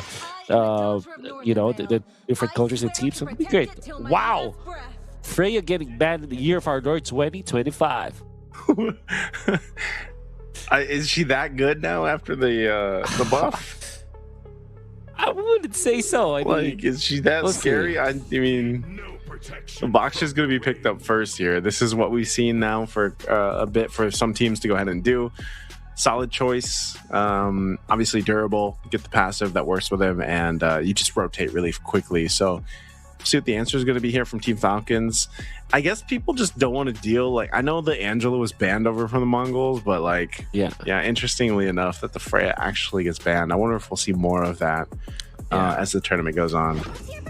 Yeah, I understand why the Angela will be banned, but the Freya, this is a big surprise. The Baksha is going to be the opener for Mongols, but quickly answered by CC and the Uranus. Uranus can be played in the EXP, can be played the gold and the jungle role, while CC can be played gold and EXP. So even when this looks like a very weird opening for Falcons, what they want to do is to just open up their options. But what it does tell me is that they wanted to go for a mid lane carry. Maybe they will secure the Kimi as their third pick.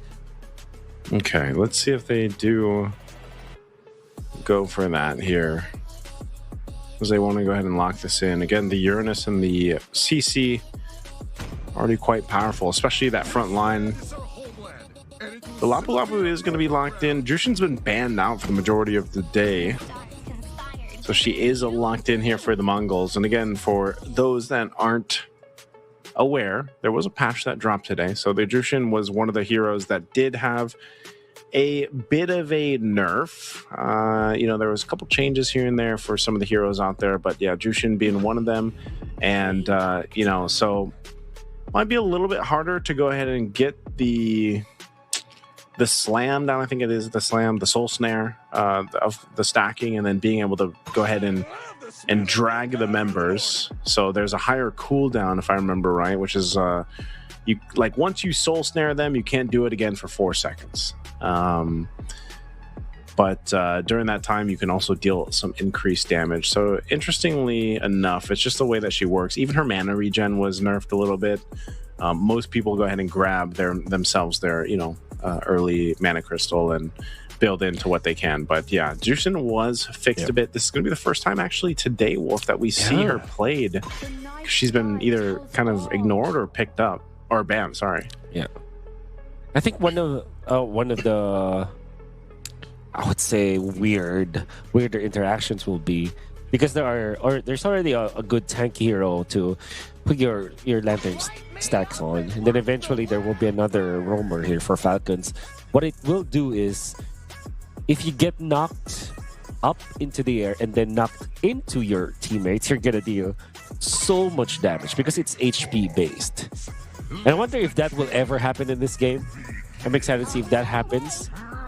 Yeah. Matilda pick so good. Farce and Matilda combo, man. God. All right. There's not to sustain. And by the way, there's a lot of changes with that as well. It's a way for them to dive the Matilda. Uranus can now be played in the jungle easily because of the presence of this Matilda. Although you already have the dash with your Uranus, it's always helpful if you have another one, which in this case will be the Matilda. Now, Mongols are considering the Khalid, which is your aggressive roamer, but typically not used against heroes that have a lot of sustain, like this one, like the Matilda. They actually can go in the Mozcov here. I know they're hovering it over. Khalid would be good.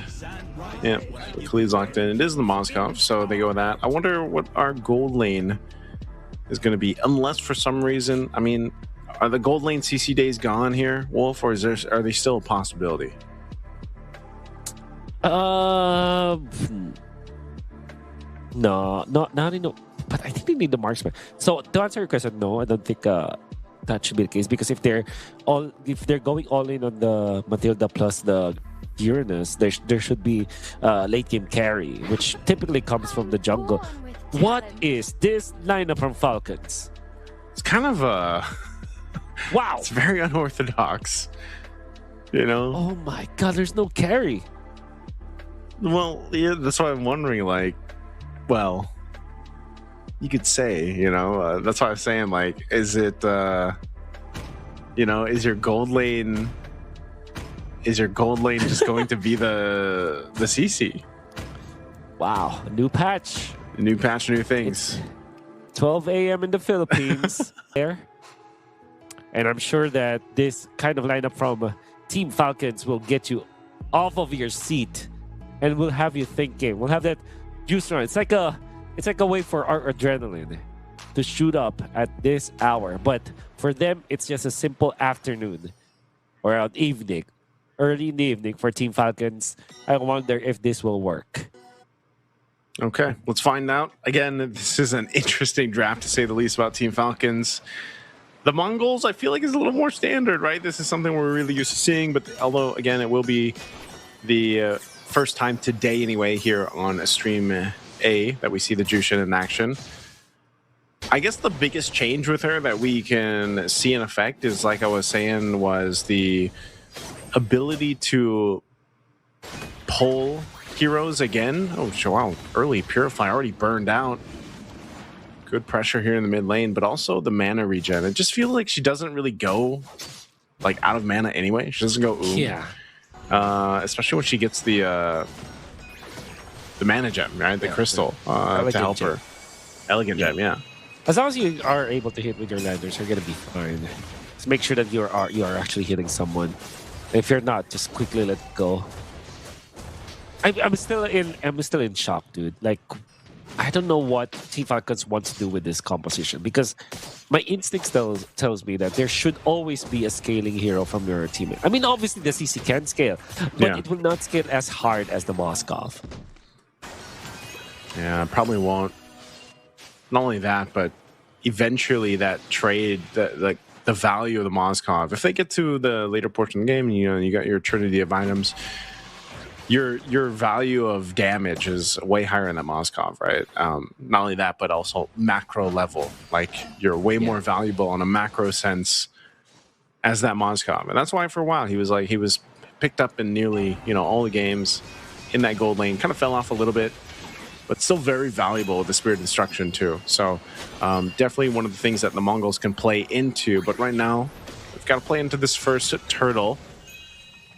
See what happens here. Even with this consideration, this is broken walls. Just adds a little bit of a nuisance there to deal with on the turtle take. So they'll play around that, sitting at half health.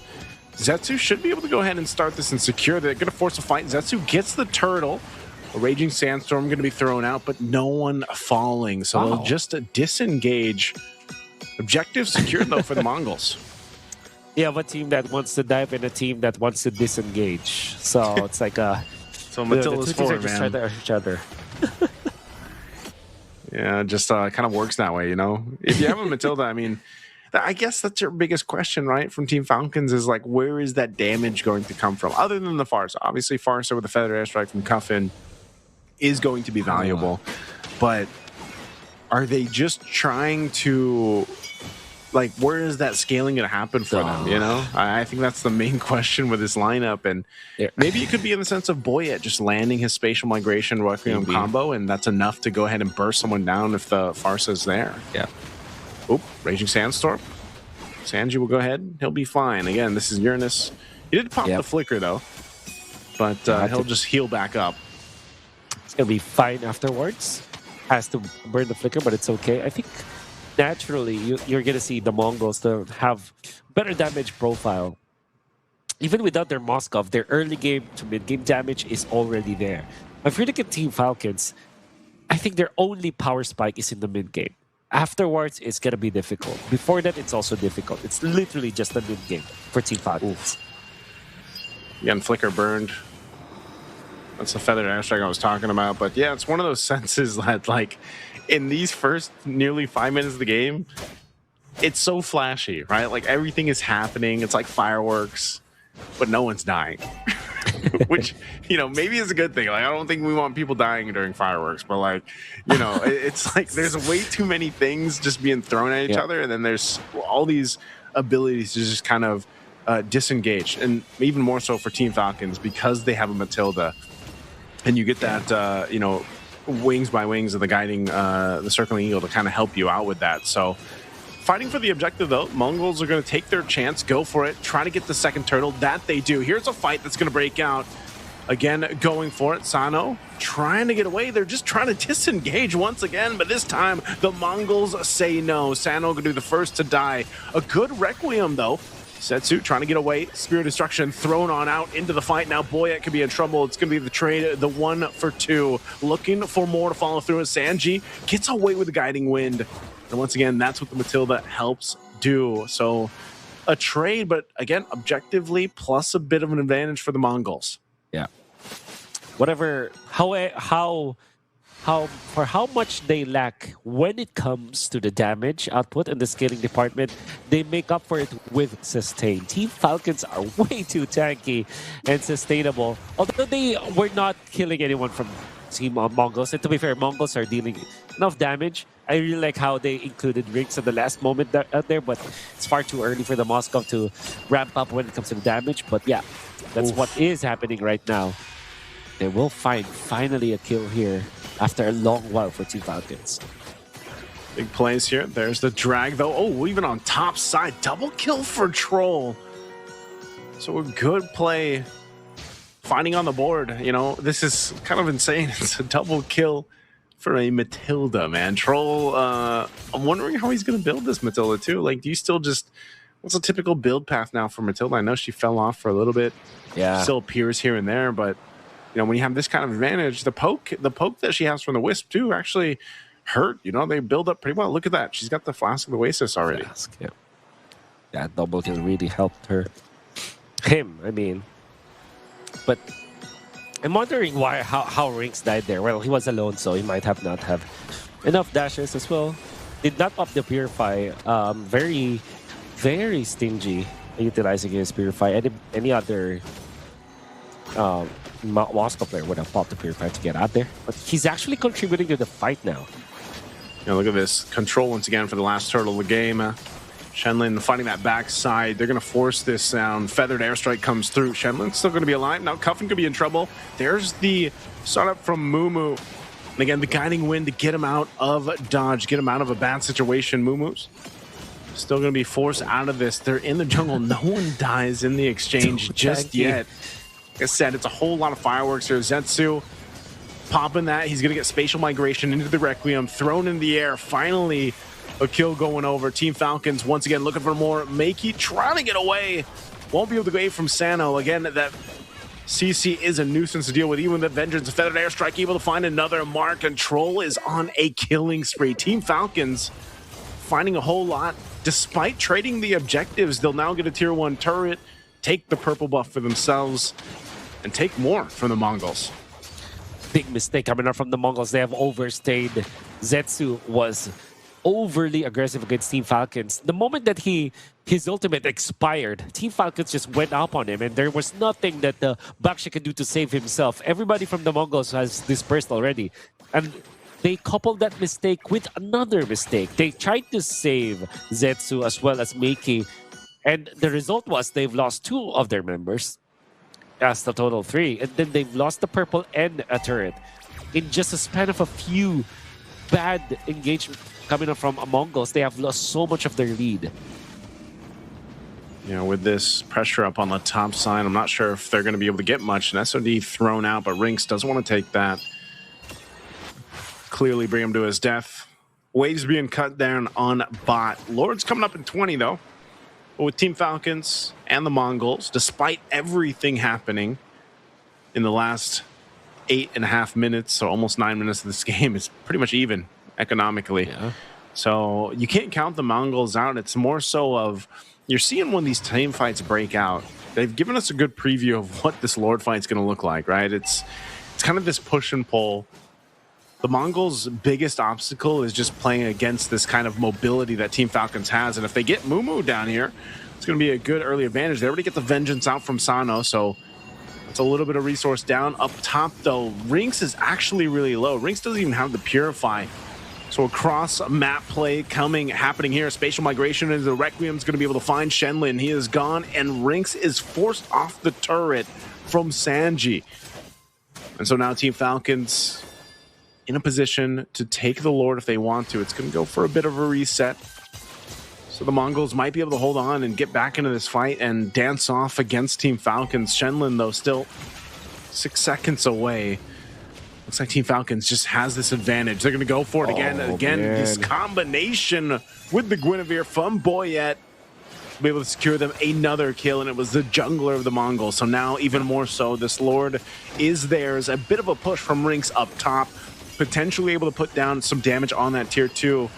He throws the SOD, but Boyet's going to be able to get the Lord. And now, once again, the circling eel thrown around, and it looks like they want to fight anyway. Mumu jumping for this fight, and they're going to go. They find Boyet, and the Mongols, they get trapped in the jungle with Sanji joining. No, Makey takes out Sano, and Rinks picks up a kill as well. The Mongols is coming through with a fight, and now they're going to go for Sanji. What happened to Team Falcons after they secured the Lord?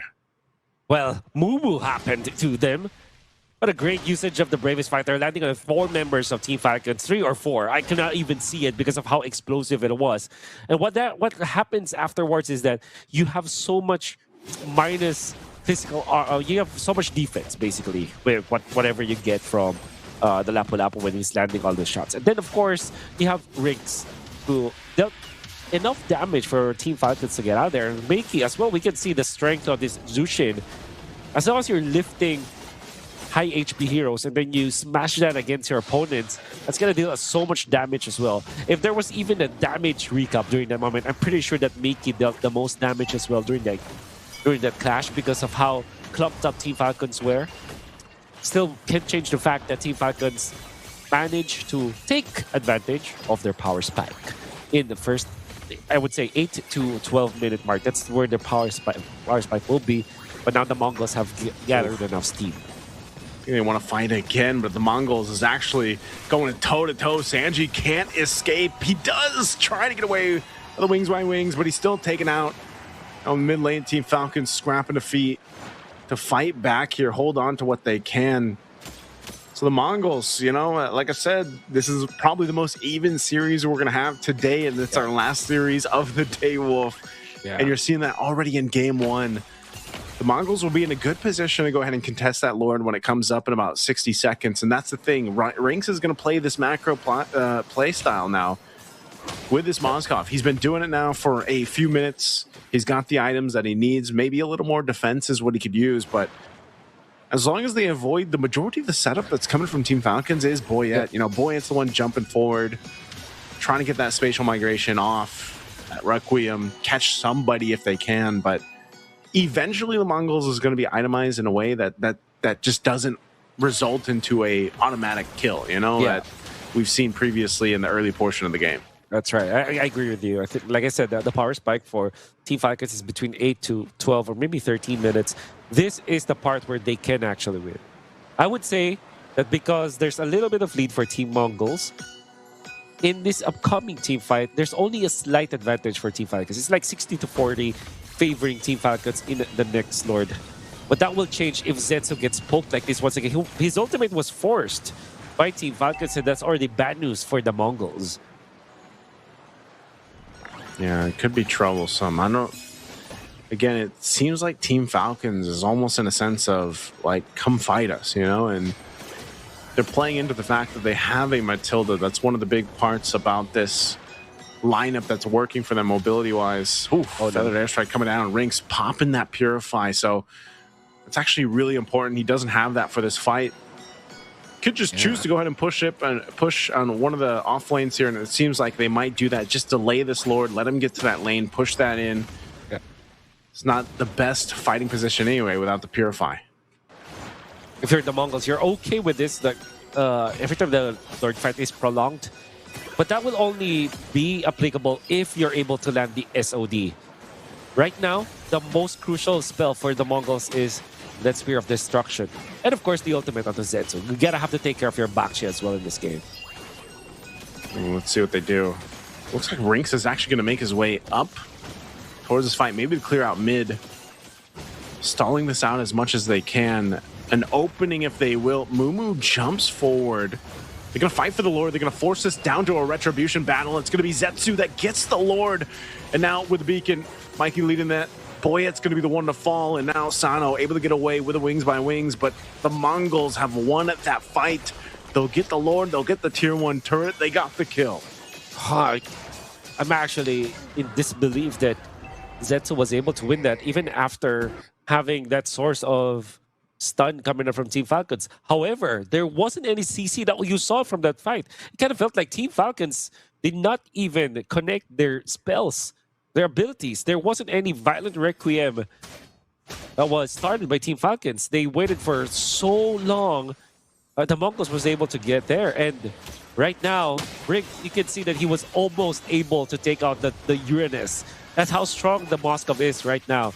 Obviously, later on, he will be managed by the Kiraz, maybe a chastised Pauldron. But right now, as of this moment, it's the Mongols now in the lead. Yeah, they're going to go ahead and potentially get one of the base turrets down. They don't get it up top. Feather Airstrike used to clear out these enhanced waves, but still the Mongols might be looking to at least just get the base turret unless they can force something further. Raging Sandstorm going to be used as well. They crash on in. There's a spatial migration from Boyet. Troll up on the backside trying to gain some space to work with, but Rinks is just shredding them down.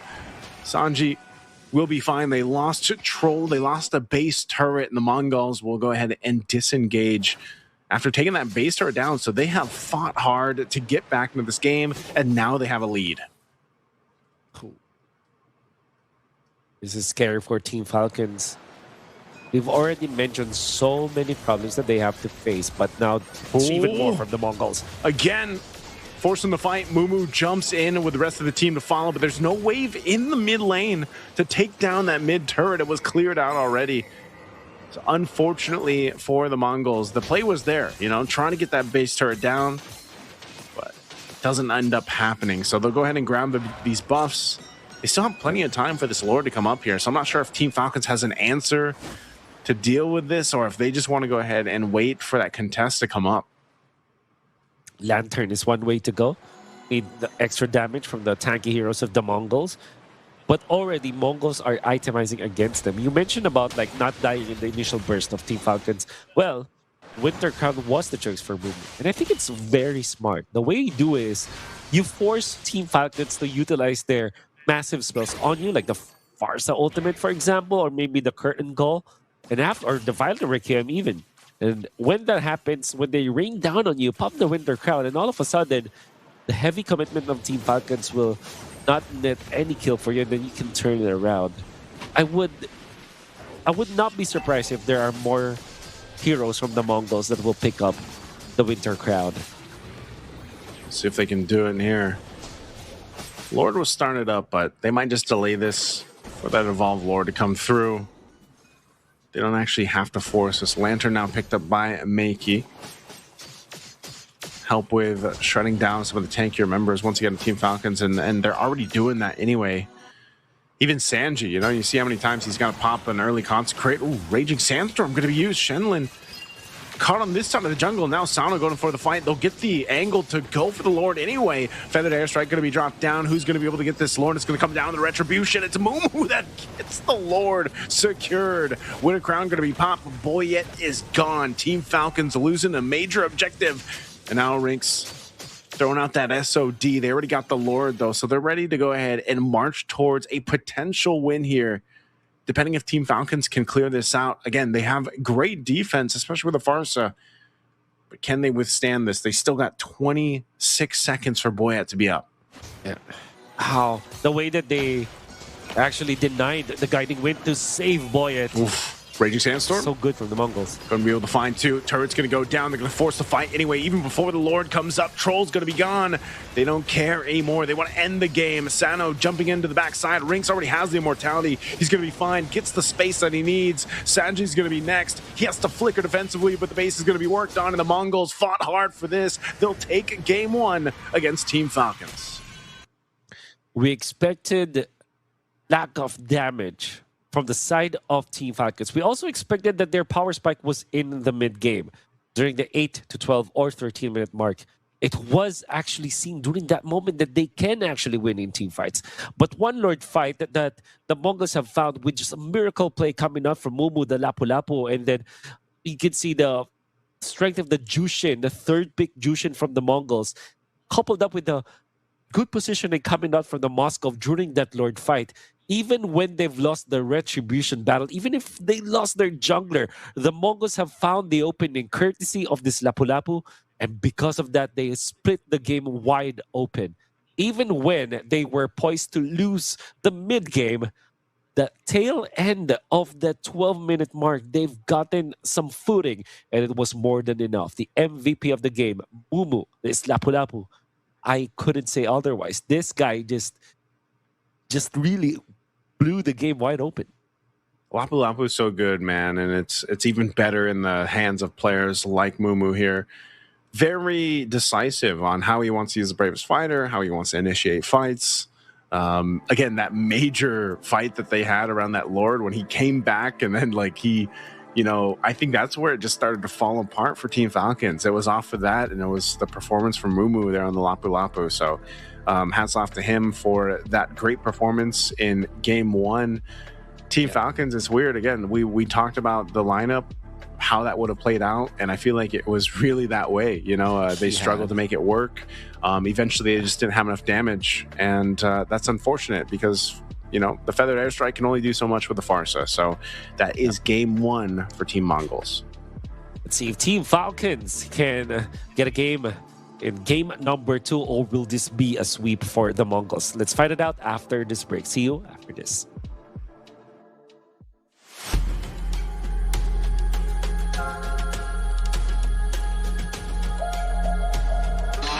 Abu Dhabi and UAE at the moment seems to be the epicenter of autonomous, robotics, and many other activities.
Here we are for Digital Games of the Future, Abu Dhabi 2025. Mobile Legends is the game, and your casters will be Wolf and Naisu. We are going to game number 2 of our last series of the day, but it seems like this is not as easy as it looks like for the winning team. It was a 20-minute game, and they have almost lost this game, but the Mongols hang on. Naisu, do you think that this will be a close series? Be a close series. I think it's still, I think there's still potential that we see 3 games here. Based off the first game, I think for the most part, it was like there was a point in the game where it was relatively even. I know we talked about the economy was pretty much even, but it was like one team fight, man, that changed the course of that game. And that was the MVP from game 1. It was Mumu's Lapu Lapu. Where he comes and joins a fight, forces Team Falcons to fight, even though they were the ones to secure the Lord. They end up losing, 3-4 guys, and from there it just started to really just shift, and went completely in the favor of the Mongols. And as rough of a time that they had in the early game, you gotta admire the fact that they maintained what they could. And we're able to go ahead and scale up really well. And that's interesting too, just because, again, the Moskov today has been one of the standout marksmen, obviously, in the gold lane, while some teams are still going ahead and picking, something else, like a fighter gold, for example. But that was kind of the goal with the patch too. I mean, if you read the patch notes and you see the notes there text from Moonton, they realized that change that happened to the gold lane, right? And they wanted to kind of open the door, I feel like, a little bit more to the marksman and the gold. Once again, I don't know if the changes are enough for that to all happen, obviously, but we are seeing more, right? Still, it's still relatively the same, though. It's still the Moskovs, the Harris, and the occasional Granger.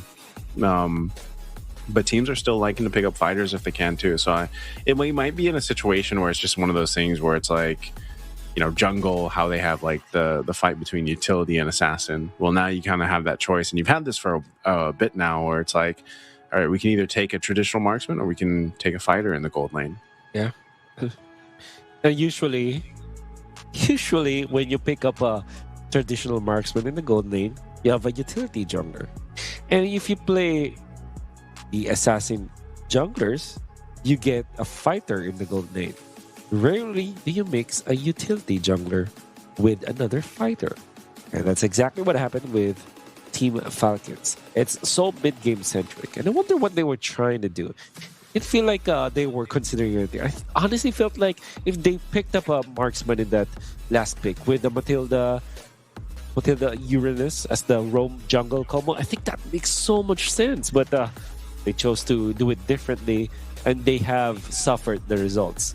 They were nailed down to 10 kills for the entirety of the late game, just because they don't have enough damage in terms of scaling damage, I mean.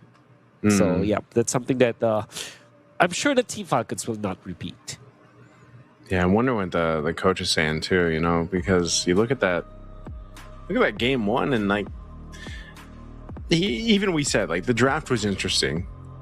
How it ended, I feel like, yeah, we did mention that there was a lack of damage other than the Farsa for the most part, and it was very mobile.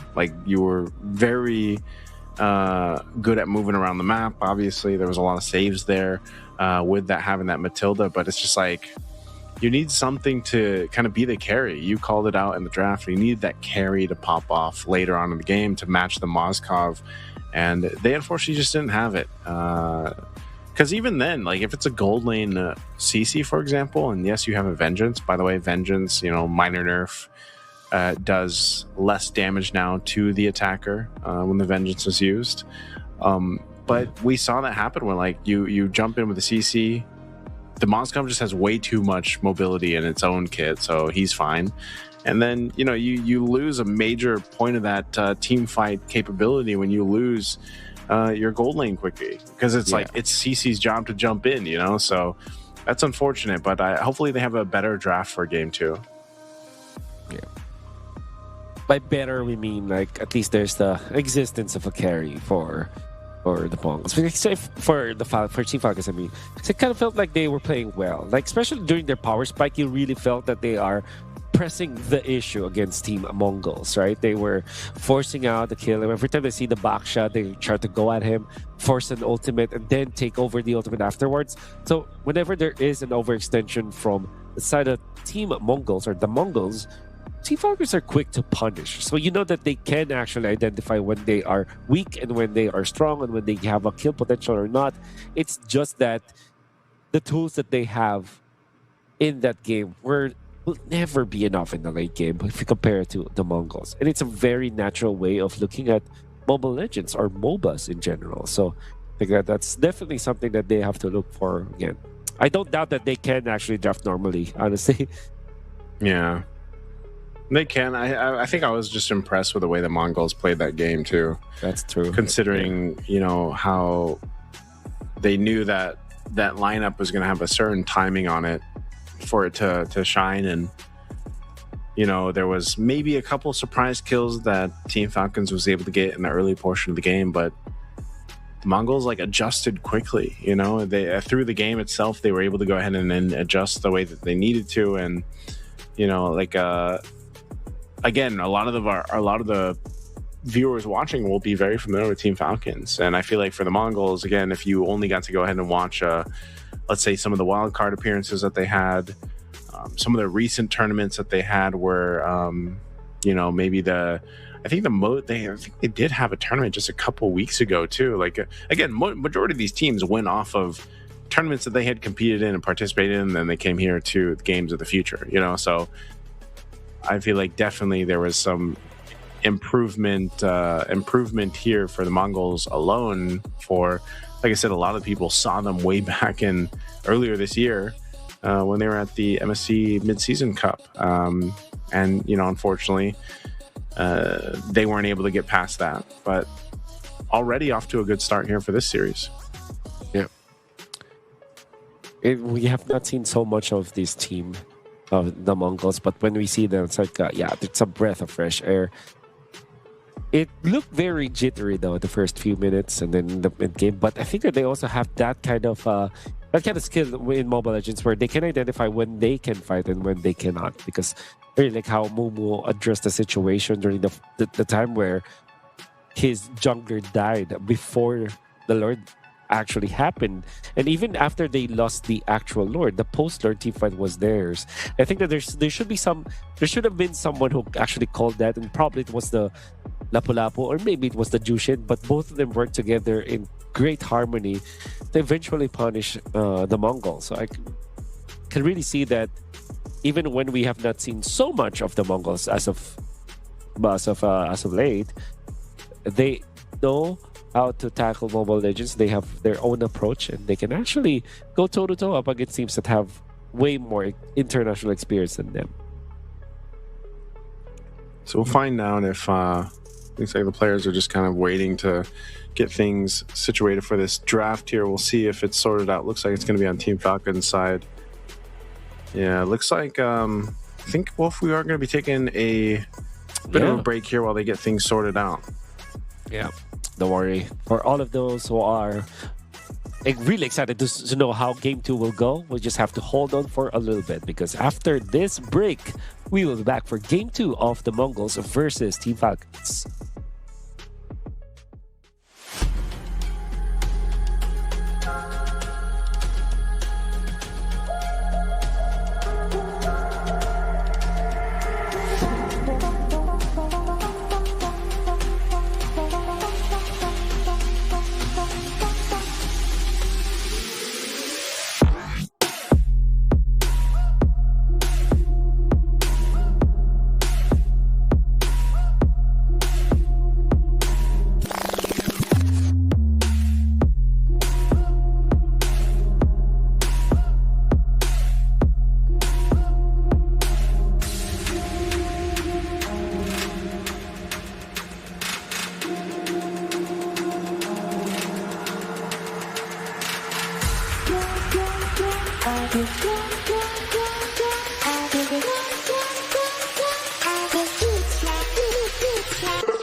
We're here to win. Let the best win.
Here we are, definitely back in action, and more than that, we are actually in the draft. This is Digital Games of the Future, Mobile Legends.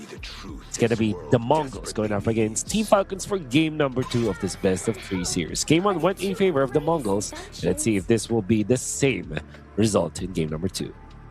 Let's get it, man. Game 2 underway. Similar drafts. The Friars still going out. Eve and Angela. They might just be going for the Boxer Pryho again.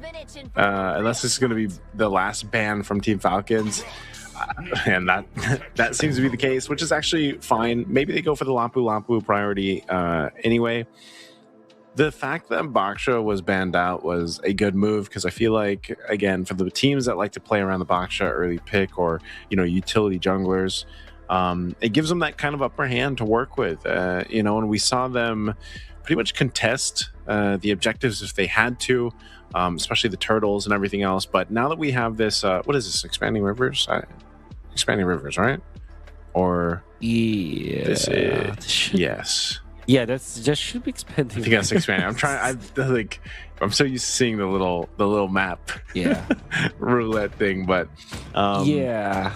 Regardless, it should be expanding. Yeah, I think it is Expanding Rivers. So they go for the Lancelot actually for their first pick over here. So that's going to be interesting to see the shakeup between Zetsu's Baksha gameplay to now his Lancelot.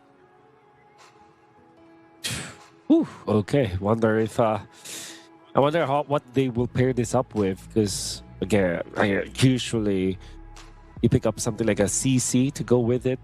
Falcons have shown us that they will be willing to first pick it. In fact, they did first pick it previously. That's a CC to go with the Uranus. Will not be surprised if at least one of those two will be the first priority here for Falcons. Apart from that, you want to take the Fars. Oh, they will pick both, apparently. All right, it's going to be the Hilda. How do you feel about the Hilda? I know this has been banned out a couple times, yeah. Especially with the new blessing changes, right? I know we hit about this in the beginning of the day. Do you, as far as the roaming blessings, like what was the biggest change there? Aside from, was it just the amount of golden XP you can get early on? Is that the biggest impact? I guess it's yeah. It's like the splurge. If you're active, if you're very active, you can get rewarded with a lot of EXP, a lot of levels essentially. But if you're not, then it will not be as rewarding. I think we saw that in the very first game of today. So there was that Grok that had the level advantage over the Cho for quite a bit because the Grok was more active in the map. But yeah, that's essentially what it does. What the Hilda also offers is flexibility for Falcons to have this Hilda as the rover or as the explained. It's also one way to pressure that Lancelot. However, Mongols are just way too smart about it. They pick up the Jushin to go with the Lapu-Lapu. I think the Jushin will be as effective in the previous game as this game. However, Falcons now, hopefully they will maximize the strength of this Farsa. Yeah, the Farsa... Like I said, it wasn't bad in the previous game, and it's just unfortunate that it was the majority of the offense, like the offense that they had, and maybe they changed things here because even in the sense, it's like, yeah, again, the CC gold lane wasn't the best. I feel like, so I think even for the Mongols, they're just going for a potential Harith gold lane here. If they decide to go that route, I don't know if they'll pick up the Moskov again, given how this is going to be a little bit more difficult to deal with, especially with a Hilda across from you plus the CC. So a little more pressure for Rinks to handle. So it'll be interesting to see what he decides to put in the gold lane. But Uranus is going to be banned out. Last one for the Mongols. What are they going to close in on? Knowing that you have your jungle already locked in, I'm wondering what Boyet will play. Even the Guinevere wasn't necessarily like bad. Guinevere can do relatively well with a certain lineup. I just feel like that last lineup wasn't the best pick for it. You know what I mean? Like there probably could have been something better in Boyet's hero pool to bring out. So I'm wondering if even that's what the Mongols are thinking. Like, do they want to ban another potential jungler that Boyet can't play against this Lancelot? Might be one of the cases here. Joy, I was going to say Joy would have been the best option, right? So they ban it out. Being said, I think they want to keep the flexibility of this Hilda. I think you're going to pick an assassin here. So without the Joy, you're kind of left with just the Yi Chain, which is technically not an assassin. Okay, they will pick up if they do pick up the Gatatkacha, this confirms a gold lane CC and the Hilda XP lane. So you're going to be prepared if you're the Mongols. Get snatch the Ruby so that without the export, the next best option there could be the Ruby. But you already have the Lapu-Lapu near XP lane. Anyways, you can go for a strong lane actually against the CC, something like a Granger or a Harith, but both of them suffer against the CC. Meanwhile, a Ruby will not suffer against the CC. So I think that will be a good choice. Hylos and Jushin are always a great combo because you have so much magic damage, you have a lot of stuns, you have a way to slow down your opponents. You just complement each other so well. And I think that it's a smart decision to pick up this Hylos. It will still be the Harith. Like I said, it's Harith before the nerfs. Kind of struggles against the CC gold lane, and literally after the nerf is bad. Now, this opens up, this makes the Hayabusa a good hero eventually. I think the Mongols have messed it up when they picked up the Harith, but we'll see. Maybe they have something planned out with this hero. Yeah, it could also just be a combination of, in a way, like comfort. Again, even with the Harith change that happened here, it's like we see this pick up how many times from all the series today? Like Harith is still picked up a lot. You can definitely feel the quote-unquote nerf though for the Harith. I feel like even when it comes to the team fightings, you got to be a little more picky on dropping down that Zaman force and then being able to go ahead and fight. But Yeah, we'll see if this is going to be a better one for Team Falcons. Also, the question mark that I was wondering about today when we went into this was like the Hayabusa. I think it was played on Stream B earlier today. Maybe it was, maybe it wasn't. But I wanted to see it here, and we get to see it in the hands of Boyet. Oh, Hayabusa and Boyet. Like I said, Hayabusa would have been a bad pick, but it was now acceptable, way more acceptable, because the presence of the Harith on the opposite side, and it has a decent matchup against the Lancelot. But this mid lane, though, the Hylas hit the Juice shit are making work mid lane and actually forced to revitalize. Yeah, early on, that's always kind of what happens. We see this, you know, that early pressure in the mid lane. That'll be an interesting matchup too, the Hilda versus the Lapu Lapu. Again, for those that missed game one, it was Mumu's MVP performance on this Lapu Lapu that really had a decisive win. And look at this early aggression already. Once again, the Mongols putting some pressure here on this side of the jungle, but no one relatively that you can just take out just yet. You know, they're a little bit more tanky. Unless they're able to catch out Boyet later on. Unbreakable going to be charged up. They're going to go for Makey. Makey trying to get away here. Should be able to. A little bit of drag on Troll. But survives that mid lane initiation. Yeah. As expected, this you want to play aggressively as your roamer. And you are more rewarded in that area. As you can see, Shenlin's already just a quarter of XP before level 3, which amplify his presence in the team fight later, especially in the turtle team fight. Troll is also level 2 just now, and expanding rivers will allow for any potential help from the gold laners. I would not be surprised if the Harith suddenly shows up, or even the CC. It's gonna be up to how quick the Mongols are when it comes to taking over. Turtle.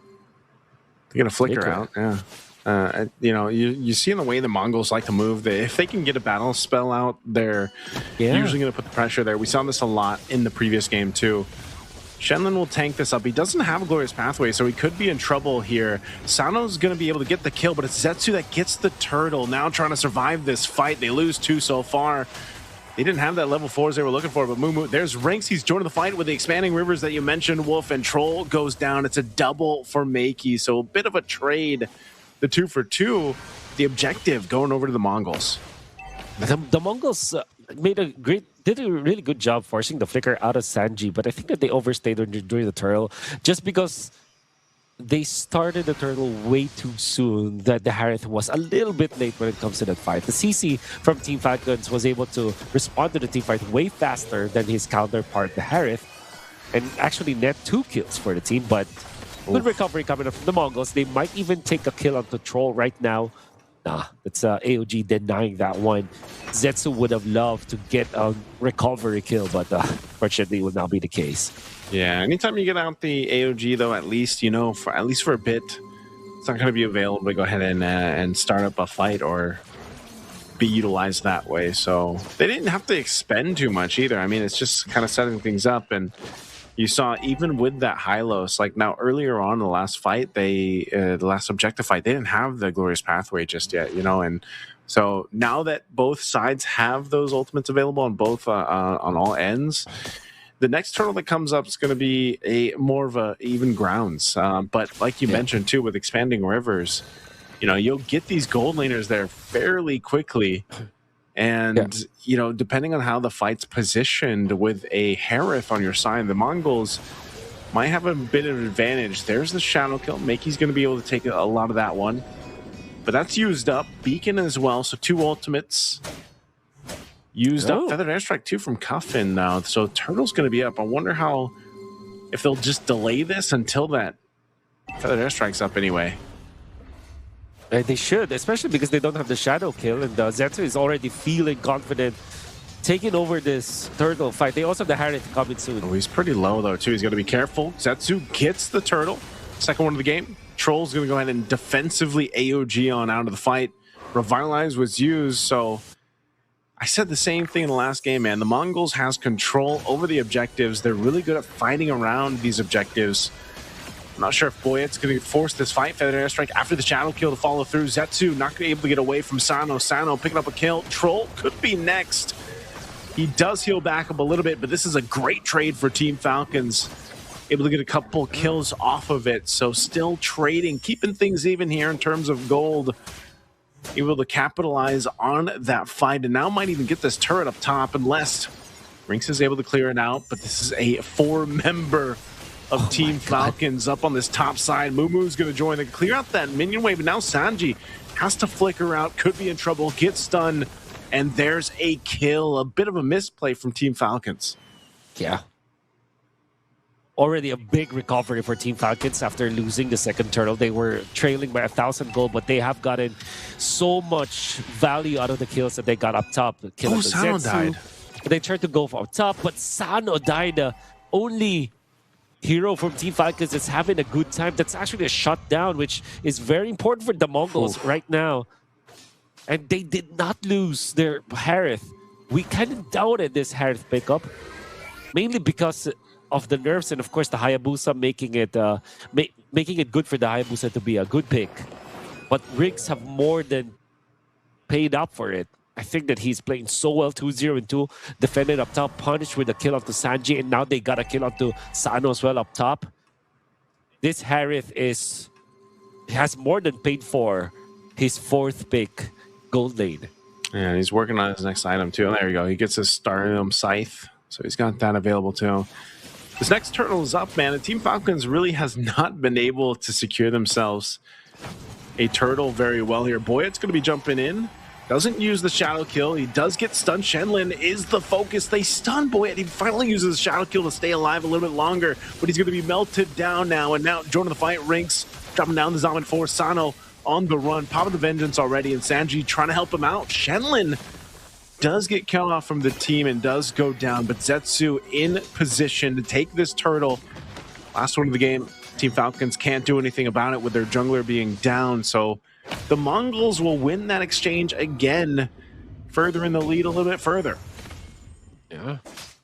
Although it was a 2-for-1 trade-off, we really have to commend how well Mumu as well as Shenlin are doing this game. They understood their task, which is to just make it so that the core heroes of Team Falcons are always pressured. And in this particular game, this particular objective, it was Boyet.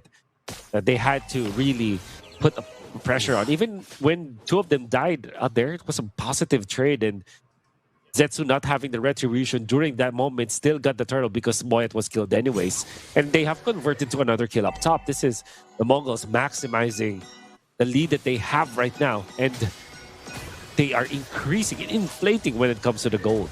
This pressure they're putting here on the tier 2, even cross map, able to push in a bit towards that turret, but nonetheless, you know, as they build up this bit of a cushion in terms of the gold lead that they have here, it's going to be increasingly more difficult for Team Falcons to just kind of look for that pickoff potential if they can.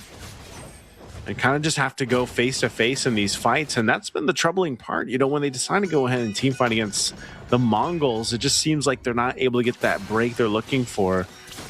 Yeah. And the Mongols is able to go ahead and sustain. And, you know, it's weird because it's like both sides have a revitalized. They both have, you know, some of these tankier heroes that they can use.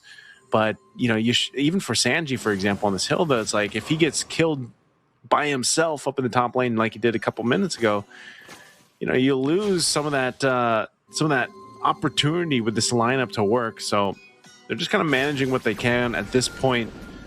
Holding on to these mid lane turrets are great for both sides, but this Lord's coming up, and some of these turrets are falling down. Tier 2 falls down now too. Makey popping the beacon. Oh, good play from Boyet using that shadow kill. Not sure if they want to stay longer here. Looks like they're going to force a fight anyway. Mumu jumps on the backside, forcing Boyet to quad shadow on out.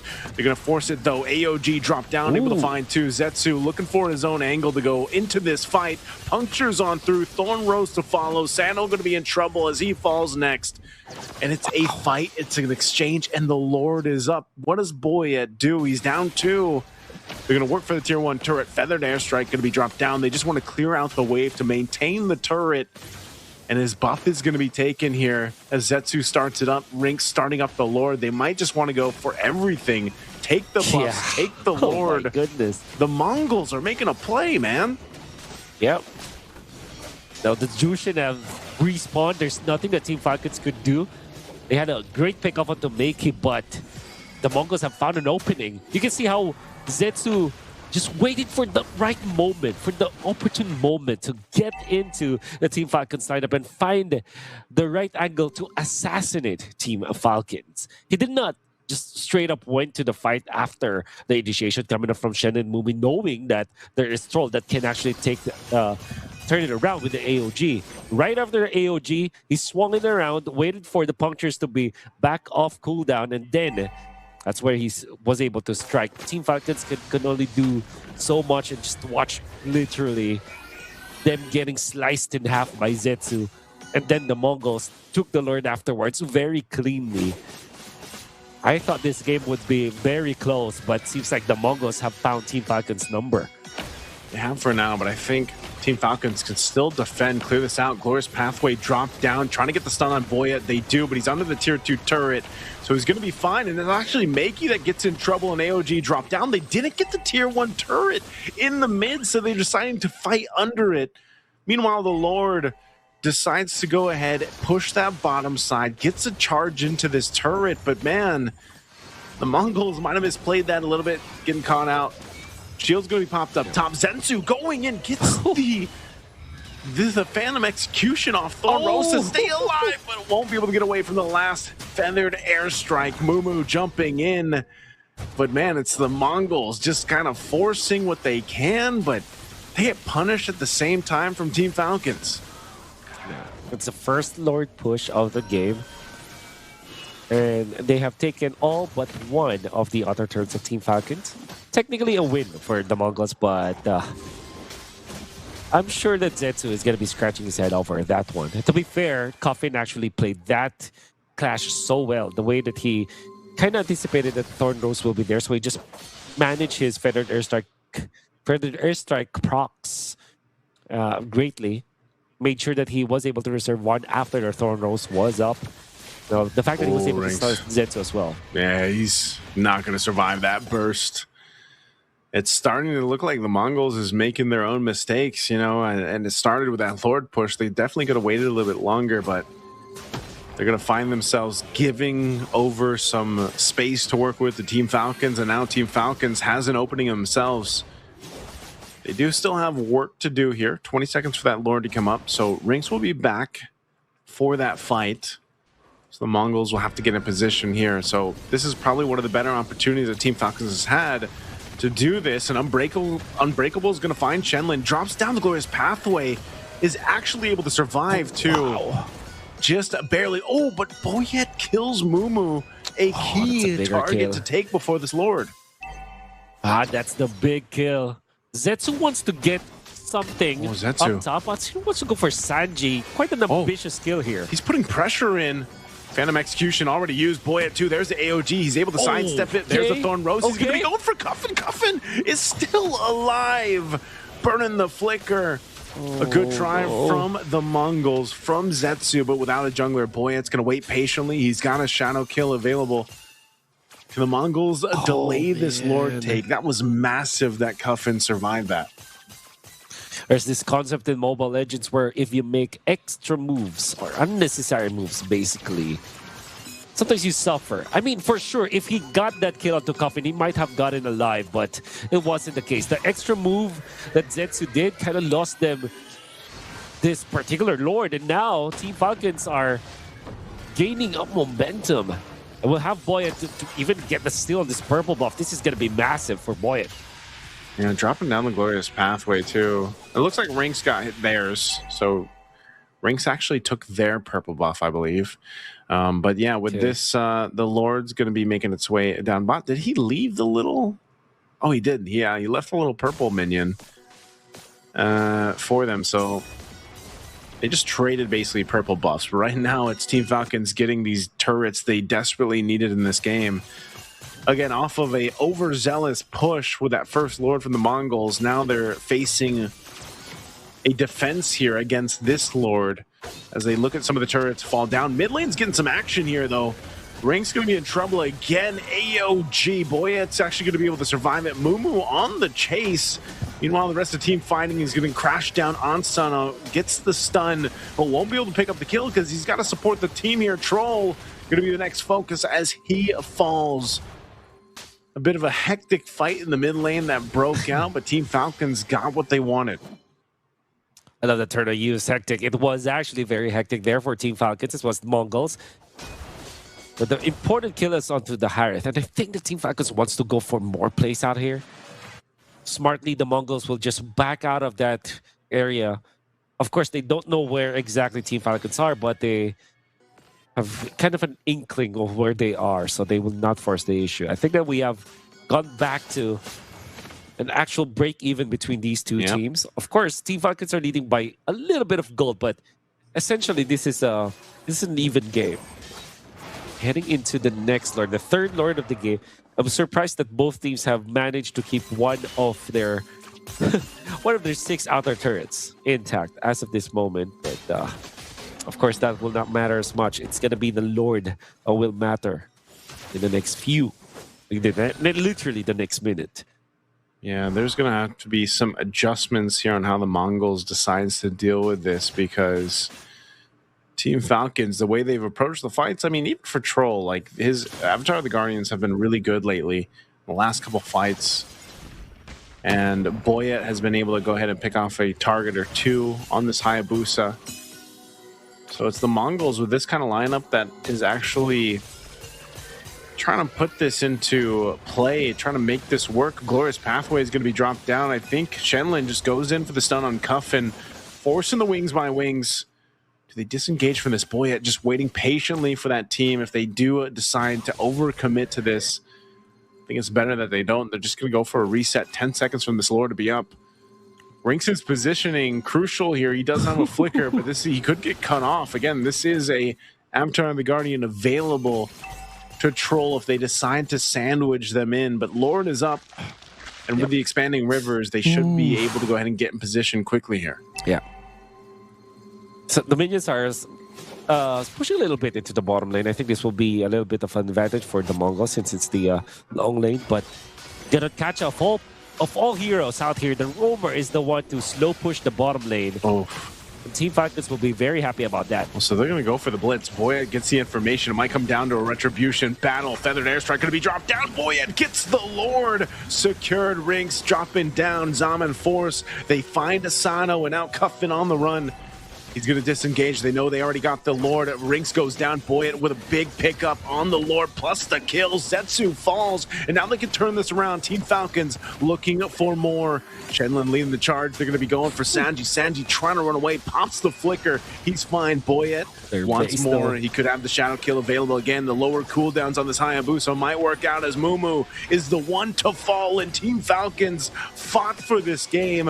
And with the Lord, they should be able to go ahead and push into the space of the Mongols. There's so much time for them to be up. They could potentially take this one to a game 3. Team Falcons knows it. They'll go in. Makey tries to defend, but shadow kill is huge, and Team Falcons will take the Mongols to game 3. The first 3-game series that we'll see today, and it's off of a retribution battle. A very close game that we've seen. It was, the perfect term is hectic, dude. The term that you mentioned earlier on that perfectly describes what the team fights were. And even Team Falcons are feeling that after they have won, they're still discussing some of the key points in that game. And Team Falcons, off of the back of that retribution coming out from Boyet, and of course, massive outplays coming out from the far side that we've seen. Troll split pushing the bottom lane, forcing some reactions from the Mongols. A scrappy fight that went in favor of Team Falcons prompted the Mongols, the lesser experienced team in international events, to kind of panic and fight even when they are in a big disadvantage. They could have just backed down after that Lord fight, but they didn't. And because of that, they could not defend for one more day. Boyet with 5-1-10 is the MVP of that game number 2. Yeah, great showcase of the Hayabusa. They got somewhat nerfed. I guess some people would say it's a nerf. You know, his skill 2 doesn't go as far now with the shadows, but he's got a little bit lower cooldown, if I remember right. And it worked out well. Boyet really had to choose his fights, though. You know, like there was a time in the game where he wasn't able to do too much, but then towards the late game, it worked out well. Just kind of a hectic game too, man. I mean, for one point it was the Mongols. Then they made some big mistakes that caused them that momentum shift back in favor of Team Falcons. So I said it, Wolf. I said we're going to see a 3-game series, and we have one on our hands. What a way to end the day, right? But it's not going to be that just yet. We'll see you after this break for the Phygital Games of the Future Abu Dhabi 2025. Abu Dhabi and UAE at the moment seems to be the epicenter of autonomous, robotics, and many other activities.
Here we are back in action for Digital Games of the Future. We are in our last series of the day for Mobile Legends and literally the last game of the day as well because it's game number 3 between Team Falcons and the Mongols. And to close this one out, you're still having Wolf and Naisu as your casters. Game number 3, Mr. Naisu, how close will this be? Mr. Wolf. I will be the truth. You know, I think it's going to be a close one just because of how this series has been going for us so far. Even game 2 was a bit reminiscent of like the game 1 where, you know, it was one of those mistakes, right? It was like one of those mistakes that stood out where it turned the game in favor. Now in game 1, that was the MVP Muumu's Lampu Lampu fighting Team Falcons in the jungle after Team Falcons had secured the Lord. And that's when the major shift started to happen. Now in game 2, it was actually the Mongols who decided to go a little too crazy on their Lord take and got punished for trying to get into the base of Team Falcons, you know, and then all of a sudden it gave this window for Team Falcons to kind of take advantage of and, come back towards that game. So either way, I think from game 3, both teams need to kind of refine their decision making a bit so that they can win this series. I was hoping that eventually we would get a 3-game series and all these best of 3s, and it just so happened that it's this one. Like I mentioned too at the beginning of the series, I was like, man, this is the one that has the most competitiveness between the two teams, I would say. And you've definitely seen it already in the series. So the priority for the Mongols is going to be the CC pick. This has been something now that's been picked up a couple times for Team Falcons, but the Mongols decide they want it this time. Yep. And I think that this CC, we can count it as a steal as of this moment, right? Because first 2 games, it was the first 2 picks for Falcons. They're still staying on the red side, but now they won't have their CC to go with this. They can go for Uranus with the Lancelot, actually. That's what I feel like is the better answer here for Team Falcons. Instead, they are eyeing the Lunox very early into this game. The Mongols, you know what they can do? Get the Kimi or the Farsa, and then the Lancelot. I think Falcons have given so much of an opening for the Mongols. Great start in this draft. Yeah, good start here. The Lunox Uranus, though, too. Like, we've seen this combination. Can be really good. Obviously, the Lunox, that burst potential that comes with it. Uranus providing that frontline tank, you know, if you need it. And we'll see what the Mongols decides to do. The fact that they already have this CC, which we're just going to assume could end up at that gold lane. It's going to be quite a different game if it is Ranks that ends up playing it, based on what we've seen so far. They go with the Hylos and the Jushin, though, again. Wow, I mean, this is so weird, man. I think, obviously, the Jushin makes a lot of sense.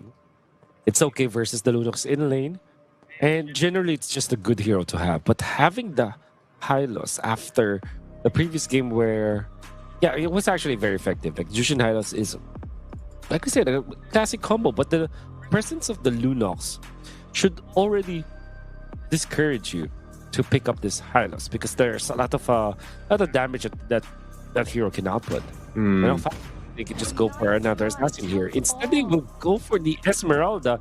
I think this game looks very reversed to me. Yeah. To it, because usually Lunox is picked after the Hylos, And Hylas is picked after the Esmeralda because Hylas is an answer to Esmeralda. Oh man, this is yeah, it's opposite day apparently for the two teams that we have right now. I'm wondering too. Either way, like, so wait, is this both just going to be that way? Like, is this going to be gold lane CC, gold lane Esmeralda matchup, or is this still flex? Like, technically, yeah, you can flex them. Yeah. It's too soon to tell. I think the way that Mongols have drafted this is they want to be really flexible. Whereas for Falcons, they have revealed that this will be their two side laners, unless they're crazy enough to get back to that Uranus as their jungler, right? But that also means that if you're the Mongols, you can opt to take out all of the possible assassins, but instead they will ban the export. Imagine Uranus and Esmeralda already being picked up. For sure, Uranus can be picked in the jungle, but you wouldn't go as far as to think like it will be Uranus jungle, export gold lane, and XP Esmeralda. Hey man, in this day and age, you know, flexibility is a term teams like to go ahead and throw out right now, and just make the flexible picks work if they can. But even with this, I'm thinking Team Falcons is just kind of covering their bases for the gold lane, right? The Granger is being banned out. I'm not sure if they want to ban out. I'm not sure if a Moskov or something even. What's your command? They'll go for the Fanny. Okay, interesting. Again, we don't know what Zetsu's going to play just yet. The Lancelot's still open, so it's also kind of in a sense, it's like, all right, they're willing to go ahead and play against it like they did previously. So it seems to be the plan. The Franco ban, are some of these just being... Why the Franco? Well, I guess that in a way, we have seen Franco be played by Team Falcons in the past, especially in their previous tournaments. Cho's going to be the call, though. They go with the Cho pick. They've got pick-off potential. They got good burst damage if they can already, just with the Lunox, but then also depends on what they put on that last pick here in the jungle. Again, I don't think it's going to be a Uranus jungle, but we can't completely count that out since it has popped up in the meta. That's right. And the way the draft has shifted kind of allows Falcons to still go flexible here because they still have plenty of marksman choices and plenty of jungle choices. Or Q, you're okay if you're Falcons. If you're the Mongols, you're that kind of applies as well. Like they're thinking about getting this Yi Sun Shin to couple with the Alice in the XP lane. And I think it's a great decision because now they will have two solid side laners to go with Yi Sun Shin, and then you have a very solid mid lane trio. That's Yi Sun Shin, Zushin, as well as the Hylas. It's pretty solid. And for Falcons, I guess the only weak point here is their mid lane duo, which is the Cho plus the Lunox, which might struggle against the combo of Mongols. If Team Falcons have probably chosen the better decision, which is just to go for the Yi Sun Shin this time. You have pressure on both the Jushin as well as the Yi Sun Shin, and you have a very stable side lane. Will not technically win the side lanes, but you will also not lose the side lanes. Yeah, and with this too, like Boyet picking up the Hayabusa, again, MVP performance for him in game 2. Good to see. So a bit of a traditional matchup in the jungle in a way. YSS with the Hayabusa. It comes down to this though. Game 3. This series has been chaotic, man. I feel like game 3 is going to be the same way. And this is what we were saying back in the previous games. And I think for the most part, that's what it will come down to, because both drafts can work here, Wolf. It's just cleaning up some of the mistakes that both teams have made throughout the series and coming out the better executing team. Wow, definitely agree with you on that one. And I think that it's if anything, this probably is the most even draft that we've seen all throughout the day, right? And it makes for a good last game of the day. And we did expect that when it comes to the laning stage, the Mongols will have massive advantage in their mid lane. It's the Jushin Hylos, and for anyone who's playing duo out there, if your duo is a mid lane plus a roamer, gotta practice Jushin Hylos. It's like it's an automatic win. Yeah, part of this too is whoever gets that advantage, you know, early on, we've seen them kind of take that lead in game 1, game 2. A lot of this happens in the mid lane, and that's what's going to happen here. Shenlin, first blood in the hands of Cuffin, and this is what I was saying about the Lunox. That early game damage is so good. Even with a Revitalize, you're not able to survive that pressure, you know, and this is one of the things about the Hayabusa. You're able to go ahead and rotate pretty quickly, probably in par with a YSS or a little bit faster. But, you know, that's the thing. You show up, you grab that kill, and you've got yourself a lead to start. And what better person to have it than Cuffin? You know, if he starts to scale up really quickly on this Lunox, you're going to feel that pain, you know, when he decides to go ahead and focus you down. What I noticed from the Mongols is that they kind of feel almost overextend when they're. But obviously, overextension means you don't need to extend. But yeah, they are overextending their advantage, which Team Falcons, after 3 games playing with them, now they have understood how they can play against it. But Cuffin bites the dust.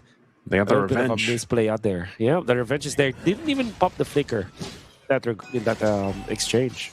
Yeah, I guess he felt like he didn't want to. They're going to fight for this first turtle, though. Zetsu going to be in trouble. Troll gets that kill. Shenlin taking out Sanji. A little bit of a trade, though, across the board. Turtle still untouched for now. They just want to do it out in game 3. Boyette will go ahead and start with the turtle. Sano going to get caught into the glorious pathway. Shenlin on a mission ever since dying, giving over the first blood to Cuffin. Now definitely fighting a lot here. So Cuffin with the 1v1 up top, still fighting for this turtle, but Zetsu has the clear sign for this off that play from Shenlin. So the Mongols will take the bit of advantage after that first turtle fight. The dominoes are falling apart for Team Falcons. I don't know what happened. I don't know what triggered them. They've already lost the fight in the middle, and then they lost the fight in the turtle, and then Sano didn't have to do that. Didn't have to jump. Maybe the constellation price is the highest, but that's just a roamer. That is a shutdown, though, so it's pretty massive for Boyette when it comes to the gold. But the fact that Sano died, look at this. Rinks will have so much of an advantage. It's 2 gold cards that Rinks will have in his favor over Sano. That will inflate his lead. I wonder how much gold the CC has over the Esmeralda now. Yeah, the advantage here. Let's see. Whoa, okay. So Esmeralda apparently has more gold. That's surprising. Yeah, that's just again how the lane's playing its part here. Also part of that though too is again value-wise, I feel like the Alice, you know, Alice kind of fell off a little bit when she was popping up so much, but that threat is definitely still there. Like once Mumu starts joining more of the later fights, I know he's joined a couple already, but you know that Throne of Ruin combination can be quite devastating against good usage from Troll here. Again, Troll is a marquee Cho player as well. He's played this hero many times. You can tell just by the way that he's able to go ahead and find those picks with that Way of the Dragon. But it's also just, again, it's up to Team Falcons to not make too many mistakes. And you can say the same for the Mongols, man. This next turtle coming up, though, they're going to get in position. And that's the thing. Conceal's going to be used. They're going to go for a play, actually, on Rinks. There's the kick. That's exactly what I was talking about from Troll. But Rinks pops the Vengeance. He's still going to be alive for a little. Oh, he actually survives. A huge save from Shenlin, joining the fight, even with a flicker. Sano isn't able to survive, and now Boyette joining down on this bottom side. Zetsu's just around the corner. He's actually going to go ahead and focus on the turtle instead. So maybe Boyette joins in on this, tries to get the retribution off, but he's just going to be zoned out. So objective secured for the Mongols. What a massive outlay there coming out from Rinks. And to be fair, nobody made a mistake with 2 packets, but there will be another cash here. Well, they're going to go for again. Beacon going to be used. There's the exchange. They're going for it. Troll's the one who actually gets punished. Just when he thought he had the angle that they wanted, they couldn't find it. Beacon very strong, and now Rinks on the run. Not going to be able to escape this time, and Team Falcons decides to duke it out for themselves. Trying to shift the sands back in their favor. They'll pick up 1 kill. Better than nothing here for Team Falcons. Definitely better than what they lost in that particular clash. Kind of scary there for Zetsu, but he still claims that orange buff. The fact that they have lost their gold laner in exchange for a roamer. Obviously, Mongols will not be happy about that. Mumu now in trouble. There he is, even with the gleam, a little bit on the off timing here. Okay. He's still going to be alive. Pops the flicker, good recovery. Wow. Zetsu, though, Boyette comes cleaning through. The rest of the team, Shenlin and Makey, a little bit too late to the party. This is not the target they want to go for. Sanji will just tank up everything he wants. Now Rinks going with the 1v1 versus Sano. And Team Falcons has equalized the gold once again.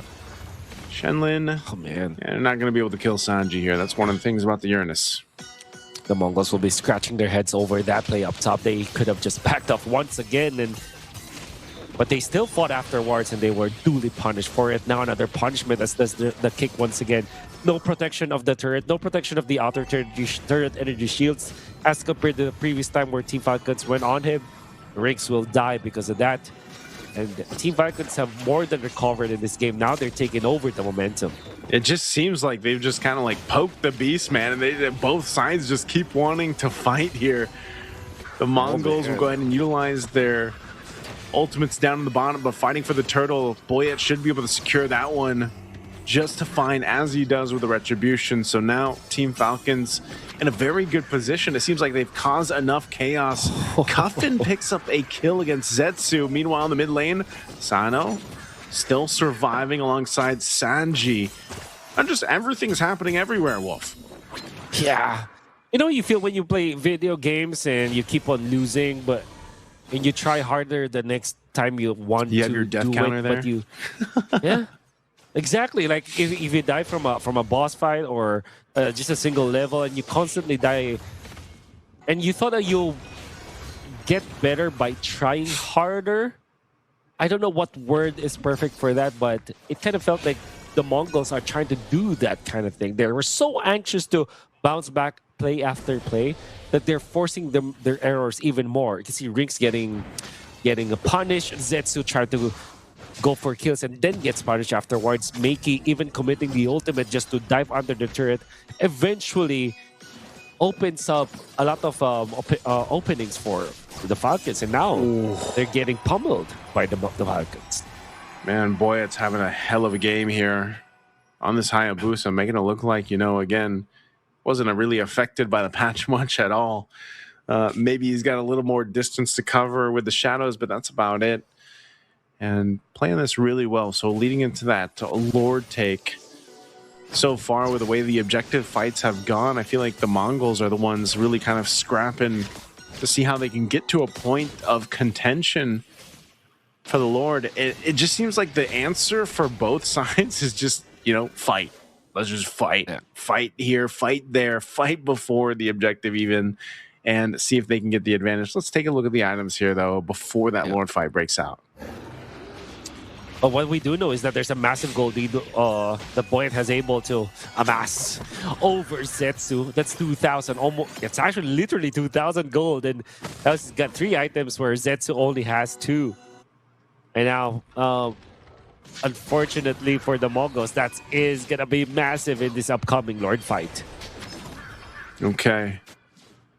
They're going to keep this under control, fighting for the space, the advantage. There's going to be jump in from Sano, but nothing too much. Boyette will start up this Lord, but still, they got to have the favor for this. They have to watch out as well from the initiation from Mumu with this Alice here. That's why they can't fully commit, because, again, if Mumu decides to go ahead and set things up at the Throne of Ruin, it can just go towards the side of the Mongols. That's one of the things you have to kind of keep an eye out for. So maybe they're able to put pressure somewhere else, but I don't think neither team's able to get the Lord just yet. Whoa, Troll actually utilizing the flicker too, so it just wasn't the direction of the kick that he wanted on Zetsu. Yeah, seems like it.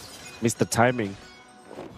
That's gonna be a big problem now, but Team Falcons will have better management of the minion wave though. Well, Glorious Pathway dropped down Shadow too. kill. Shadow kill was used. Shadow jumping in. Here's Troll this time. He doesn't have a kick, so just goes for the Jukundo. And now Boyette going for more. They're able to put pressure on Zetsu. He's still going to be alive with the Mountain Shocker though. Not sure if they're going to re-engage Mumu's amidst 3 members. They're going to drag Cuffin back. And now the Mongols will find a window here. Sanji up in the front. Boyette doesn't have the shadow kill, but he's able to pop it off anyway. Oh, he picks it up in the last second and is able to take down Shenlin. So now with that, Team Falcons, the trade across the board. Neither, though, can actually get this Lord yet. That was a great start for the Mongols already by punishing the flicker in the Wave the Dragon misplay coming out from Troll. There's no other open that you could have wished for if you are the Mongols, but fortunately they have lost more. But losing Meiki might be the problem here for the Mongols. I think, yeah, Meiki is the key for the Mongols. That's what I'm trying to say. Team Falcons have found that opening and they wanna have more. Oh, Boyette just getting that Lord and taking out Mumu after the Throne of Ruin was used. Cuffin's gone, though. They're going to exchange. They're going to chase down Sanji. They're going to bring him back. He tries to consecrate out. Even with the flicker, doesn't survive. So the trade 1 for 2, but the Lord went over to Team Falcons. The Mongols will grab what they can.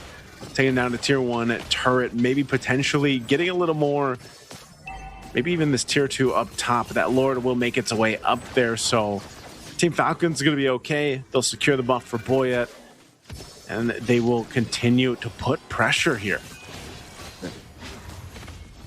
It's a big advantage for Team Falcons, knowing that the minion waves will naturally be in their favor now.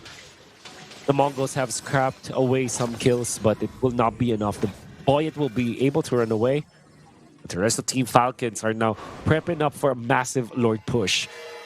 The Lord dance is great for Team Falcons. And they have identified some of the cracks for the Mongols. And now, Troll is waiting for another opening. He's actually hiding in the bush onto the right side of the map, has the flicker, and things might explode momentarily. Oh, there's the kick, but that's not what he was looking for. Troll will go ahead and back off. It's going to be cleared out. Good push, though, on bottom. Tier 2 turret's going to go down from Boyette. Gets that push here. So slow and steady at this point. Again, this has been quite a hectic Game 3. Hellas series as a whole has been a back and forth. And it's still anyone's game here. I know that was a Lord that went to Team Falcons, but as you saw, the Mongols is in fighting form. Holy Crystal picked up here for Cuffin. Going to help with that damage output even further now on that Lunox. The real centerpiece for the Mongols will be the Jushin. They have to protect him at all costs. Oh, they're going to force the fight. Rank's gone so quickly here on the CC, even with a vengeance.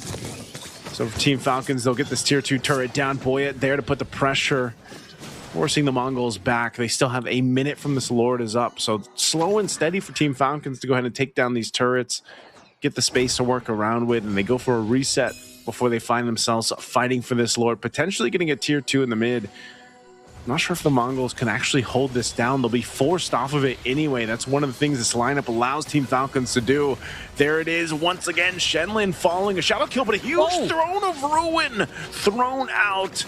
It'll force Team Falcons on the run to be on the defense. Zetsu chasing in. Flying Clouds bringing Rinks back to the fight. They're going to go for Troll. He's got immortality. No Lord up just yet. 15 seconds away. So they're able to take out Boyette. Very different if this Lord was up. The Mongols definitely would have gone for it, but what they did do is buy themselves some time to go ahead and scrape up on the map here. 3 games now, Mumu has been the key for Mongols when it comes to these clutch team fights. And without Boyette for 9 seconds, the Mongols wants to take the Lord now, Naisu. Oh, they're going to go for it. It's going to fight this. Boyette not up just yet. Should be able to get here in time again. This is Flying Clouds. They're going to have to delay it the best they can. There's the kick. Zetsu goes down. That's a huge pickup again, led by Troll. And the fight still goes on forward. Troll still alive as well. Rinks on the backside. Cuffin dealing with it. Mumu taking the shadow kill to the face. And he's in trouble now. Meanwhile, the split fight happens off. Shenlin versus 3. trying to take down Troll, but he can't. Meanwhile, Mumu still alive, still able to juke them out. Troll, a little bit of sliver of health. Mumu, buying time, healing up. Look at the regen.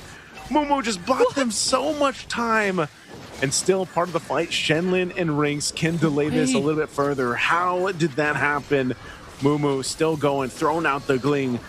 Rinks joining the fight. Winter Crown bot 2. They're trying to buy themselves some more time. Boyet using the shadow kill. A little bit of a reset on the Lord. There's the kick on Shenlin, but Zetsu now part of the fight. This could come down to the retribution unless Team Falcons is able to delay it a little bit further. Troll goes in. Zetsu picks up a kill, but they zoned him out enough. Boyet took out Shenlin. What is this fight? Makey could be next, and Team Falcons will run him down. It's a wipeout. Forget the Lord. Go for the team, said Team Falcons. Hectic is the term that you use. Nice, and it was very hectic. Eventually, Falcons will come up on top, but there were so many heroic plays from both teams. It was started by a pickup on the Boyet, and then the Mongols started to go for the Lord. Troll, for some reason, found an opening to eventually allow Falcons to take out Zetsu. The fight went long enough because of what Mumu was able to achieve, and that was a massive play on his part. I don't know how he managed to survive for that long, but the Oracle that was first picked by Mumu just paid so much dividends for a team. I don't know if he has Queen Swings as well, but I would assume that there's so much recovery that he has. Eventually, you can see that Zetsu wanted to go back in the fight only for Team Falcons to outplay him once again. So no Queen Swings, it's just very tanky. Now, the map just went in favor of Boyet because of the presence of the flying clouds. He was able to get into the fight afterwards and then take them off. And even after that, the advantage goes to Team Falcons. But when it comes to real estate, Mongols have found an opening into that bottom lane.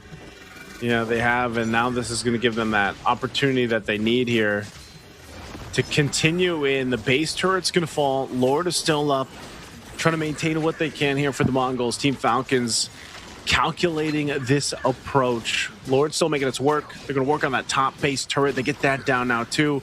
That might be all they get though. The Mongols clears things out top and mid, still pushing in.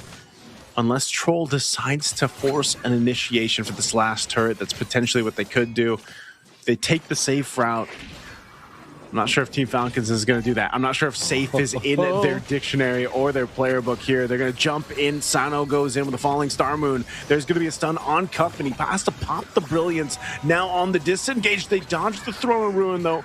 They could decide to go back in. Boyet has that shadow kill, but it looks like they'll just take what they got. They got all base turrets. Team Falcons will go ahead and reset. Smartly, they will just back out, knowing that they just have to wait for a few more seconds and then they can come back to the fray. They also can play the map this time. For Team Falcons, in a GSL format, every series win is important. And Team Falcons will not risk playing, back-to-back-to-back close games just to lose the last minute. So what they will do right now is wait for their better timing. They can play the map come the next Lord fight. It will be an evolved Lord, which means that it will be the actual end game scenario for them. That will be safer. All they have to do now is to make sure that the Mongols cannot pull off a macro gameplay where they can lose. This is their Lord to lose. And I feel like Team Falcons are smart enough to not contest anymore, not force any issue. All they have to do is just to be patient. Patience might pay off here, Wolf, but neither team has been showcasing that they're willing to just be patient. They kind of just want to go ahead and duke it out, for the most part. But it's Team Falcons to start up this Lord. They've got that information. Troll will make his way up. Rinks was down there clearing that bottom side. They might just blitz this Lord. A Glorious Pathway is going to be dropped down. It's going to be if Zetsu can get into the range, but they're going to zone him out already, so it's going to be a reset on the Lord for now. There's the kick. Zetsu's the one to get targeted. He pops the Winter Crown. Throne of Ruins dropped out. Whoa, Mumu, though. A little bit miscalculated there. Zetsu falls, so the jungler down for the Mongols. Still going to be breaking out the fight. Boyet joins it, pops the shadow kill. They get a couple of mortalities to get popped. 3 down for the Mongols, and they're going to get run down here by Team Falcons. Falcons as Sano leading the charge. It's only Rinks left alive, and Team Falcons wants to go for the wipeout, a winner crown to delay the inevitable. But with a wave pushing down a mid, Team Falcons fought for it past the 20-minute mark, and they'll win the series, taking game number 3. Unfortunately for the Mongols, bad autopilot lost them that game. When Team Falcons went and showed that they want to blitz the Lord, the instant response coming out from the Mongols is to make their beeline towards the Lord. You know what Boya did? Just as the Lord had reached, 20% HP, he lets go of it. And now the Yisenchin was in the middle of the fight. You don't need to do anything so special to catch him. Troll was able to catch him twice even after the Winter Crown. Everybody was there to deal the damage. It was totally outplayed out there. And that's because of the autopilot that we saw from Zetsu. Really good player, but unfortunately, he was just outwitted by Team Falcons. Yeah, of course. This was definitely, for me anyway, the highlight series of the day, man. I know we've had 4 series today, at least here, Stream A. I think Stream B was done a bit ago. But, you know, this was exciting to watch. 3-game series coming to fruition here. Cuffin getting that MVP, of course, for this game 3. And nonetheless, you know, as a whole, this was a hard-fought victory. And honestly, game 3 could have gone to anybody. Depending on how those last couple of fights went, but great usage, you know, and sometimes that's the play style of these different teams from different regions. It might be a little hectic, might be a little chaotic, but sometimes that actually works for these teams, even going up against more of the established teams here, usually in international tournaments. So it's great to see that on showcase here for the games of the future, you know, and today was only day 1. We get to see more action tomorrow. This is, of course, the falling into place brackets, and after round 1, where we fall into place for round 2, moving forward into tomorrow. Yeah. That's Aurora Gaming PH versus Verso Time. Then Team Vamos versus E7. And Onyx versus DFYG. The Homeboys going up against Influence Rage. Loser, unfortunately, will not make it to the playoffs. Here is the schedule for tomorrow. As you can see, we're going to be starting with Team Vamos versus E7. It's practically an elimination round, followed up by another elimination round in Homeboys and Influence Rage. We're going to go on up until our important matches of, well, everything is important, but yeah, the highlight matches for tomorrow, that's gonna be Rora PH versus Verso, Onyx versus DFYG, RQ Hoshi versus Team Falcons, Rora Turkey versus Team Max. All of those are the winners matches, or technically the upper bracket matches. That's an elimination match, and will practically give us 4 of our first playoff teams. Yep. So that's going to be an exciting day for tomorrow for sure. Hey, man. It's been a great day 1. We're glad that you guys got to join on with us throughout this entirety of the stream. And I can't wait to see the matches for us tomorrow. We'll have to get through those and see where some of the teams fall into place. Yeah. Thank you so much for watching. That has been our stream for today. We'll see you again tomorrow for the Phygital Games of the Future Abu Dhabi 2025.